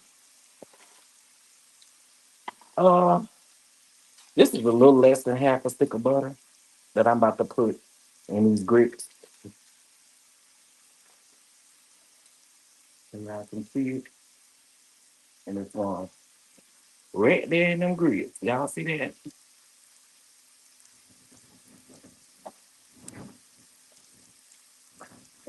All right, so our shrimp is almost done. And I promise you, this is an easy meal. Okay, so just allow that butter to melt up in there.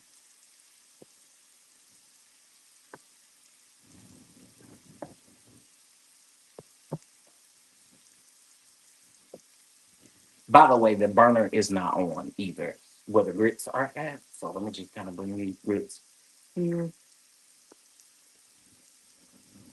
I'm gonna add a little bit more heavy whipping cream, but this is the consistency just about what I like for my grits.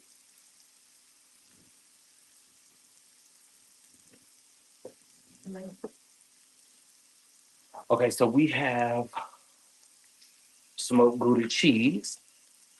Here's our smoked Gouda cheese. I did grade this. Okay, so we're gonna add it here.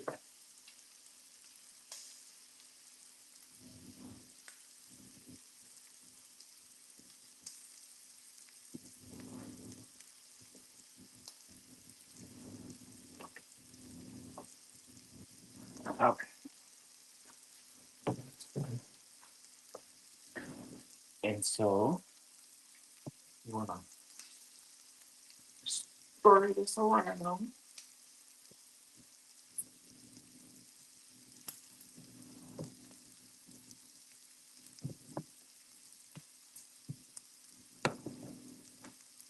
All right. And no, I'm not going to add any salt because I did use salted butter and I used the chicken bouillon, which is already good on the salt. But I am going to add some black pepper.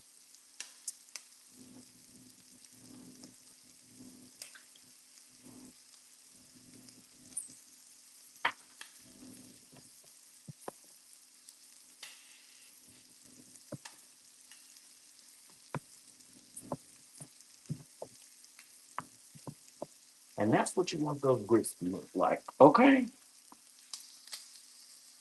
All right. So now I'm going to go ahead and remove the shrimp from the pan here. And y'all see all that at the bottom? That's good seasoning. Don't get rid of it. The moisture from your vegetables are going to bring that down anyway. Leave that. Let's go ahead and add those peppers, those fresh peppers. And we're gonna cook these a little bit, and then I'm gonna add my onions. I don't know, difference. I like to cook my bell peppers down before I add some onion up in there. So the moisture from the vegetables are gonna bring that from off the bottom of this pan. Mm,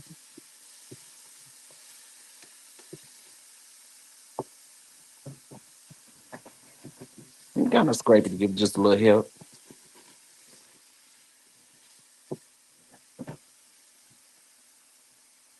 Thank you, Aaron.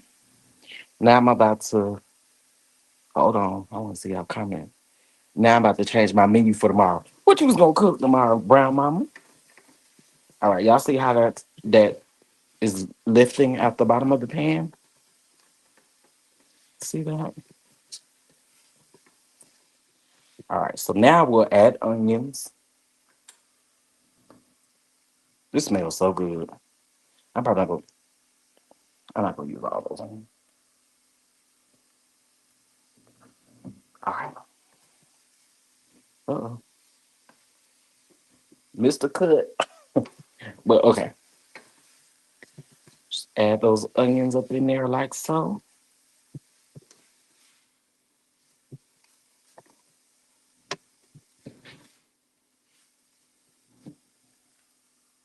We're just gonna let those cook for about 2 minutes.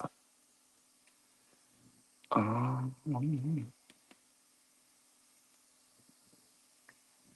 Okay, this kind of helps me see y'all's comments because for whatever reason, I can't see them on the screen. Okay, there we go. Okay, so now what you can do, now this is optional. This is optional. You do not have to do this. But if you want a bit of a thicker sauce, you may need to add a little flour. So I'm gonna add 1 tablespoon of flour. It's optional. You don't have to do it. But I like thicker sauce. And so we're just gonna add that in there and let that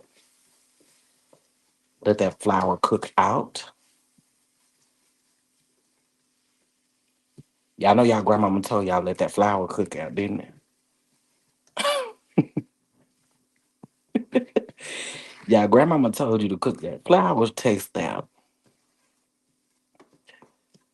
All right. Okay. So now, make sure you get all that off of there. All right. So now, um, I have some more broth over here,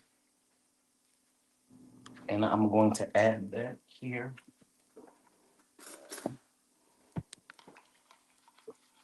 And I just took some of that chicken bouillon and I just made my own little broth. Okay. So then let's give this not much, but just a little bit.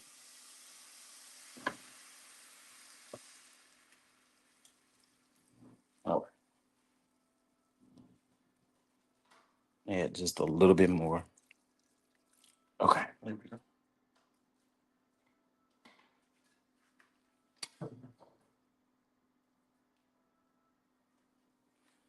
All right.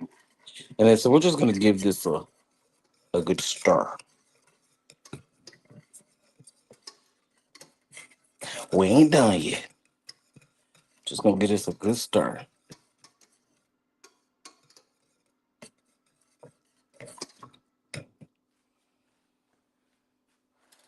All right.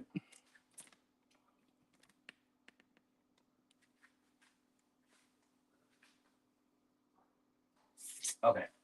And so now I'm going to add just a few seasonings here, not much. So I am going to add a little bit of the lemon pepper that I talked about earlier. And you can turn that down to low so it doesn't over, um, so don't do too much. Some onion powder,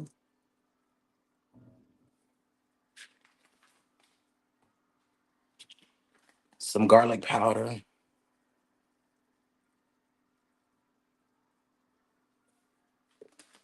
some black pepper.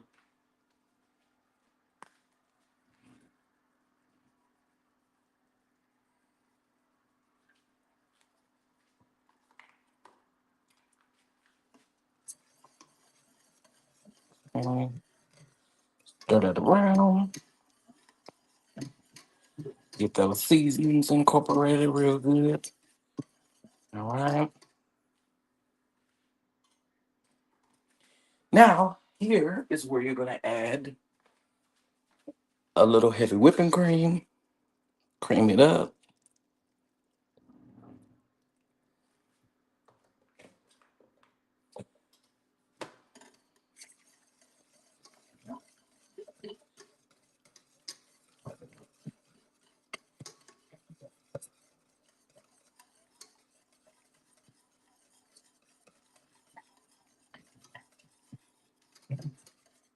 All right. So there is our sauce. It's real simple. I promise y'all it's simple. Very simple. All right. I had to get that taste. If y'all notice, what do y'all notice that I didn't use? Do y'all notice something that I did not use? I'm just wondering if anyone's gonna catch on.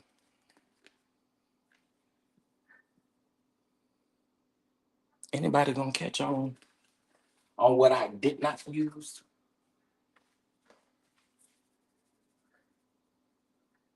Yeah, just a little bit of Tony's in there, not much. All right. I didn't use any salt. Didn't use any salt. Do y'all see how quick that was? Huh. That was quick. So here's what you're going to do. You're going to add your sausage back in here, in your sauce. If you don't want to put it in your sauce, you don't have to, but why not?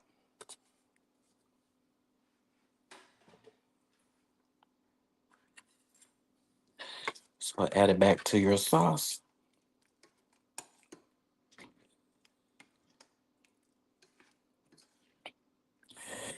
And then we're going to plate this up. And it's not like I'm going to eat it right now because I have 2 more panels I need to do. So it's not like I'm going to eat it right now, but I do want to plate it up for you guys.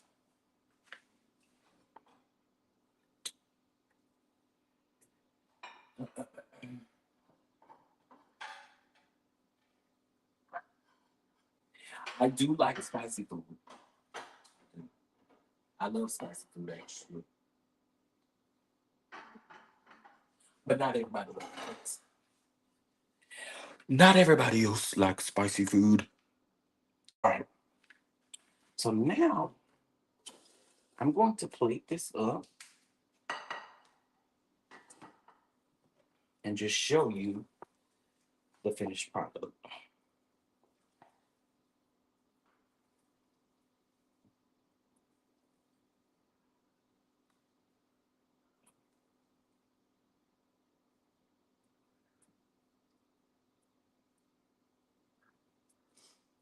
Okay. So start off with my grits.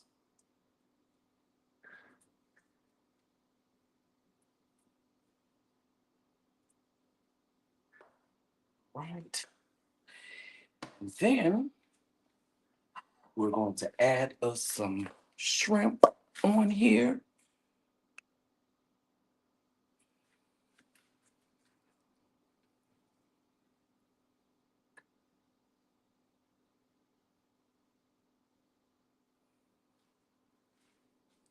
Thus far. And then we'll add some of our sauce on top.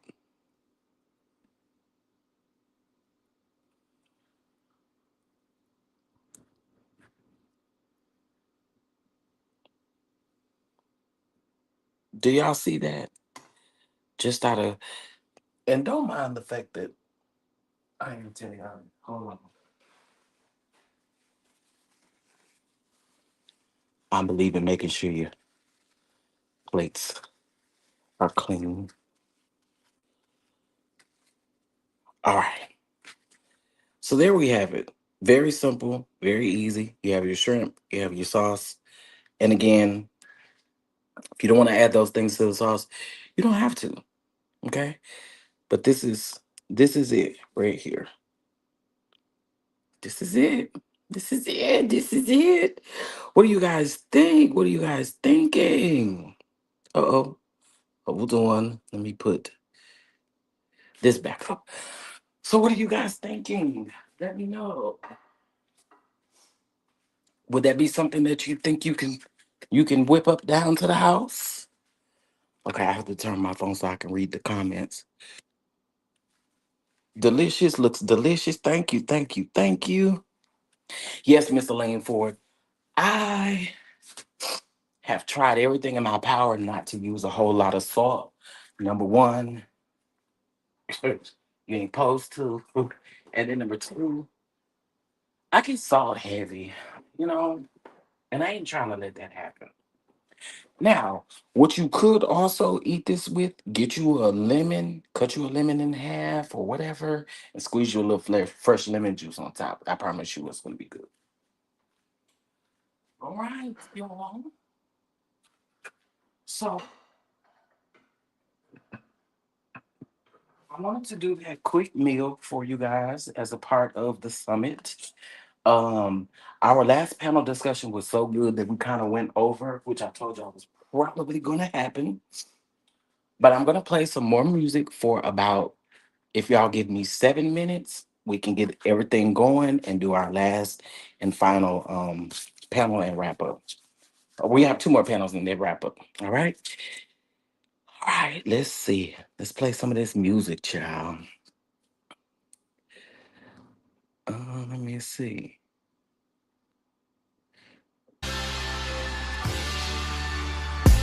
On top, we was down for a minute, but we on top.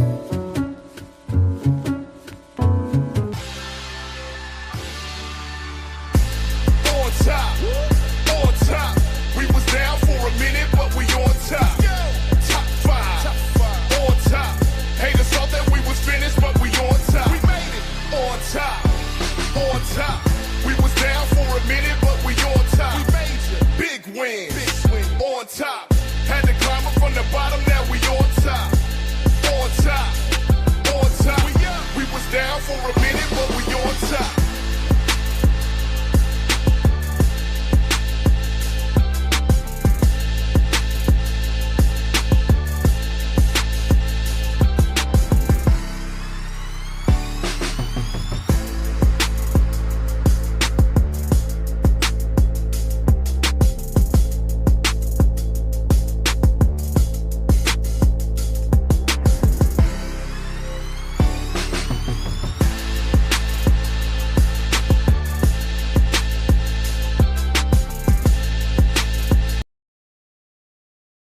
So I see y'all having a debate about the grits.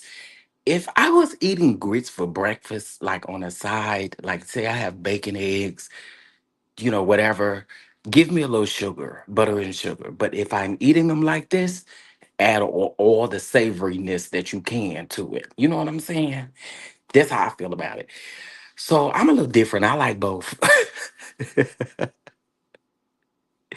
I like both.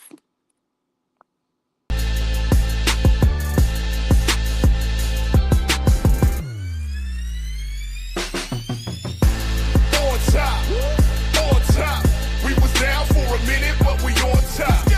Top 5, on top. Haters thought that we was finished, but we on top. We made it. On top. We was down for a minute, but we on top. We made it. Big win, on top. Had to climb up from the bottom, now we on top. On top. We was down for a minute, but we on top. On top, we was down for a minute, but we on top. Let's go. Top 5, on top. Haters thought that we was finished, but we on top. We made it. On top. We was down for a minute, but we on top. We made it. Big wins. On top. Had to climb up from the bottom, now we on top. On top. We was down for a minute, but we on top.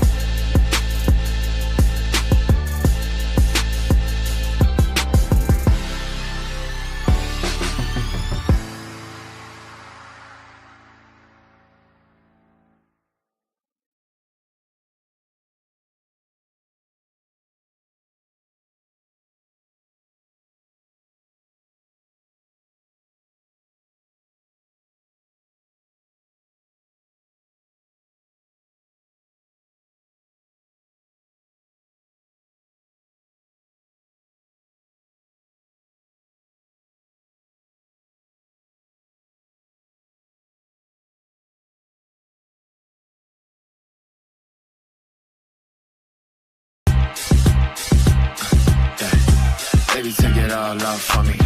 Just take it.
All right, y'all. Shout out to y'all. Y'all dope. Y'all was patient.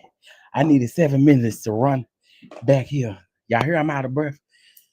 Whew, we should have had somebody on here with fitness. I need to lose a few pounds. Okay. Listen, y'all. So I think the last panel what we'll do because we are off our schedule because the last panel was so great. So what we're gonna do, we're gonna kind of incorporate the last two panels into one. Okay. Um, that's how we'll do that. So I can get y'all out of here. I know it's Saturday. Y'all probably won't get to doing some other things. So that's how we'll do that. Can y'all give me a thumbs up? Guess y'all good with that? Y'all okay with that? Y'all can hear me, right? Okay. Get thumbs up. Interest, you good? I don't know if he can. If he can hear me. Kai, can you hear me? I don't think they can hear me. Okay. Let's put it on the screen. All right. Let's see here. All right, y'all. Mr. Miller, Mr. Antras, you're on the screen. I don't know if you can hear me or not. But we're about to bring you up on the screen. I got Miss Antoinette back.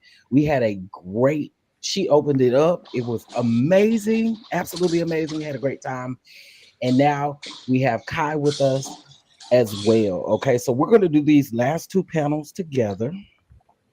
Let me pull this up. All right, y'all. Welcome again back to the Cultural Table Summit. I'm glad that you guys have been a part. It's been absolutely amazing.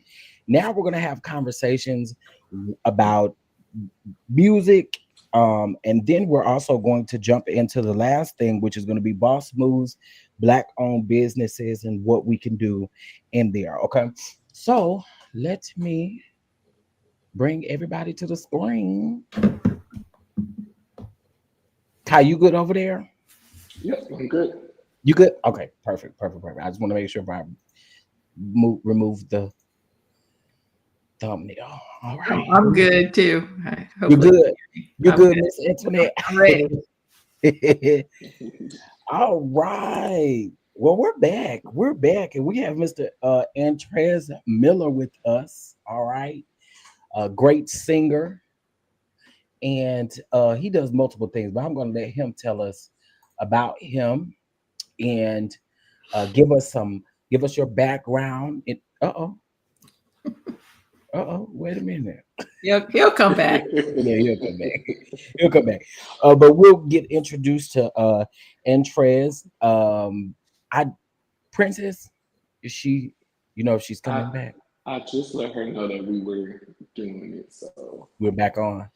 Yeah, I know we're a little off from the last panel. It was so good, Mr. Antres. How you doing? I'm Am I doing saying your well. name right? Yeah. Okay. I just want to make sure because I will butcher a name. Okay.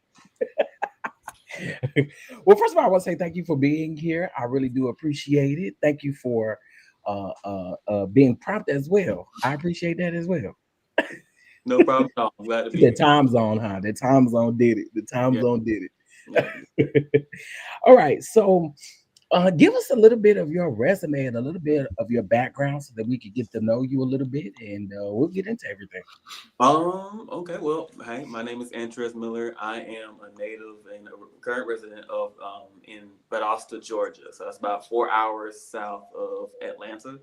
I'm right on the Florida Georgia line right here and everything like that. But I'm an independent artist. I have been recording music for the past 5 years. I've been doing music and ministry for the past. I just celebrated 10 years in February of being in music, being in ministry. So that's very exciting for me. I have two singles out right now, Your Grace and El Shaddai.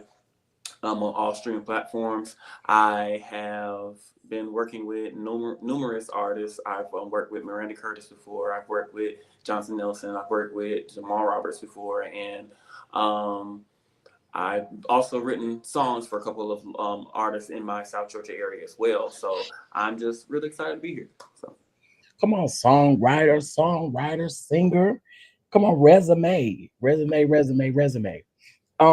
know what's crazy? Let me tell y'all just a crazy story about Jamal Roberts. It's kind of a full circle moment. So probably right after everything opened up after the pandemic, I was at one of my friends' house, and Jamal was there. Jamal was there. I had no clue that Jamal would be who Jamal is this day, knowing that I was once in his presence before. So I think that's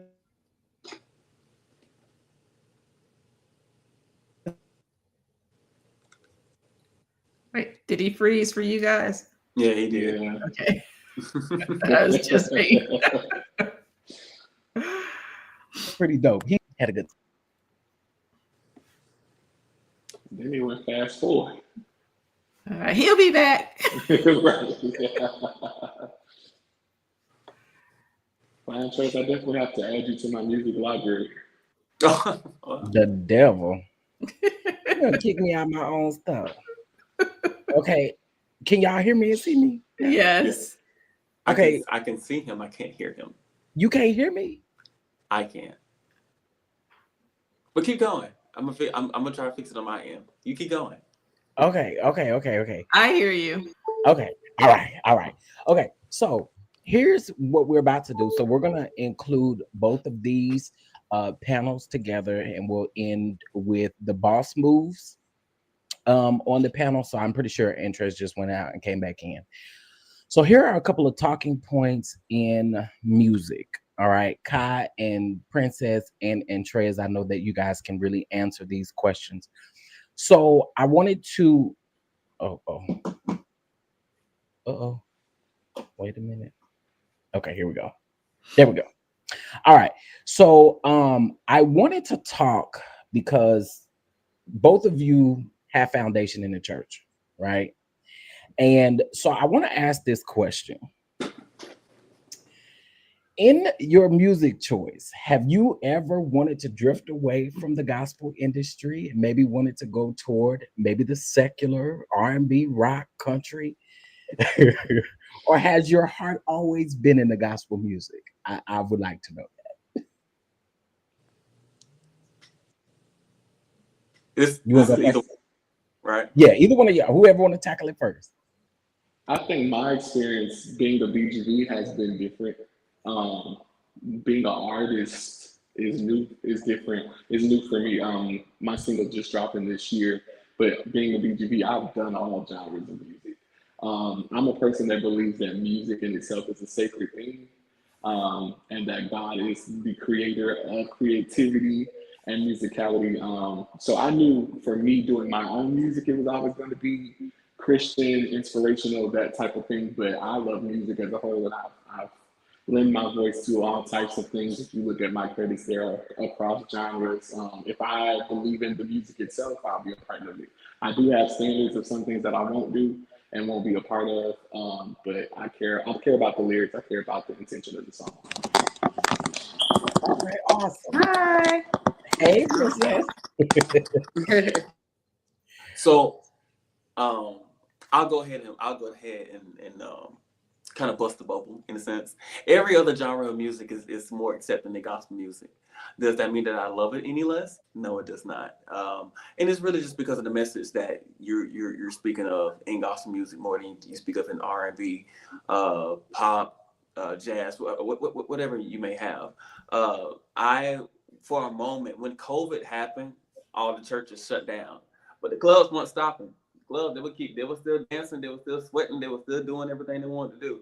So I had the opportunity to be a part of a local band here, and I got to see a different side than what I grew up with, because I grew up Church of God in Christ, and we didn't do any of that. We didn't do any of that.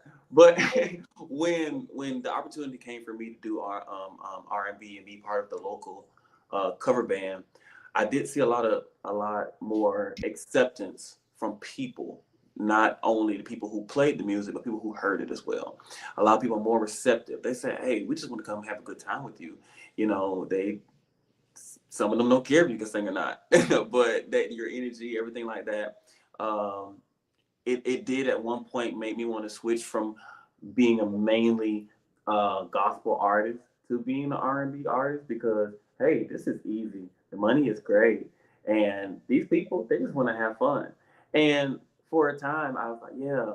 But then, like you said, the standards, there's just some things that I won't do. There's just some things I just cannot do that will eventually impact my sound, my music, and eventually my career.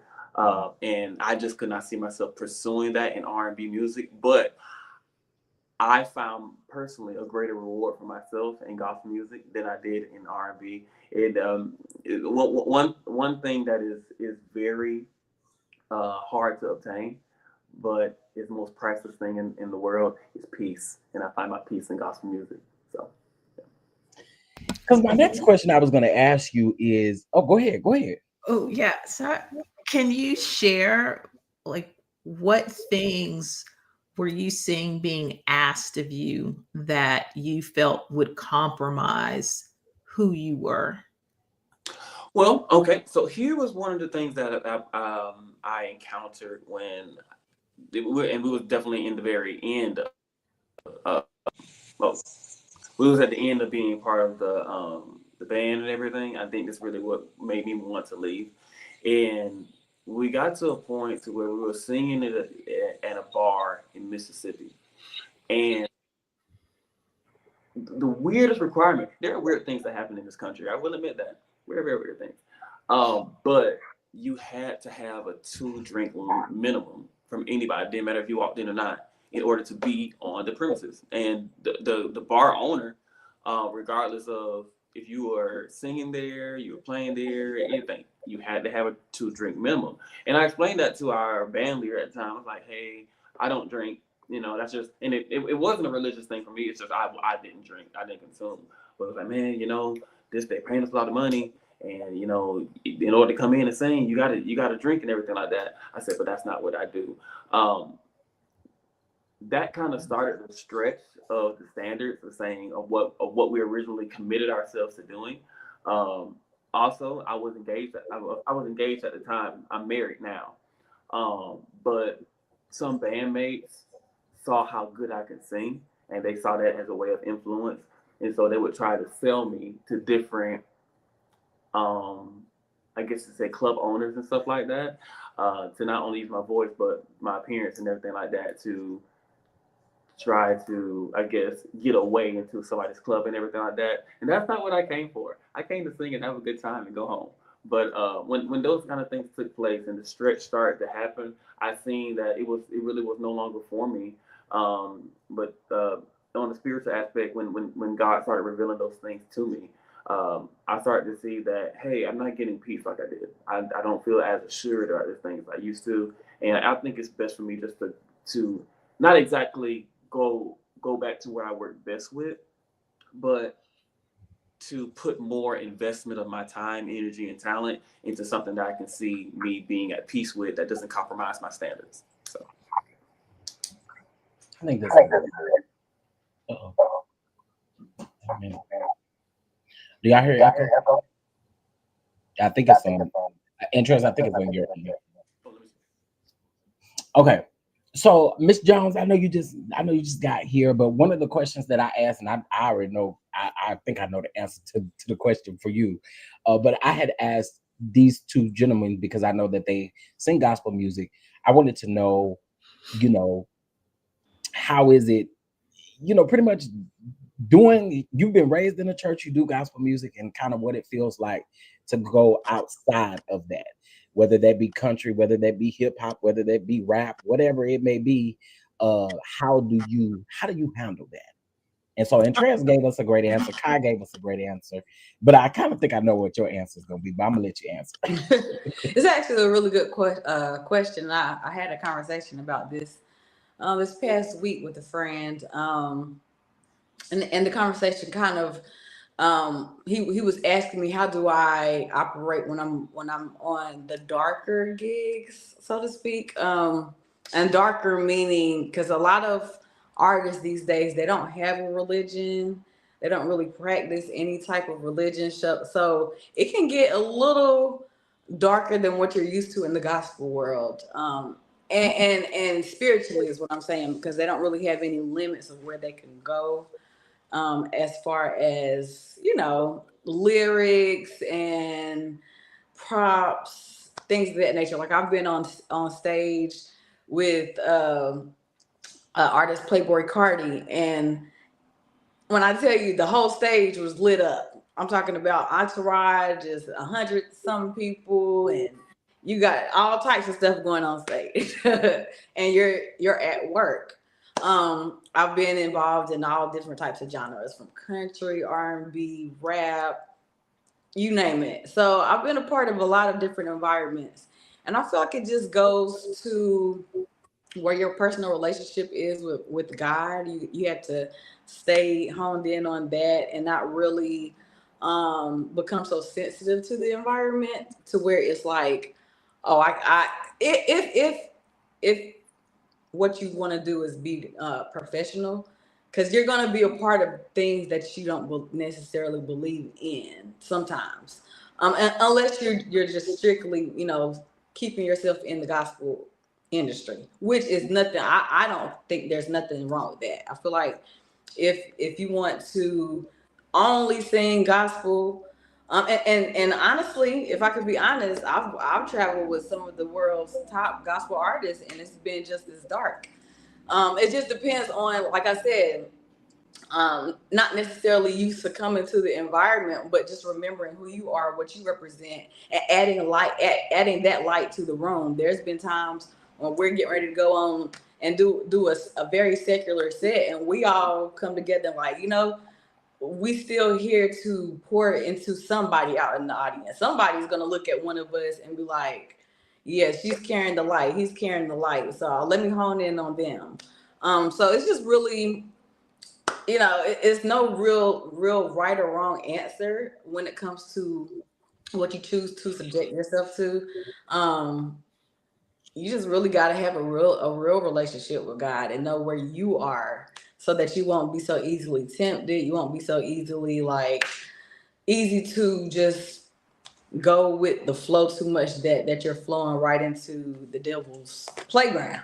But yeah, it's really, it depends on what your thriving relationship with God, in my opinion.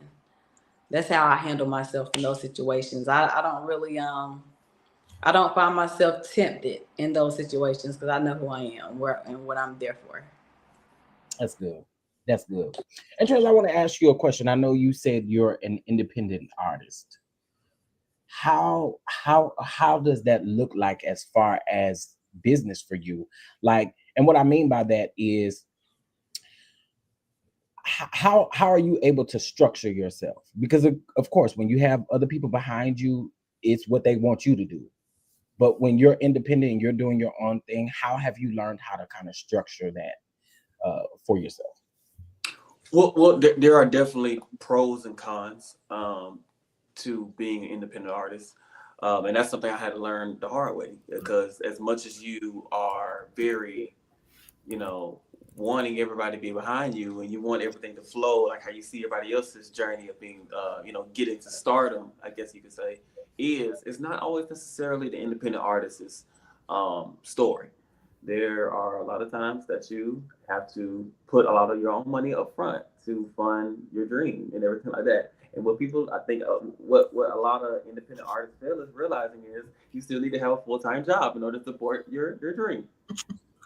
No one can get to where they want to be just off of Cash App donations, or Zelle me this, or Venmo me that, or hey, if you believe in me, give me thousands and thousands and thousands of dollars. No one can invest in you if you don't see the investment in yourself. So that's one thing that I definitely had to change my mind into being, is that yes, everybody, a whole bunch of people love my voice, they love the music that I write, but they don't love it that much, or I'm not giving them a reason enough to love it if I'm not investing in myself enough to say, hey, I need to be able to drive myself to different kind of conferences, different types of band camps or anything like that, to meet these new people. I have to invest in myself. I have to be able to say, hey, I'm a brand. I have to respect, would I buy me? And of course, people, you say at the end of the day, oh, you talk about me like I'm a product. At the end of the day, you are a product. If you're an independent artist and you're looking to sell yourself or sell your voice, sell your music, that and create a stream of revenue for yourself, then you have thus became a product. And in that shape or form, you have to package yourself. You have to box yourself. You have to wrap the bow and everything around yourself to be able to present to people, to be able to buy. And that requires an investment of yourself. So realizing that, hey, nobody's going to do this for me.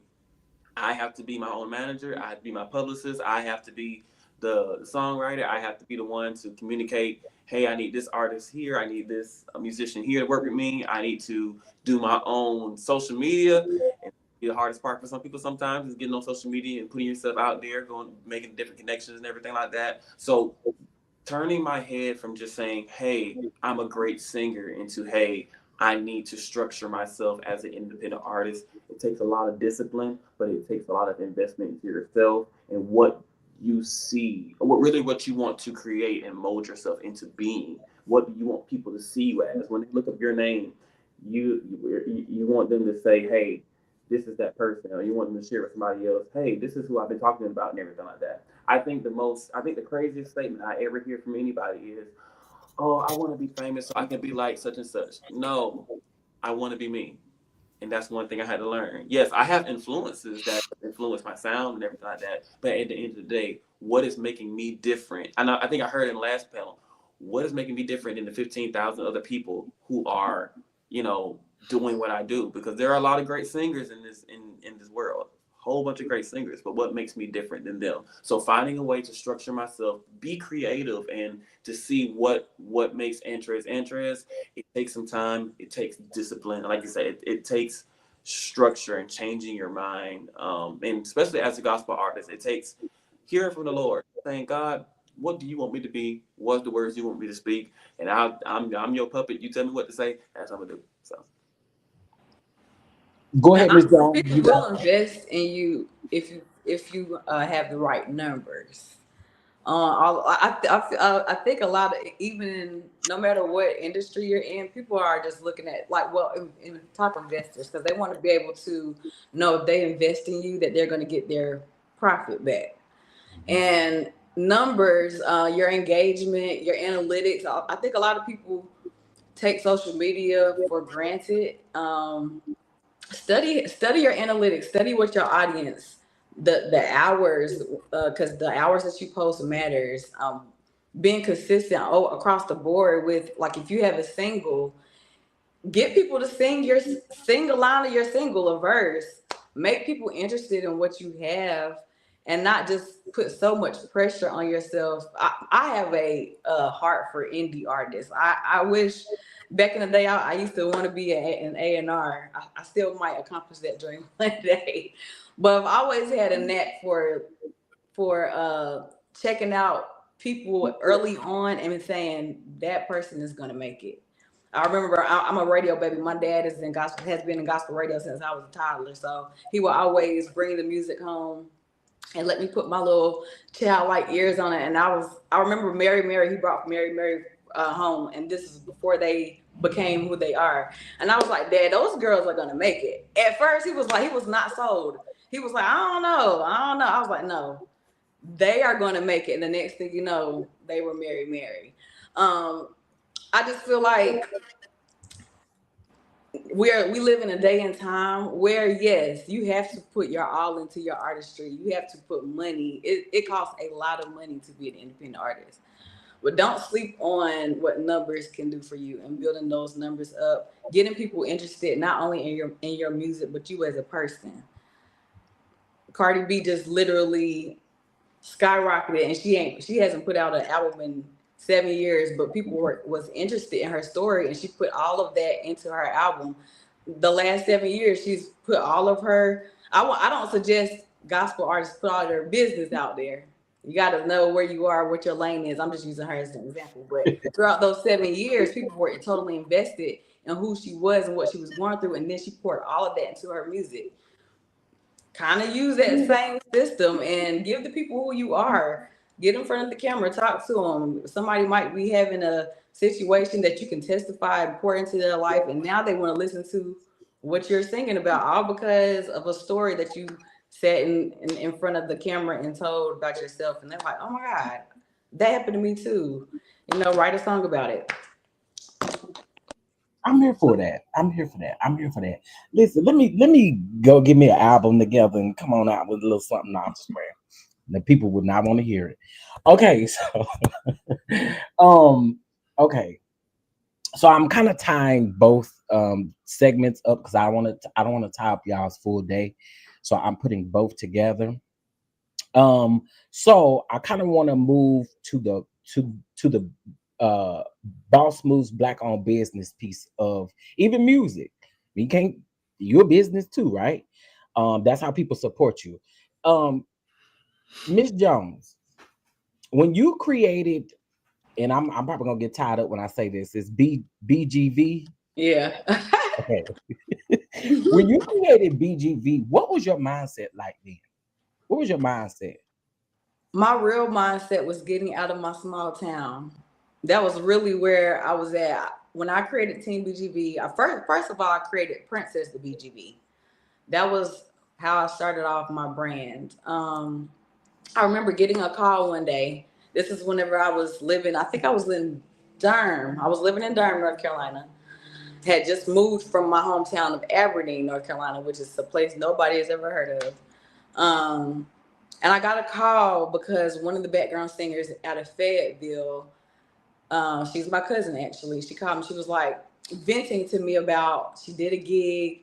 She was doing several gigs with this one person and they were not paying her, which was a repetitive story across the board that I kept hearing. And not only were that the background singers not getting paid, some of them, but a lot of them were getting underpaid. And then as I was trying to grow in my career. I was already singing with my sister, but I was trying to get more out there. I was asking questions to different background vocalists that were already doing tours and all that stuff, and they were giving me like the most cliche answers. I won't say gatekeeping, but I'll say gatekeeping for lack of better words because that's kind of what it was. So I just, I got tired of hitting walls. I got tired of hearing complaints. I was like, you know what? I'm going to literally create a safe space. That was literally, it was nothing more than that. It was me creating a safe space for background vocalists to one, get information. How can we get in this business? And when we do get in this business, how do we operate in this business? What are the rates? What are the going rates for where we are for different cities? How do we brand ourselves? I had already branded myself as Princess the BGV on Facebook and Instagram, and it was going very well for me. I wiped out my page completely and started focusing on just putting content, resume form content out there, and that kind of made me the example of like how to grow as a background vocalist. And then I had all these different vets coming into the room because nobody had ever had a space for background vocalists. This was a completely new thing. Everybody had spaces for dancers and musicians, but background vocalists, it was nothing for us. If you Google information right now, or you try to find background vocal footage or any information, it's very limited. And I wanted to change that. I wanted to be the beacon of change in that because it's a real career. It's a very lucrative career, and it's a consistent career if you do it right. So that was really where my mindset was affording not only myself that path and that opportunity, but for others, because I was like, I'm not the only one that wants this. I'm not the only one with these questions. But somebody had to do it. So that's what it was. And you were the one to do it. I'm here for it. Period. I'm here for it. Now, Kyle, let me ask you: when you joined the group, what was your mindset like? I had a little bit of apprehension in the beginning, if I be honest. And I think Princess can attest to this. I knew who she was, but by the time I joined Team BGB, I've been in the industry for a minute. I dare even say maybe a decade. And I had done things like A&R, I had done things like doing demos and working for a label specifically. And so wanting to be a part of a community, I knew I had something to give as well as wanting to learn. And so when I got into the group, there are a lot of groups on social media. There are an overwhelming number of groups. But it was something about the presentation of Princess and then the people in the community. She's also very selective. I know we talked in some of the earlier sessions about we have all types of people in Team BGB. Some of them are actual singers, some of them on production side, some are on musician side, but they've done a very good job of keeping it a safe place. They're very particular. There's questions when you come in to join the group, and there are things they do throughout to make sure you stay active and so that it stays a safe place. So soon after getting in there, I was just such a sense of relief and community. Like you said, I didn't come from necessarily a small town, but I didn't have a lot of people who were doing what I was doing. So you feel isolated, you feel alone, people who you can't always talk to about the opportunities and spaces that you're in. They don't understand, or you know, you're not in the same place. So be able to come in that group and be like, oh no, like we've done this, we've toured, we've done these things, these are tips to do that differently. Here are some suggestions, whether it's genre specific or across the board. It was an amazing experience. And I tell Princess all the time, my career has double, tripled because of Team BGB, not just in my skill, but also my capacity, my understanding, my knowledge. Like the vocal contracting that I do now at Creative Collective Group and stuff, I would not be doing that if it had not been for Princess.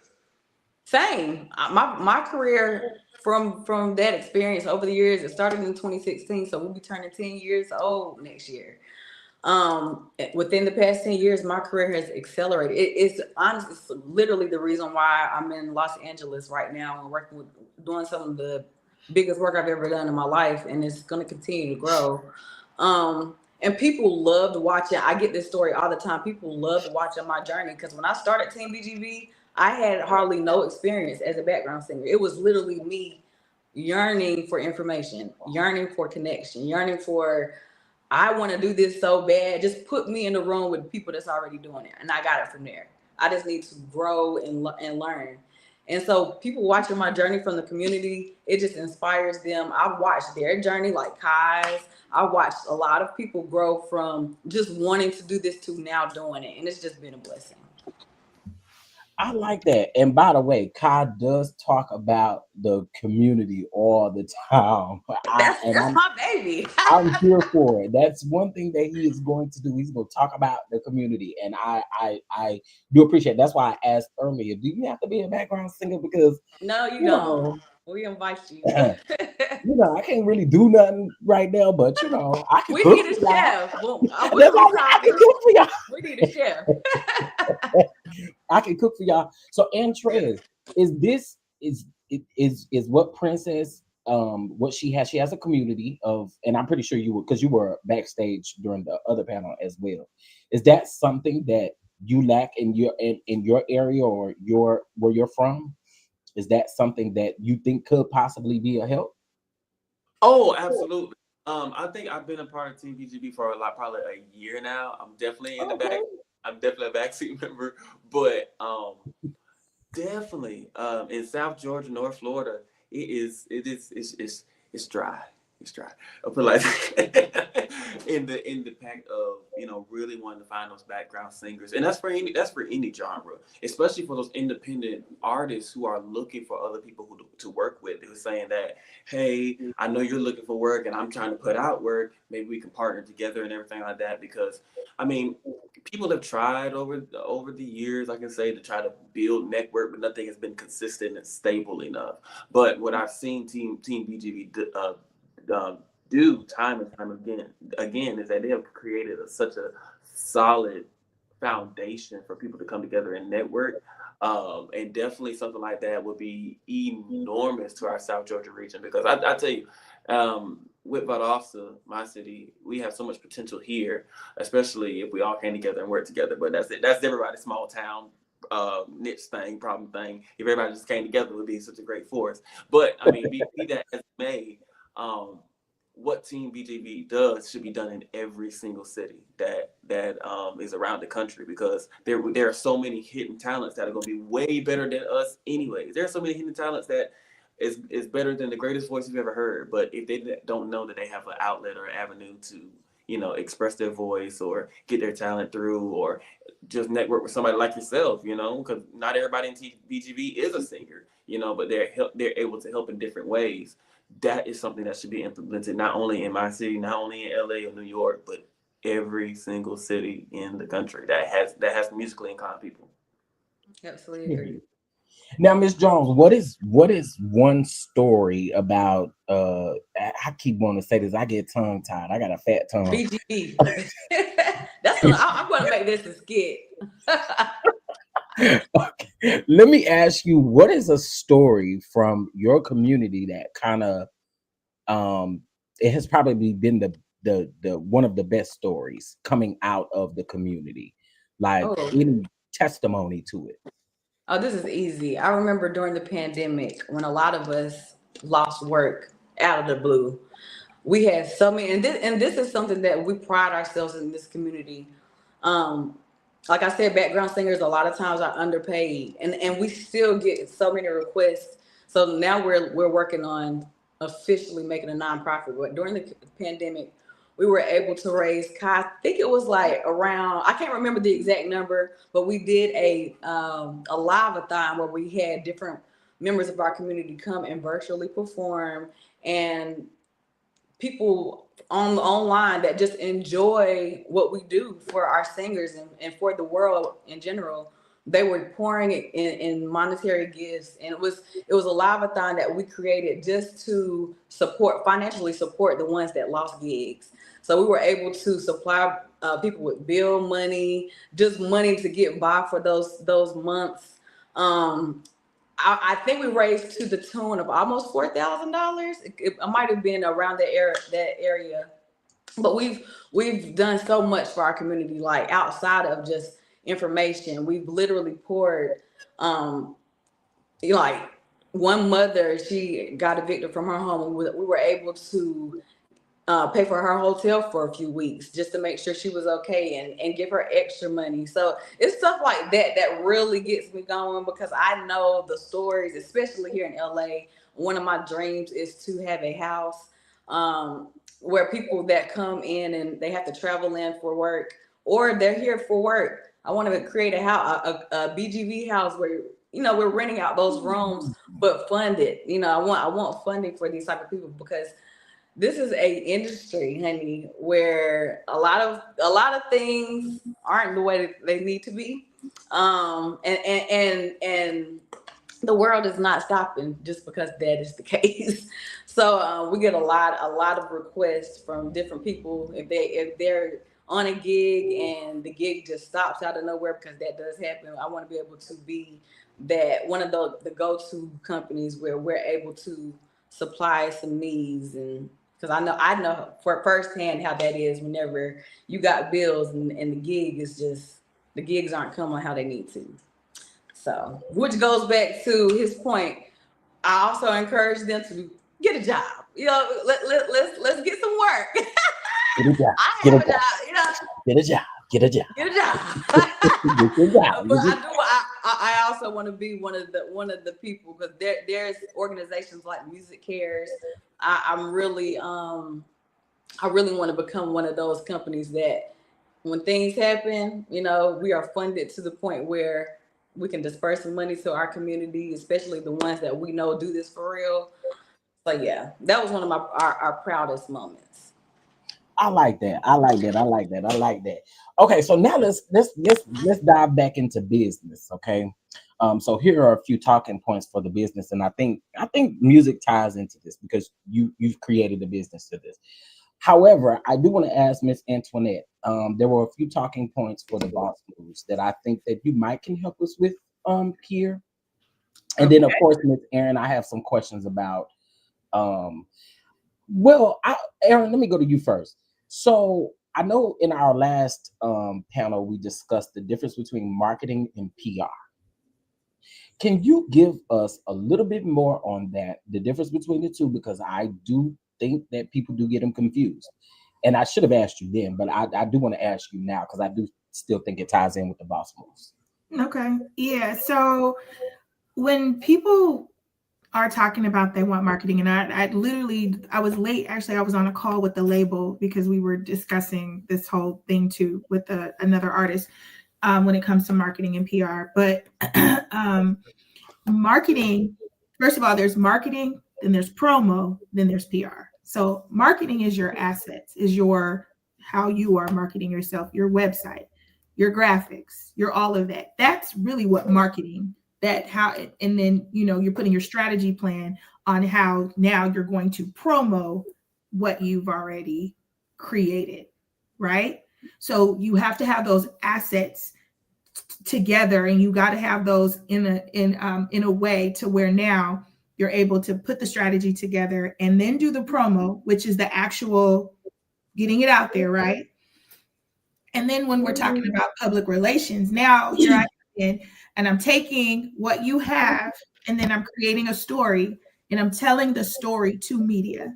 So I'm putting that story that now we've created based off of what you like, for instance, depending on what we're doing. So I have a client who here, this is real time. I have a client who is a label, and our artists now, we have Southern soul singers, right? So now I'm learning more about the Southern soul, and that's not really my area. So I'm doing a whole lot of learning with the label as far as Southern soul.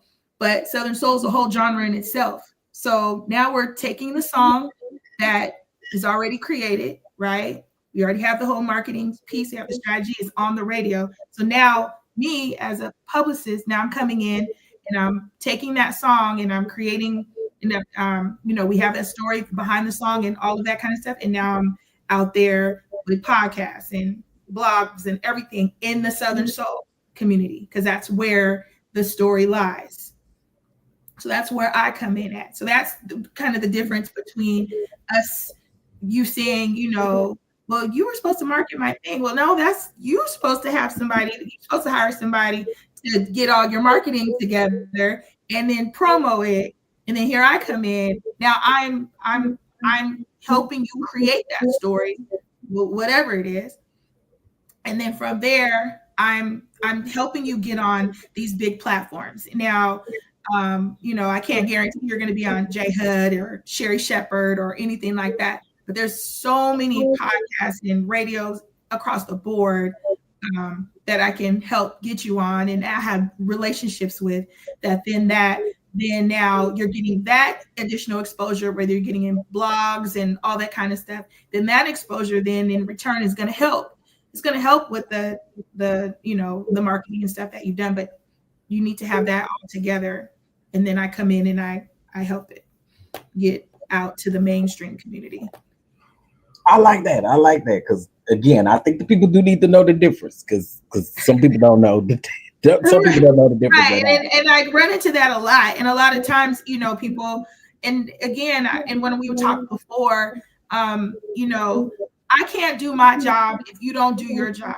Like you can't tell me, you know, hey, Aaron, I want you to be my publicist, and I want to be in the news. And this is what I get all the time, right? I need to be in the news. I need to be this. I want to be in this podcast. I want to be on this radio show and all that. But what am I pitching?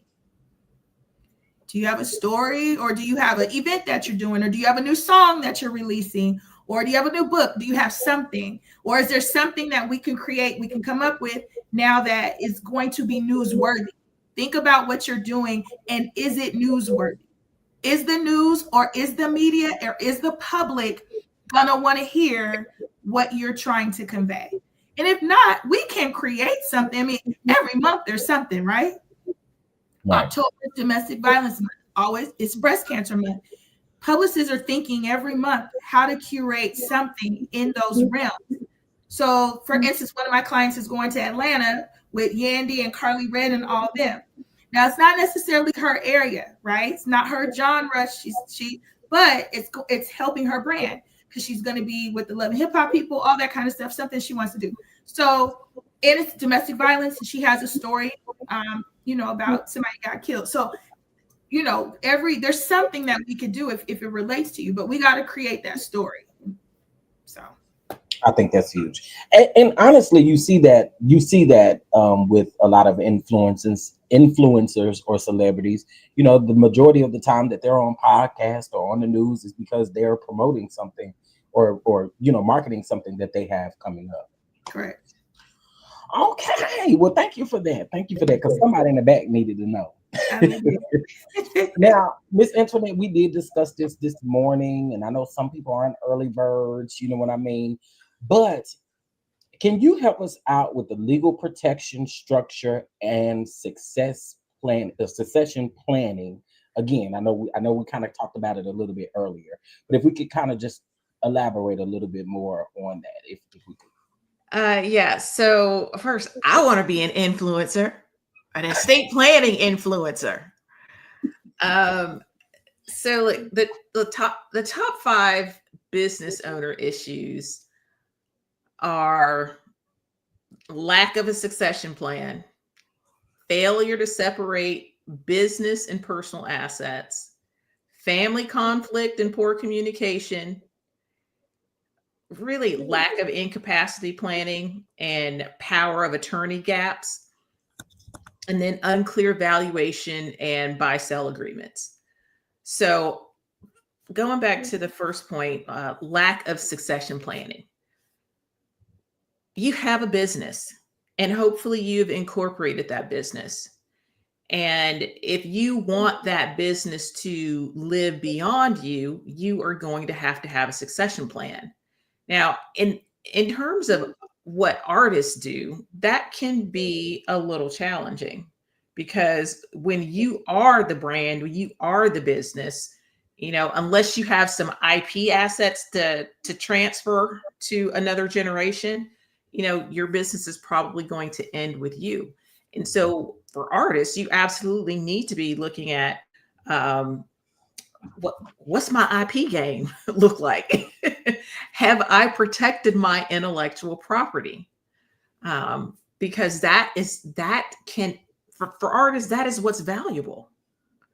So if you don't have a plan for what happens at the owner's death or incapacity, this will typically end up freezing business operations. It will create family conflict and ultimately can devalue the company.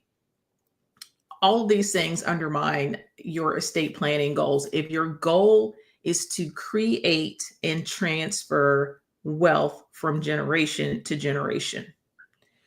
Now, the continuity in planning is legacy. If you have a will or a trust, that is the tool that we're using to transfer ownership, but you don't have a succession plan, you won't transfer anything, really.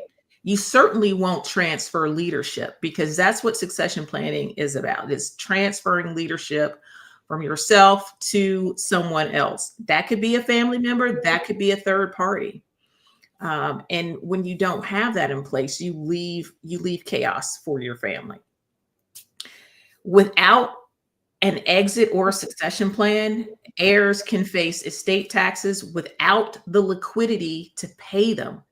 And this causes a fire sale, meaning your business is going to be sold for pennies on the dollar. Liquidity in estate planning is very important.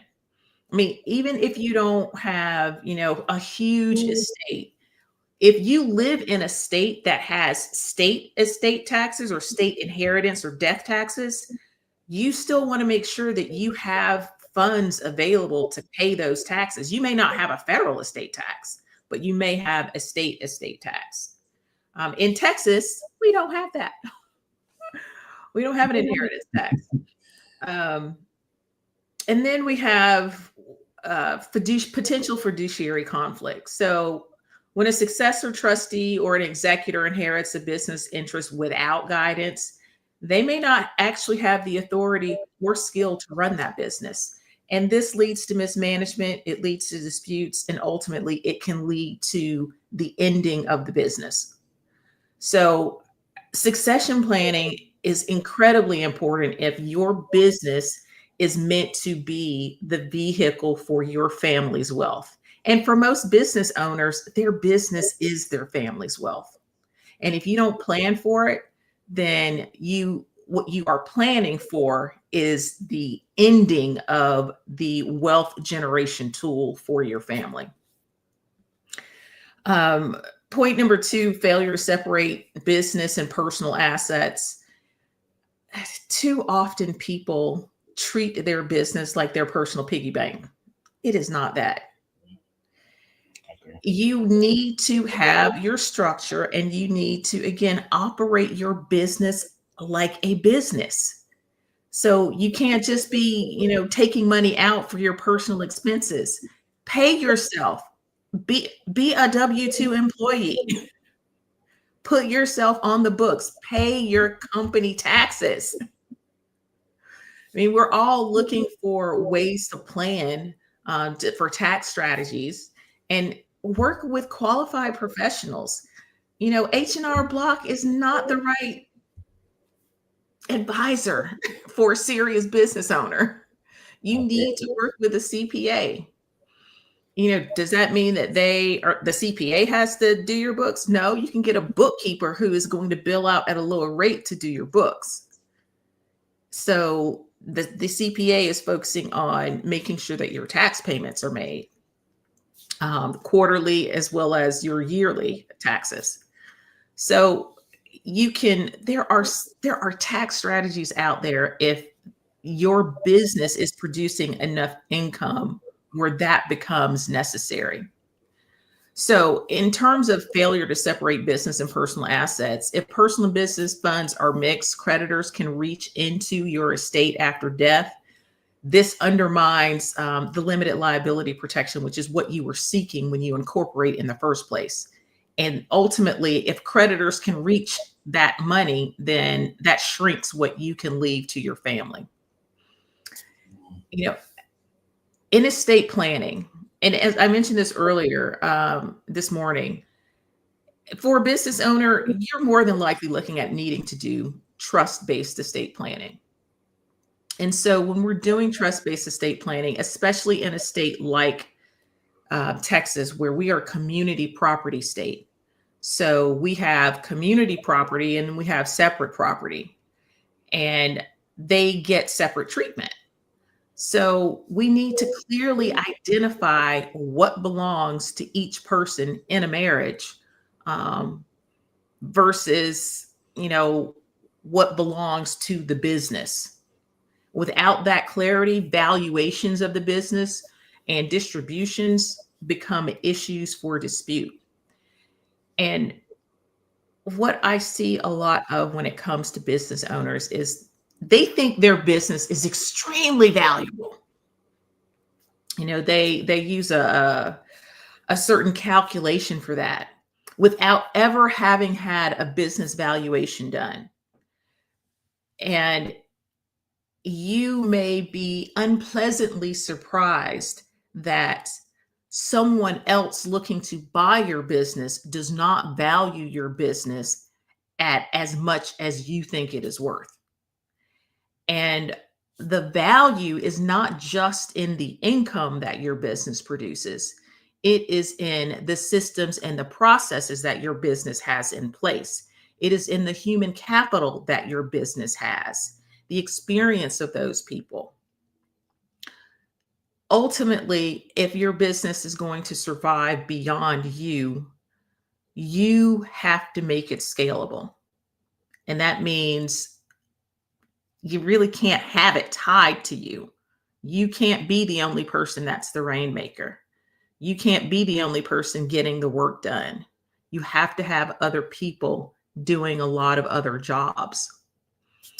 When it comes to funding trusts, poor separation of assets makes it harder to transfer business interests into trusts properly. This, again, causes delays in probate if we actually have to go through probate, because one of the big benefits of using a trust is that it can avoid probate as long as it is fully funded. And what I mean by fully funded is all of your assets are in the trust, or they are made payable to the trust at the time of your death. And we have to document. And that means you are likely going to need to go and talk to an attorney to help you do this, because I can guarantee you don't know what you don't know. And when you don't know what you don't know, you end up doing very foolish things that create a lot of problems on the back end. I was at a conference recently where a gentleman who's in in Georgia, actually, a tax attorney. He's like, there's nothing more expensive than cheap legal work. Because if you get it messed up because you were trying to, do it on your own, you went on Chat GPT or you Googled some form and you thought that was all you needed to do. Well, typically forms are only part of what you need to do. Family conflict and poor communication. Whether you're a business owner or not, this is a huge issue in estate planning. Your family dynamics impacts what your plan looks like. Family tension often prevents clear decision-making about business succession. This can lead to probate disputes, trust disputes, or lawsuits that destroy both the enterprise and the family. So most often in estate planning, when people have kids, they want to treat people equally. And while that sounds great on the surface, that is not always great in practical life. Equal does not mean fair.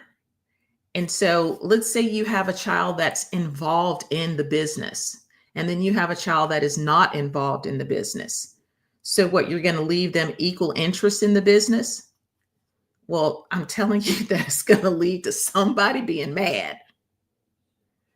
And when they start fighting about who's going to be involved actively in running the business, that child that's been running the business, involved in the business, they are not going to look kindly upon their sibling who didn't want anything to do with it, coming in and saying, oh, I want to have some sort of role or say so. No, there are ways that we can address treating people fairly. That doesn't necessarily look like equal, but it is equal, and it's also fair. Governance gaps. When you create an entity, you really need an operating agreement or a company agreement. It's called different things depending on where you are,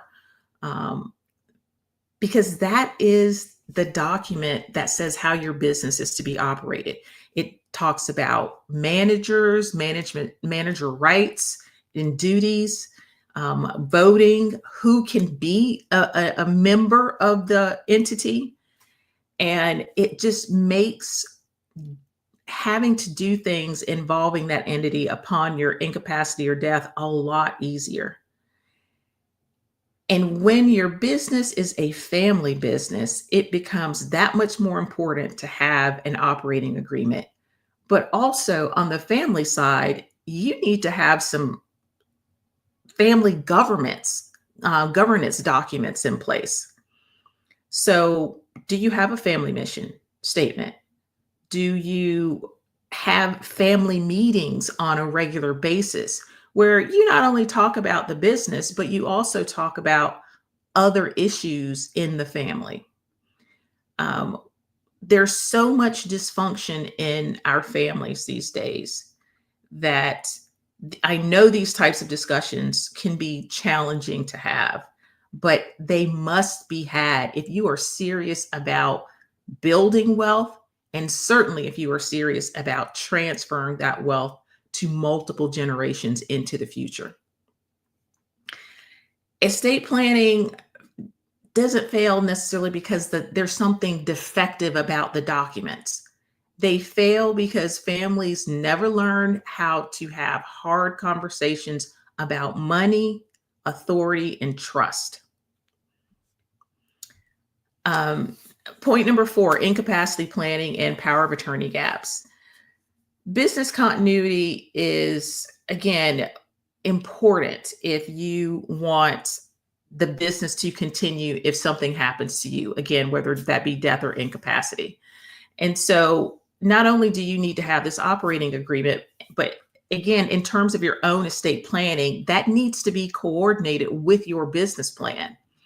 Now, you can have a power of attorney, but your power of attorney may not give your agent under that document the authority to do anything in relation to your business.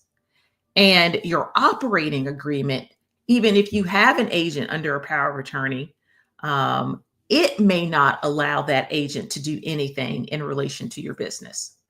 So there are other documents that you need to make sure that you have in place that work with your plan overall.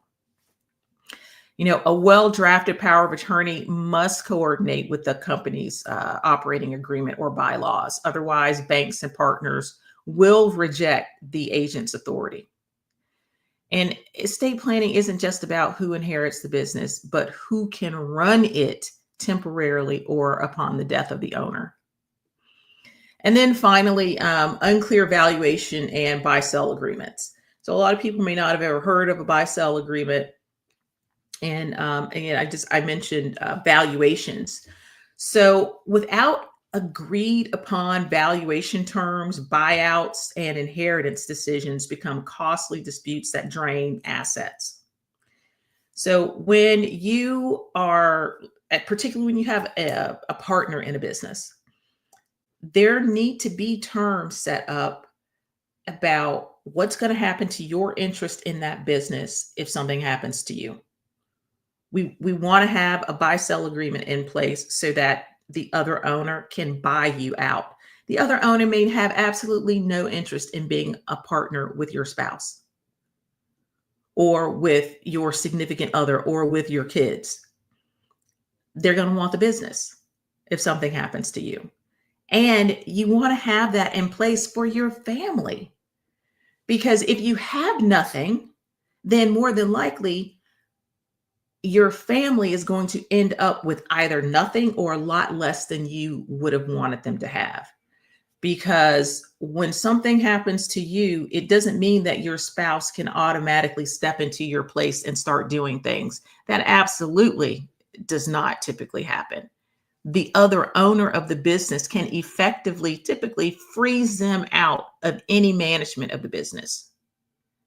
And that's not typically the result that people expect or necessarily want. But you also have to know, does your spouse even have the skill set to be involved in your business?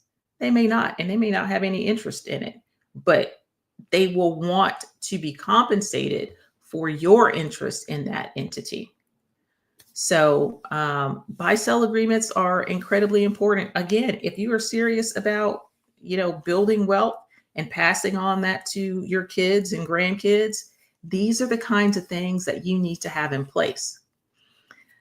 The IRS and heirs may assign very different values to the business if there is no valuation method defined. This creates tax or equity disputes. And you just don't want to be involved with a dispute with the IRS. I mean, again, it's just something that drains resources from your estate, which means your family gets less. Again, I mentioned liquidity planning. Buy-sell agreements are typically funded with insurance policies, and there are a myriad of ways to use insurance. It is not just for paying for your mama's funeral. It's not just for a benefit at death. You can utilize insurance to build wealth. And a lot of people are not aware of these types of strategies in our community. They may hear a little something on the internet, but they don't really know enough to understand the complexity of it or exactly how that works. Estate plans and buy-sell agreements, they need to say the same thing. Inconsistent language between the two documents, the trust or the operating agreement, buy-sell agreement, creates confusion and creates a litigation risk. So these are, when you're thinking about being a business owner and creating this generational wealth, these are the issues that you need to be aware of so that you can start planning now on how to deal with these and how to start building your business in a way that it is an asset that can either be sold or continue past your death to continue generating income for your family's life. That's all I got. Questions? That was so loaded. I was sitting here taking mental notes because everything that you said was so good. It was so good. It was good. In case if y'all haven't heard this morning, that this morning session was also amazing as well. It was amazing as well. Does anybody have anything that they wanted to say in regards to that? No? Okay. So this is what I want to do as we wrap up.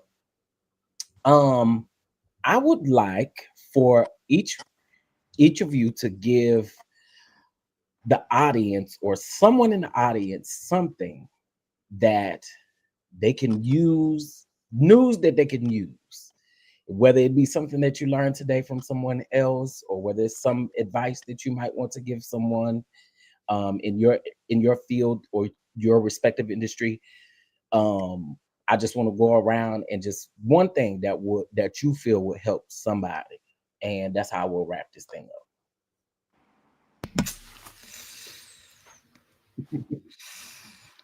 One thing. Oh, one thing. I don't know. I just dropped a lot of knowledge. I'm tapped out, man. You did.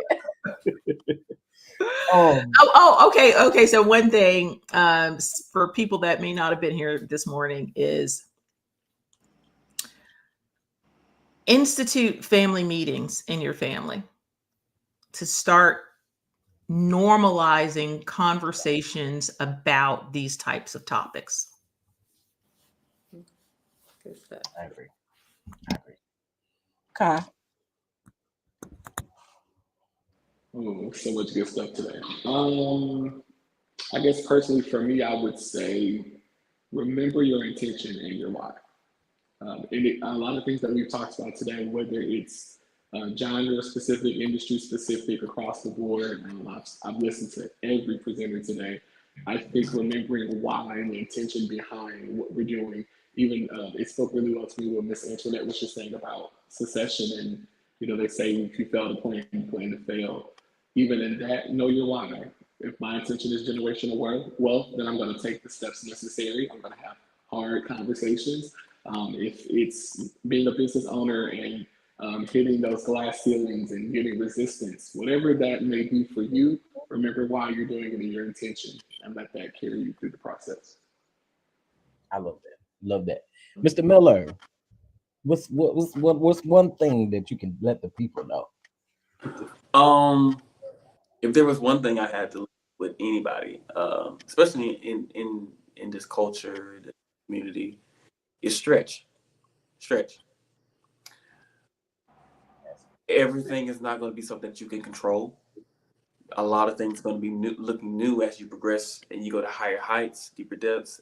Some things are going to be new. You're going to meet some people. You're going to get into some situations that are going to be foreign to you, but embrace the newness, because as you have invested into your brand, invested into yourself, that you have protected yourself, and you are coming into everything that you have dreamed of, some of the things may feel uncomfortable at times. Some of the work and the time that it takes to get to some places may feel like it's tedious at some times, but you have to be willing to allow yourself to be stretched beyond what your understanding is. Now she said it. When she took me to church in the last session, she said Romans 12:2.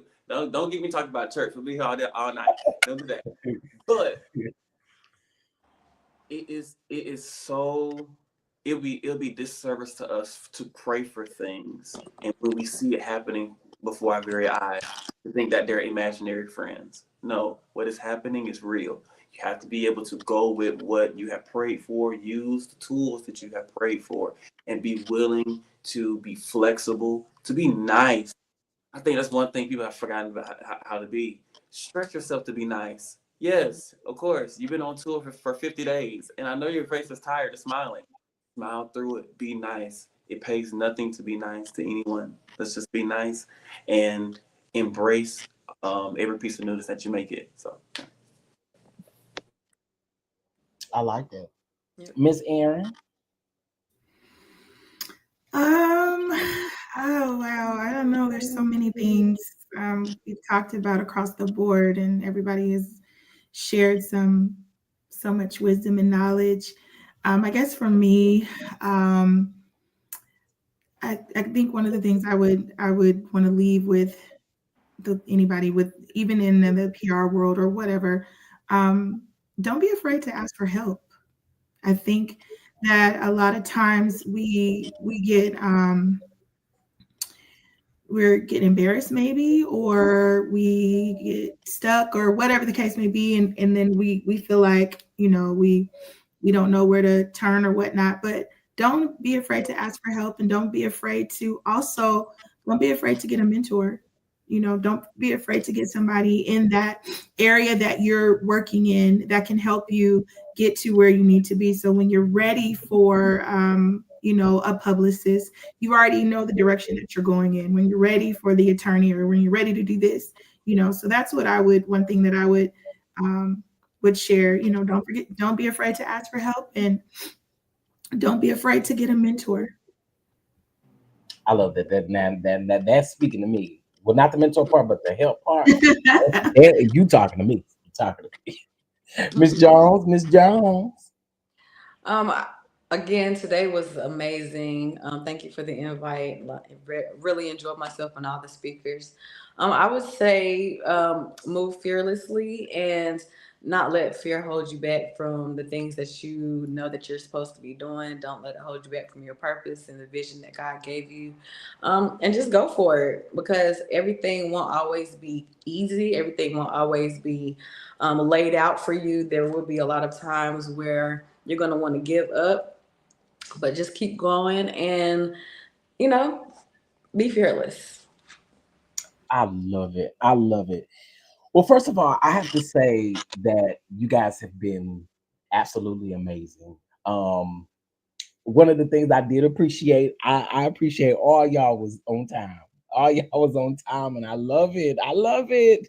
True business owners. Let's put it that way. But I do appreciate y'all's time. I appreciate the help, the nuggets. I think everybody can use this. This will still be available. So if you wanted to share this with someone, even after the fact, I'm gonna leave this up because I do want people to. Yes, sir. I'm sorry. I do have one thing, last thing I do want to say though, Of course. and it's to you specifically.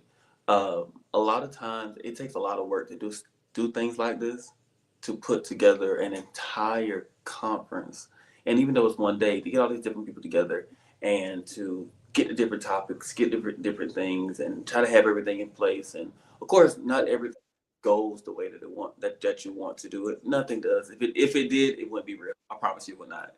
But I do want to say to you, as because I'm not one of those people that was going to cover my part and leave. No, I want to see what everybody else saw too, getting the same knowledge. And what I've seen the questions that you asked, and the insight that you wanted, not only for yourself but for everybody else to give, it speaks to your heart. Because I've been a lot on different other panels before, and I've done a lot of different other conferences. But one thing that I can see that makes you different is your heart and the reason, the intent. Like I said, like how I was talking about the intention. If anything has shown me this year, is that 2025 has definitely have been a year of intention and being intentional with everything that you do. And I want to let you know that the seed that you have sown on today has it's definitely going to show in the lives of the people that have been a part of the panel, the people who have watched the panels and everything like that, because it's not easy doing what we do. And it's definitely not easy doing what you do. So me seeing what you've done is giving me my encouragement to keep doing what I'm doing and to keep networking and keep bringing people together. Because, and let's just be honest, us as Black folk, if we ain't gonna help nobody else, we got to be able to help our own. You know what I mean? So I just wanted to let you know that your labor is not in vain.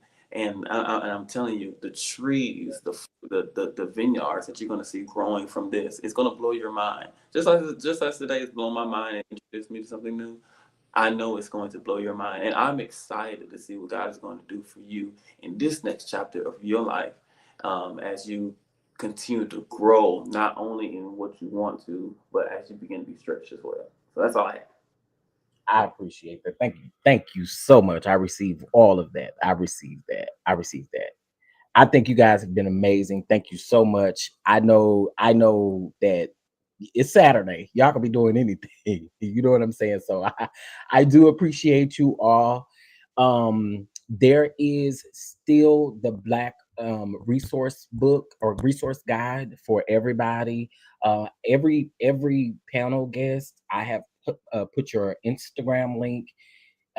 If you have a website, you can send it to me, and I can still go ahead and add it on there. I don't think I was able to get everybody's website. So if you do have a website, let me know, and I can get it put on there. But this is a resource guide that you can look at any point. There's people on there, notaries on there. I have people who do TV mountain and whatever you name it, because it's a Black business. I want to be a resource guide for Black businesses. Again, I've just seen too many people give up, and I want to do what I can. So I want that resource available for everybody to have access to, just in case if, you know, hey, it may be a question that you may think of tomorrow that you may want to ask somebody. So I again thank you guys so much. I wish you all nothing but the best. Please don't be a stranger. Please don't be a stranger. Please don't be a stranger. Please don't be a stranger. I have to keep reiterating that. Don't be a stranger, okay? And if I don't respond to you right away, I'm gonna get to you eventually. I promise. So please, please, please. I do like this community that we built today. So thank you guys so much. I appreciate it. So with that being said, we have concluded the Cultural Table Summit. This is the first one. I'm hopeful and prayerful that it can keep going, and hopefully we'll get to do it in person. You know, that's my hope. So again, thank you guys so very much. I appreciate it. All right. So I will talk to you all later. Thank you so much. Again, thank you, Kai. Let me just give you your flowers real quick, if you don't mind. Can I do that? I don't care if you don't mind. Listen, I want to say thank you to you, because when I mentioned this to you, you was right on it. Like, same as the tour, everything that I need, you're right there and you get it done. And I just appreciate you for how you represent yourself. I appreciate you for your endurance, your tenacity. It's great. And I don't want you to think that it goes in vain or that it goes unnoticed. So thank you so much. I appreciate you.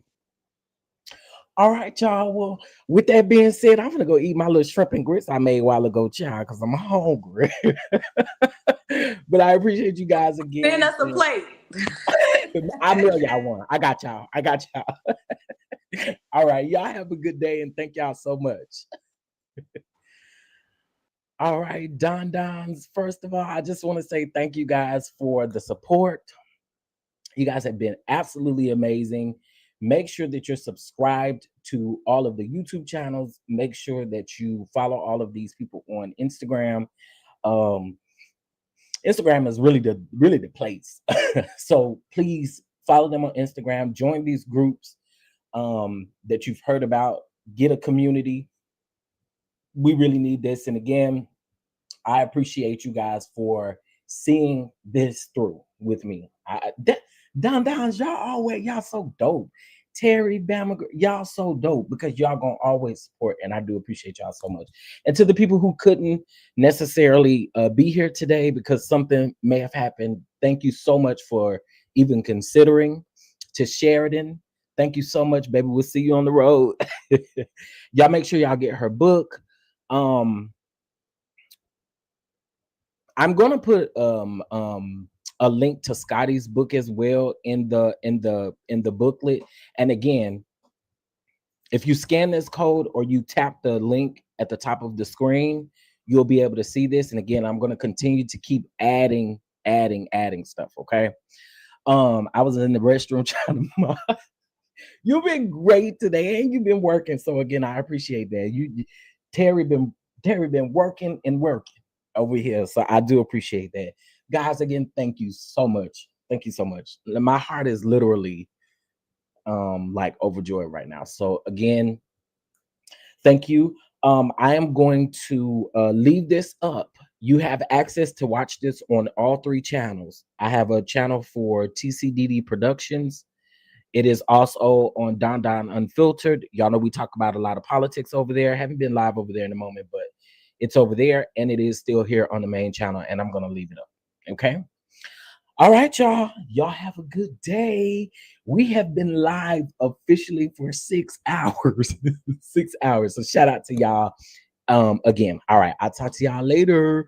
Bye.